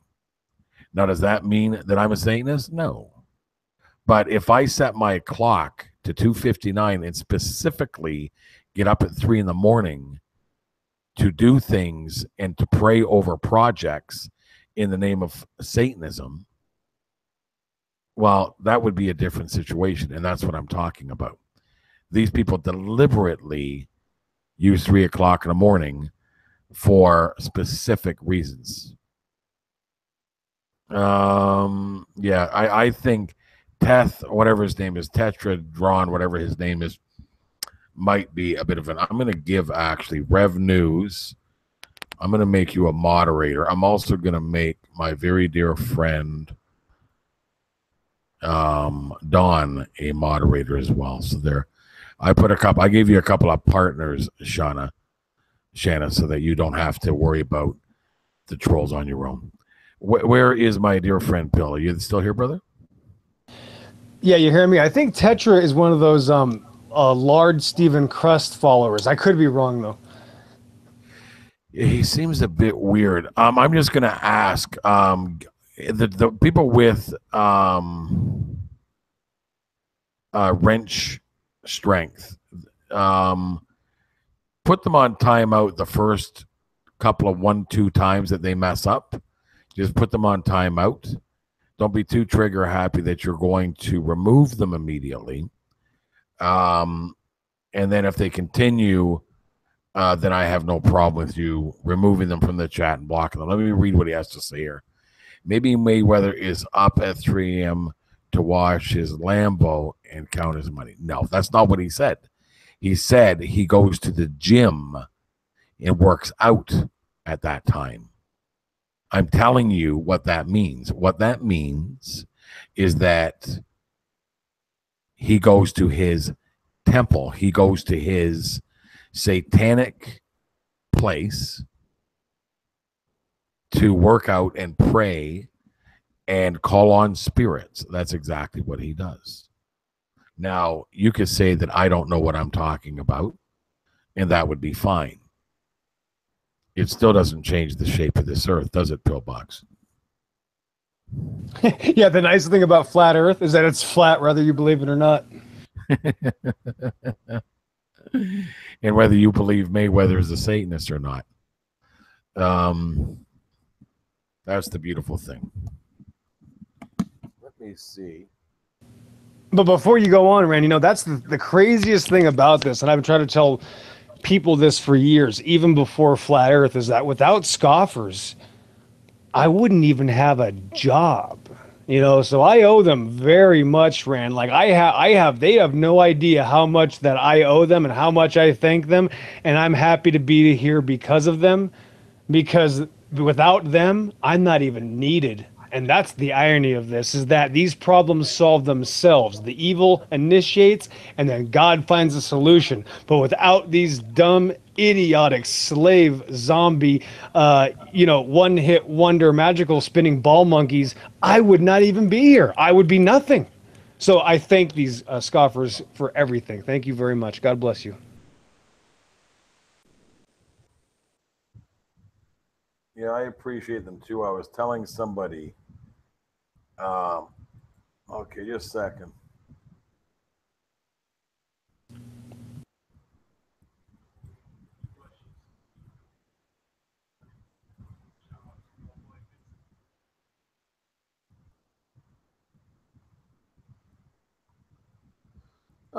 Just a sec. Because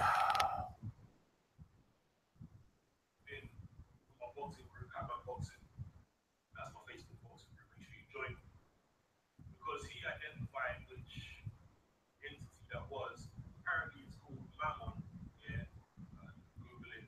Mammon, the god of materialism, greed, and wealth. And just as Vincent says, Can you hear that, Bill? Yeah, it's kind of faint. What is it? Says why are folks surprised? Just a sec. Already let it be known. Just a sec. Just so that people can see that I kind of always know what I'm talking about.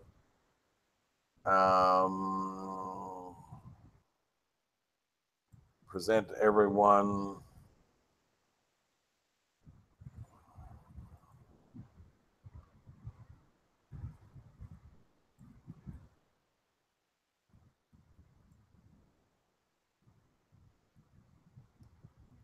Can you see my screen? I just see the icon right now. You got it shared? Well, it doesn't matter. It's just going to be voice anyways. But let me share the voice. I want to know if the chat is going to be able to hear this. Chat room, can you hear me? I'm going to play Mayweather saying that he worships Satan out of his own mouth, okay? Roll it. Just because I'm like that. So here. Well, somebody's gotta back their claims up, Rand. I mean, these people don't, so somebody has to. So here, it's a 4-minute video. Floyd Mayweather has basically admitted that he worships a demonic entity. Now, he uploaded a picture to his Instagram. I believe it was his Instagram. Correct me if I'm wrong. But I'll leave a link in the description below so you can see the picture for yourselves. And the picture depicts Floyd in the middle with his family below. And in the background is a bunch of money. And there is 2 faces of this demonic entity. Now, I've got to give a shout out to my boy Vincent Vin from my boxing group, Hatman Boxing. That's my Facebook boxing group. Make sure you join. Because he identified which entity that was. Apparently, it's called Mammon. Yeah, you can Google it. Mammon, the god of materialism, greed, and wealth. And just as Vincent Vin says in his comment in my boxing group on that particular post, he says, why are folks surprised? Floyd already let it be known just by being Floyd. And, you know, never a truer word has been spoken. Floyd is a deeply materialistic individual. Okay, he cares more about money than the lives of others for the most part. Okay, Floyd moves in those kind of circles. He moves in the circles of movers and shakers, of people who really don't give a flying fuck about the average person on the street. Okay, they really don't. Their God is money. They worship money. They love flaunting their money. They love the fact that they've got money and other people don't have money. They love all that. Okay, they're really into all that materialism.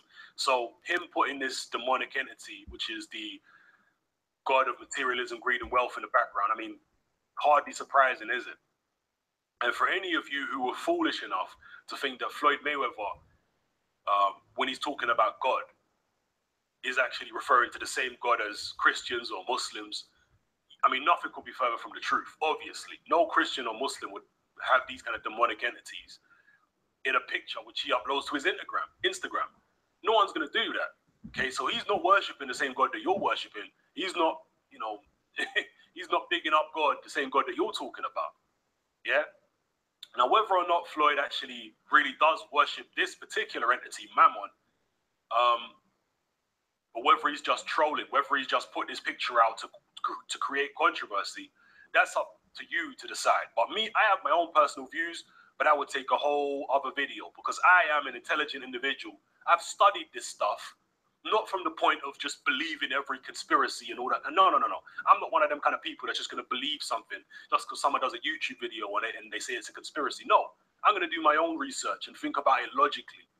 Okay? So I've done my own research on why people like Jay-Z, Kanye West, and Floyd Mayweather now are using these demonic entities, Baphomets, and all this kind of stuff in their videos and pictures. I've studied all this, okay, from an intellectual point of view in a very scholarly way.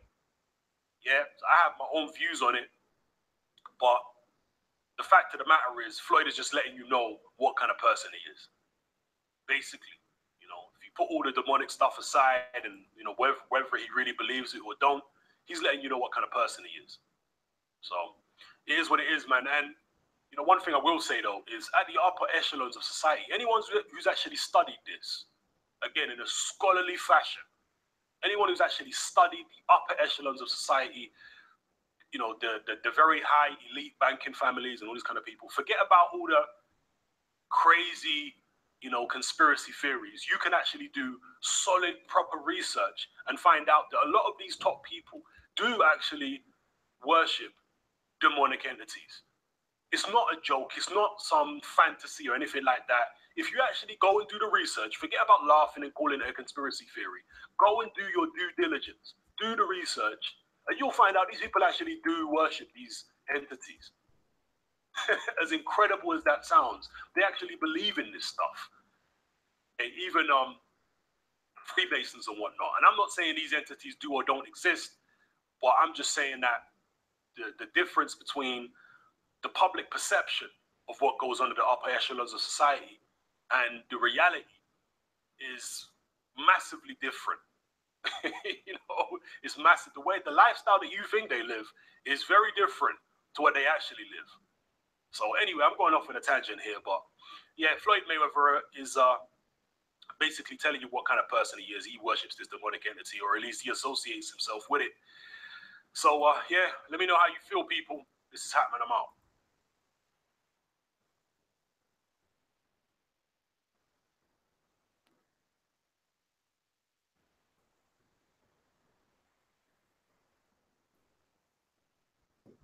There, I put the link of that in the chat if you guys want to look at it.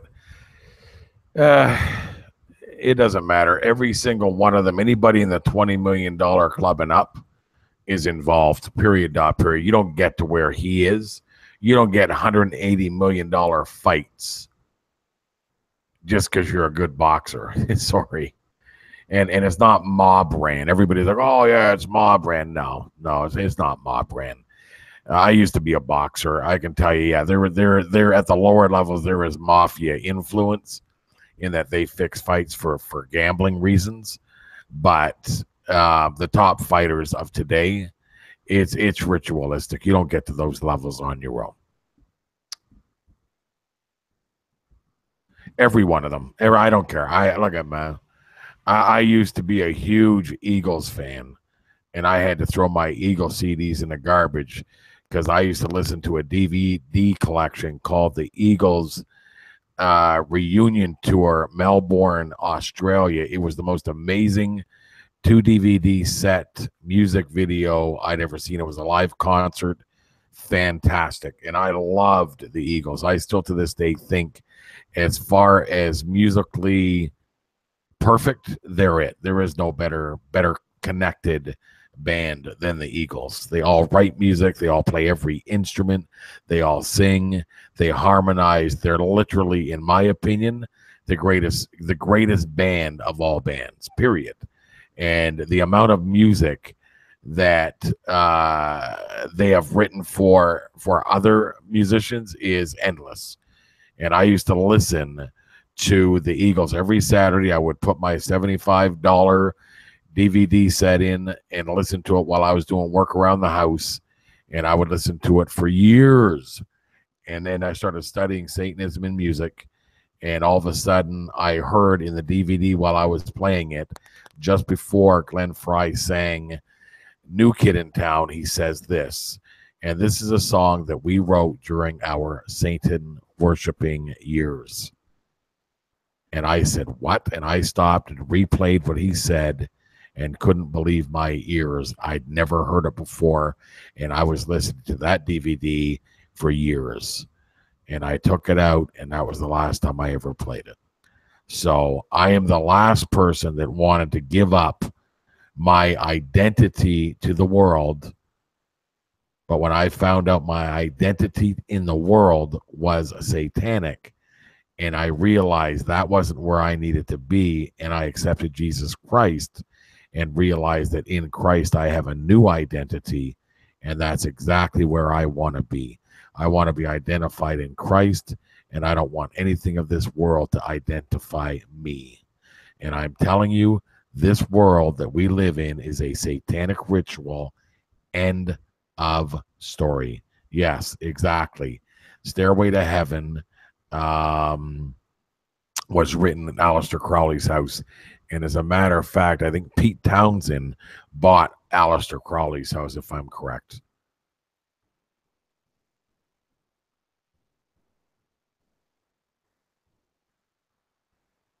So yeah, that's the bottom line. Yeah, isn't Jay-Z a big Aleister Crowley fan?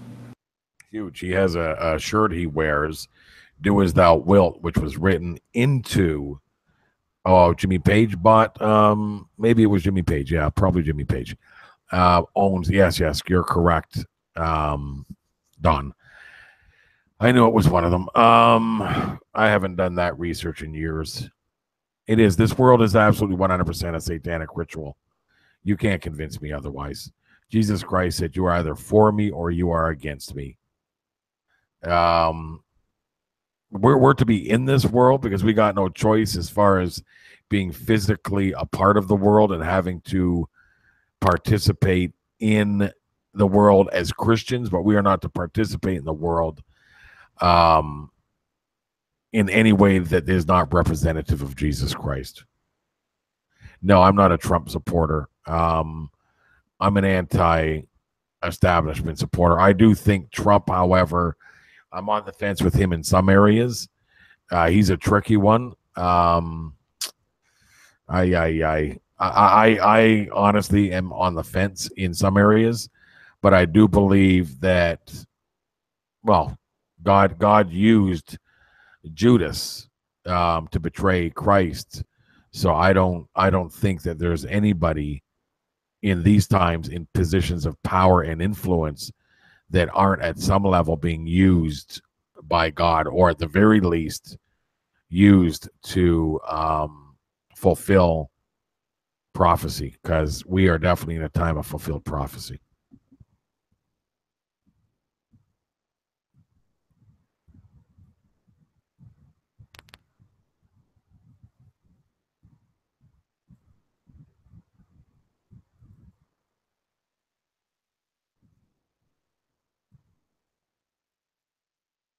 Yeah, me too, Pete. I'm undecided. I'm like, I see him do some things that are like, okay, that's good. And then I see him do some things that I'm like, no, why'd you do that? And I'm a really, really smart guy, and I don't mean that to be egotistical, but I am certainly not as dumb as the atheists like to think I am. I can promise you. But you're 100% right, Rev. Pray for him. And thank God it was him and not Hillary, because if it was Hillary, we would be in a world of trouble as we speak. Yeah, 100%. Thank God it was him. I almost feel as though Trump was put in for grace. I feel as though we're in the 18th inning, and I feel as though God has given us some more grace because, there's some things that we need to figure out, some things that we need to get done. And I think that we need time to do that. And I think Donald Trump is gracing America. I think Donald Trump is being used to give America some more time. At least that's my take on it. I hope I'm right. But I hope I'm right in the sense that America listens and that America uses this time to get it together and get right with God.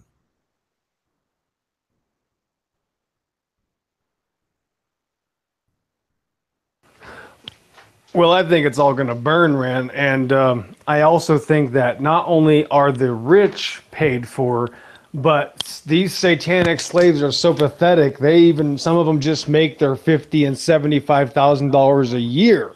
to protect the worst criminals you could ever imagine. They're in every single lawyer's office. They're in every single police department. They're in every single county attorney. They're in every single Senate seat. They're in every single thing you could imagine that's above probably just the basic person, the mailman. The mailman might be the only one that you might be able to say that's a government employee that's not sold his soul yet, for the most part. But when it comes down to it, every single one of the cops, the judges, they're the worst criminals you could ever imagine. I just can't imagine why anybody would have hope for a bunch of perverted criminals that are the worst people I could ever imagine, especially when they signed an agreement. They swore an oath to protect and uphold the law, and instead of upholding the law, they destroy victims and protect criminals. I'll tell you what, Rand, they can't burn long enough as far as I'm concerned, and I'm talking about all of them. Ask Rose Patton, and I'm talking about literally the majority of Western culture. I don't care if it's just it's the government. No, it's people. It's not just the government. It's all of them. Yeah, you can share a link, Marcus, if you can.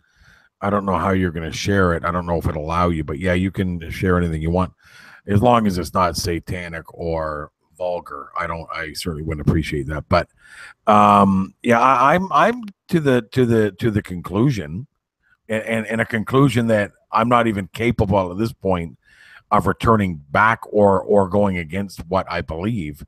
I thoroughly believe that this world is satanic. That Satan is the god of this world, 100%. Pizzagate is 100% true. They're all satanic, pedophile, rapist, nasty. I really believe that all the movie stars, the top movie stars, are sex slaves, and they're being used for the elite and the multi-billionaires as sex slaves. Every one of them, Rihanna, Beyonce, the Kardashians, they're all absolute sex slaves, and same with the men. They're all being pimped out to the rich and famous, and they have no choice. It's a part of their fame and fortune. It's a part of the deal they signed. Katy Perry is probably sleeping right now with some Saudi Arabian multi-billionaire oil king. And nothing she can do about it. She's got to do what she's told. She's got to get on the plane, and she's got to go there and do whatever he wants. And it's shocking, and people are like, no. And I'm like, absolutely 100% for sure. So what you're saying is that they literally are all prostitutes of different levels. Every single one of them. Amen. Every one of them. George Clooney goes to these satanic rituals, these covens, and he eats feces off a stick and takes it in the behind from Jay-Z, while Jay-Z's on his knees in front of Obama, and Michelle's slapping Pelosi in the face with his penis. Absolutely 100%. It is exactly that, without exaggeration. God bless America. That's who you're voting for, as far as I'm concerned. That's the people you vote for. I'm sorry. I know that some people want to have hope in Donald Trump. They're all like that. These are the people that they give you the options for. These are the people you listen to in the music. This is the people you watch on TV. And this is the people you worship and pretend are going to save you. All of them. Hey, you can research all this stuff. I don't care if you believe what I'm saying. I'm not saying it for you to believe me. I'm saying it for you to go, let me look into that. I don't say things for you to believe. I would rather you didn't believe me. I would prefer that you look at what I'm saying and go, really? Really? Katy Perry is being used as a prostitute. Rihanna is on an airplane as we speak, being sent to China to have sex with 15 Chinese guys over because she's a sexual ritual princess in the Illuminati. Really? Let me look into that. I'm not telling you it for you to believe me. I'm telling you it because I've researched it. I've done 40,000 hours of consistent research over the past 15 years. This is stuff I hate knowing. I hate knowing it. Lord knows I hate knowing it. And I'm telling you it, not for you to believe me, but for you to go, really, let me look. And hopefully you'll take the journey, and hopefully you'll come to the conclusion, and that conclusion will be the truth. How could it not be true when right in front of our faces are normal everyday conspiracies between the district attorney and judges and lawyers and police? That's all they do is cover up crime in broad daylight. What do you think they're doing behind the scenes, you slaves? My God. Yeah, it's all pure 100% Satanism. I don't know if I'm going to be able to show this or not. Hopefully, let me see. Hopefully I can share this. Pray we can share this.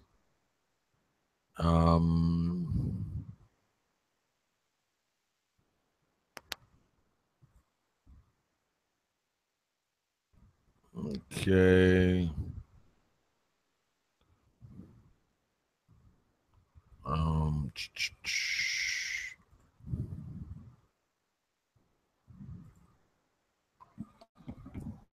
Please, Lord, let me be able to. Can you see my screen, Phil? Well, it went dark. What am I supposed to be seeing? The chat, if they can see. I guess I don't know. You probably can't. I was seeing it earlier, just not now. Okay, so. Yeah, let me reboot. I'll be right back. There, can you see? Oh, there it is. It's working. Yep, there it is. Yep. Okay, so let me.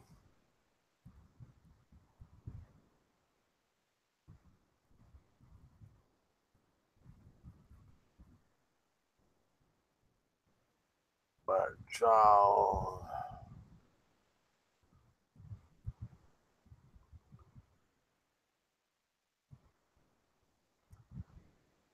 Okay, can you see my screen?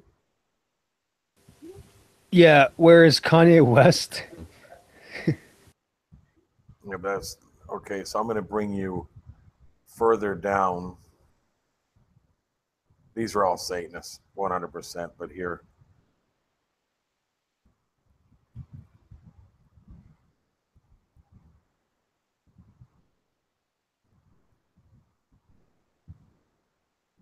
yeah, here. So this is an event for the celebrities, right?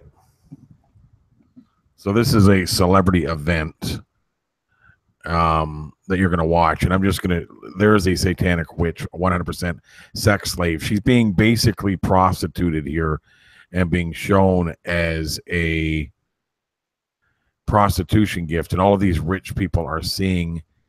They're all prostitutes, prostitute, every one of them. Prostitutes. These are prostitutes. But just keep watching. I'm going to show you. Look at all of the paparazzi. Look at this. So this is Katy Perry, and she's being humiliated. This is a humiliation dress. Look, why is everybody else dressed so nice, and she's dressed to be humiliated? So there she is. She's told to stand there, and look at her face. She knows she's being humiliated. This is a satanic ritual humiliation ritual that she's going through at this major event. But watch. Satanists,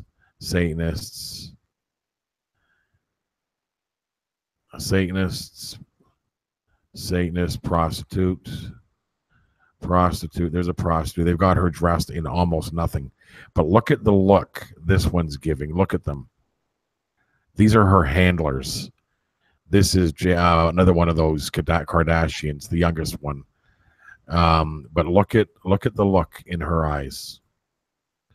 And she's being prostituted here. Let me hide that. You see it?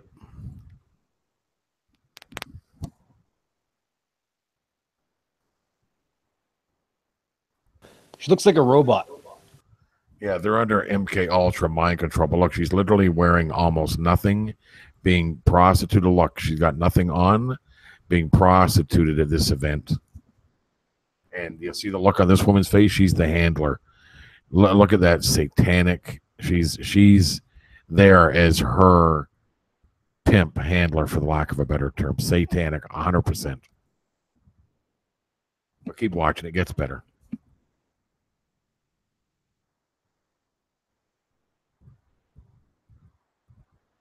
See her wearing nothing?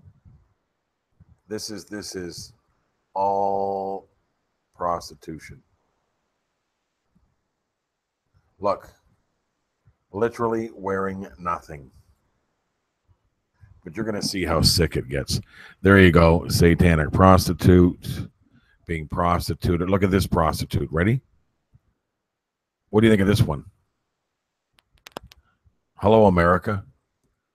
This is this guy here at this satanic ritual, I can 100% guarantee you, was a sexual sacrifice. Guaranteed. He was, some pervert was with him at this event. Look at these sickos. Look at these sickos. Absolute sickos. Another one. Look at this, prostituting herself. These are prostitution poses. These aren't fashion models. These are supposed to be actresses and musicians and athletes. And look at this. You think that's not prostitution? 100%. But even further than this, she's going to be picked up tonight. Look at this one. If you don't think this is a demon, if you don't think this, look at this. Do you think this isn't a demon? That's a 100% a demon. Watch her feet. You're going to know exactly what I'm saying. Look at those feet. Those are demon feet. This is 100% demonic. This is the other one's handler. These are all satanic. But it gets better. It's almost done. Just keep watching. Look at him fixing everything perfect because it's all ritualistic. Look at this. Look at this demon. This is another demon here, a sellout. All of them just complete sellouts. Look at how goofy he looks. And he thinks he looks so cool. But he's another idiot. Look at this. What's he doing? Tell me what Jaden Smith is doing. And look at the look on his face.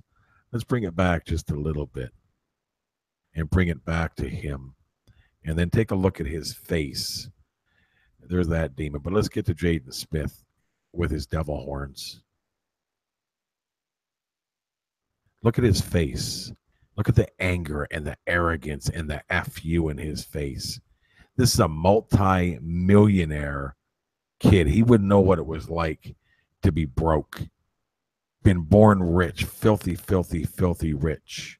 And his father is a Satanist and sold him out as a transgender. He's the voice for gender fluidity. He was on Glamour magazine in a skirt.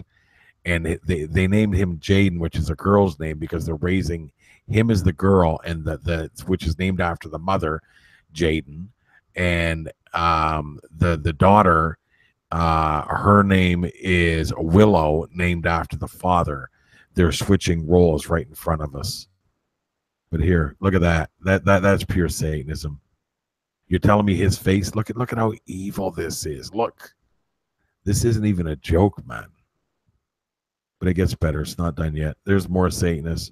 Look at these guys, completely marked. Absolutely. Look at this. He's got the devil horns here. That's what that hairdo is. Every time you see these guys, anybody with this type of a hairdo, I did a video on Adriana, whatever her name is, where she had the pink tails, and she points to them as horns. These are satanic horns they're symbolizing. I told you, I've done my research. You're not gonna tell me after the 40,000 hours of research I've put in. Look at these. This is ridiculously stupid. These are all prostitutes. Every one of them, handlers and prostitutes. Here comes a perfect satanic witch. This one here, read what it says here. Head witch, Anna Wintour. You can go ahead and research her. This person is a 100% satanic witch. Guaranteed right there. Look at it. That is you're looking at a serious satanic witch. Keep going. Look at these Satanists. Pure. Look at how this guy's looking at him, because this guy here, you see those medals? Those are Illuminati satanic ritual medals. This guy is high up. Oh, there's witch there. Look at this witch here. This is J-Lo. She's another satanic witch. I know it's hard to believe. I know you don't want to believe it, but too bad. It is what it is. Look at her. If you can't tell that that is a witch, then that's going to be on you, not me. There's your witch in Warlock. There they are. More Satanists.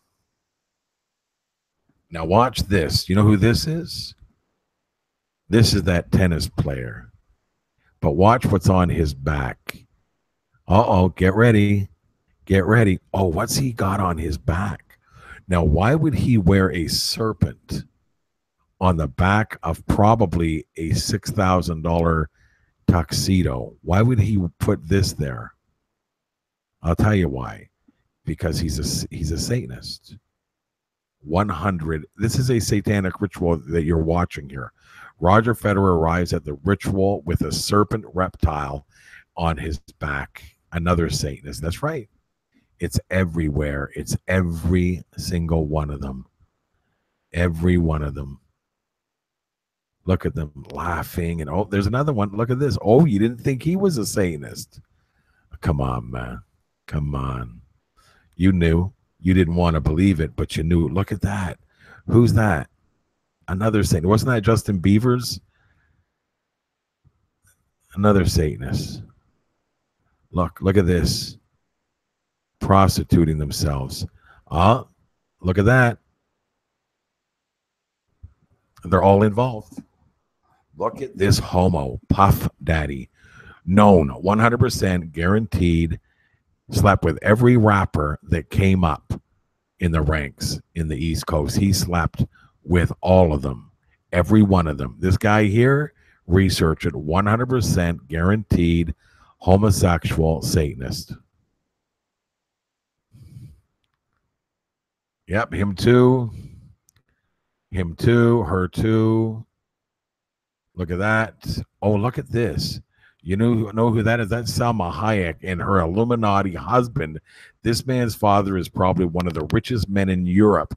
Top 1% Luciferian cannibal Satanist. Right here.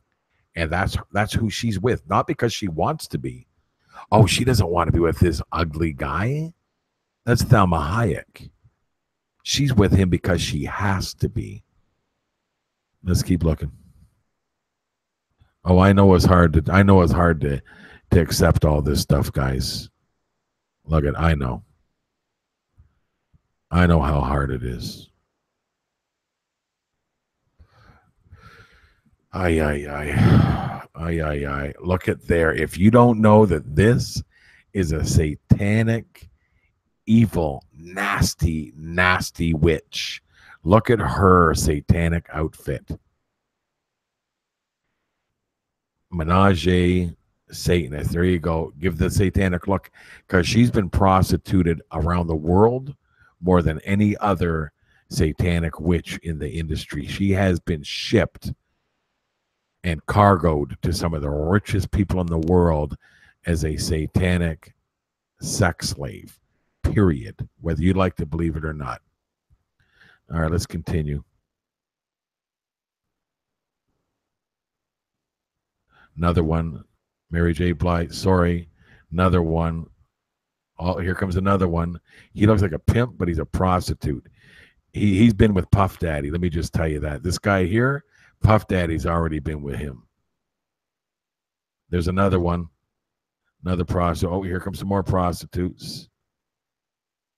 There you go. Look at that prostitute. Knows it, too. And look at these ones. That's right. Weatherspoon. She's another one. You think she hasn't been sold all over the world? 100%. Guaranteed. There they are. You think this one here? Look at this. This is a multi-billionaire. You think she really wants to be with this guy? This is forced. This is a part of the ritual. Oh, there you go. And look at this. 2 years ago, she looked completely different. They've been carving her up from the inside out.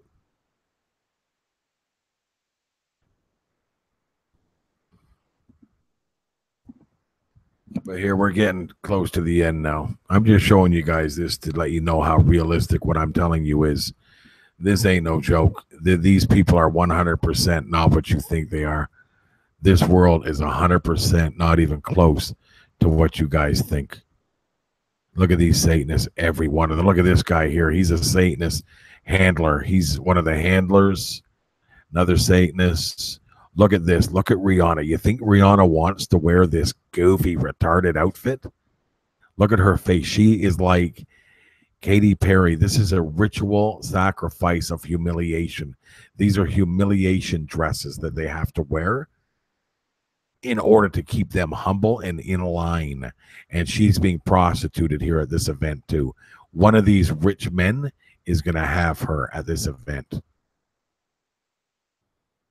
Look at that. You really think that she wants to dress like that and stand there? She's not with anybody. The same way Katy Perry was dressed looking like a fool.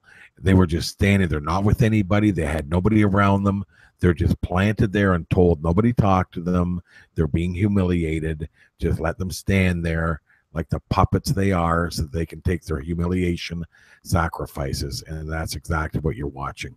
Look at her face. You can't tell that she's pissed. She is so upset. She knows she's being humiliated. She hasn't got a boy. Where's Jay-Z and where's all these people that used to surround her? No, they're not there because she's being humiliated. You can see it on her face. So here comes some more Satanists coming up the walkway. Prostitute after prostitute, prostitute after prostitute. There's another one. Hi, prostitute. How are you? Wave to the crowd. Take a look at the camera. Yeah, we know exactly what's going on. There's another one. Look at this. This is probably a guy. Look at the body on this. This is probably a homosexual. All prostitutes. There's another one. Male prostitute. Jay-Z's had him. Probably just had him. Yeah, smile for the camera. There's prostitute. Here they come. More prostitutes. Walk up here. There you go. Yeah, 100% Satanists, period. Don't even try to tell me anything different. Now, why at her age is she even doing that?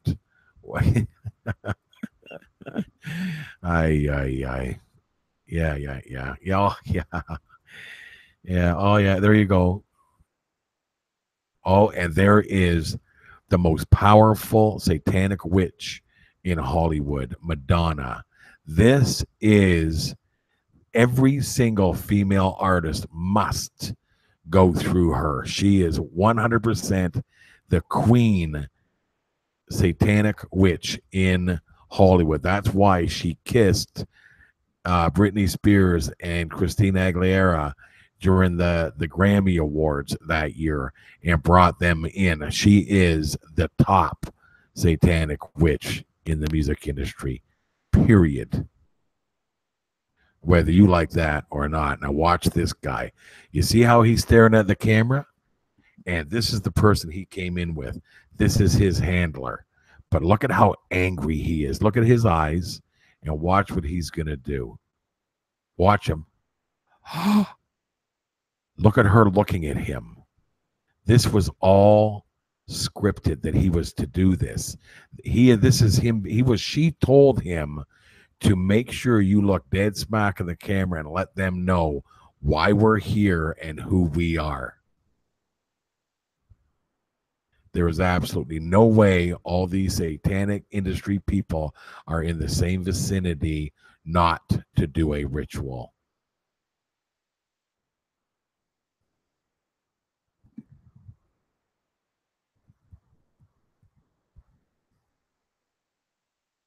When all this wicked, negative, satanic energy gathers in one place, there is 100% possibility that a blood sacrifice ritual or some sort will take place, whether it takes place in the Met Museum late at night or in an abandoned Brooklyn warehouse. There will probably be many perverted sex acts and pedophilia and sacrifices carried out within the tri-state metropolitan area. This is also the type of event where many deals will be placed and Satanists can speak freely amongst themselves. In the coming months, you will probably see many things coming from Hollywood that the idea was probably formed in this event. So where is Kanye West? We still have no idea. Kanye West has been missing for a while. Look at this guy. You think he's not serious? You really think this guy's not serious? You think this is just some punk move he's doing? Look at her face. Now look. Watch what he does to the camera. Watch the arrogance.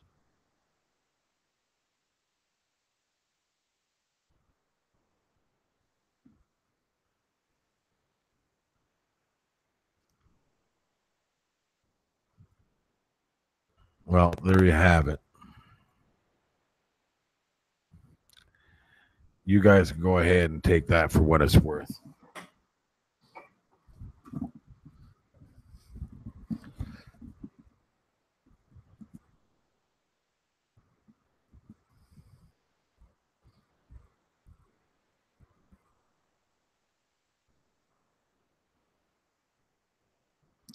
This is the truth. This is what's going on.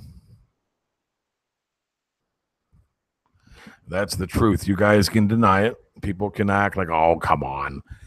Look, I just showed you reality. You can either accept the reality or you can reject the reality.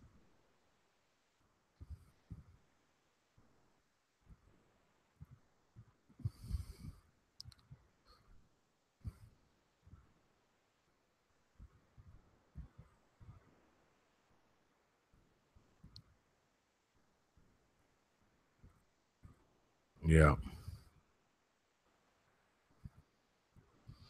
There's your truth, people.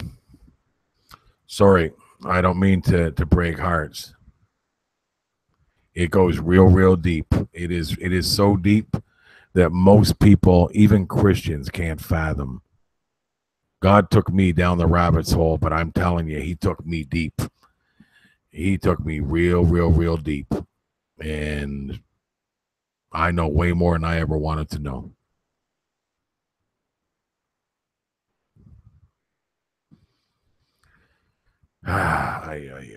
Okay. So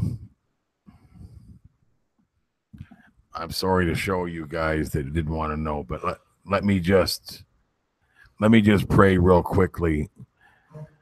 Father, I come to you after exposing this truth that I know is an awakening truth to the point where most people can't even begin to fathom that this is the real world, and this is what most of the world is worshiping. They are worshiping these people who are worshiping Satan, and in that, by default, they are worshiping Satan. This is why Jesus said, you are either for me or against me.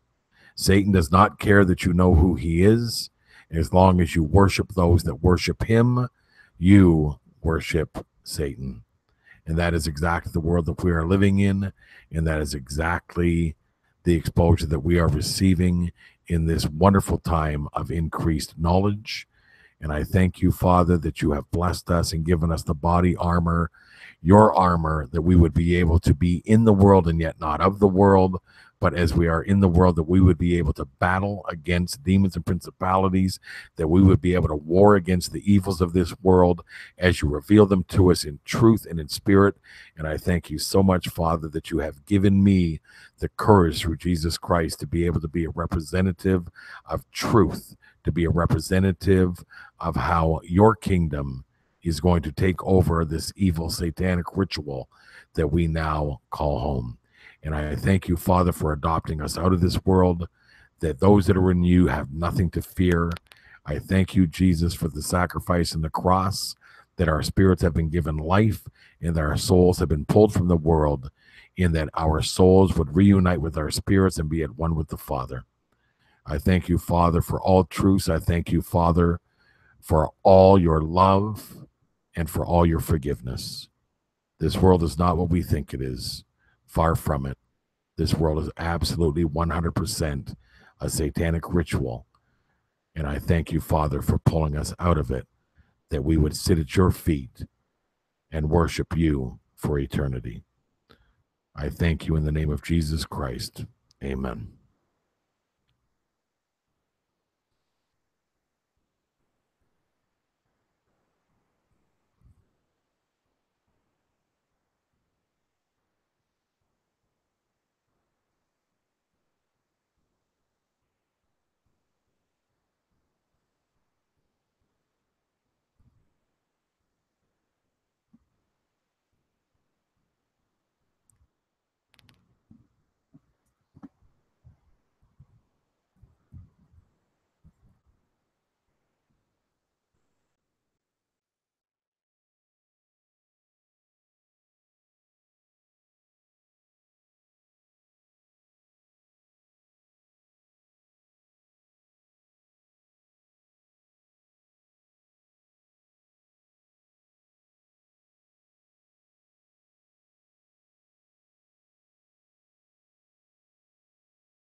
All right, Rand, where we at?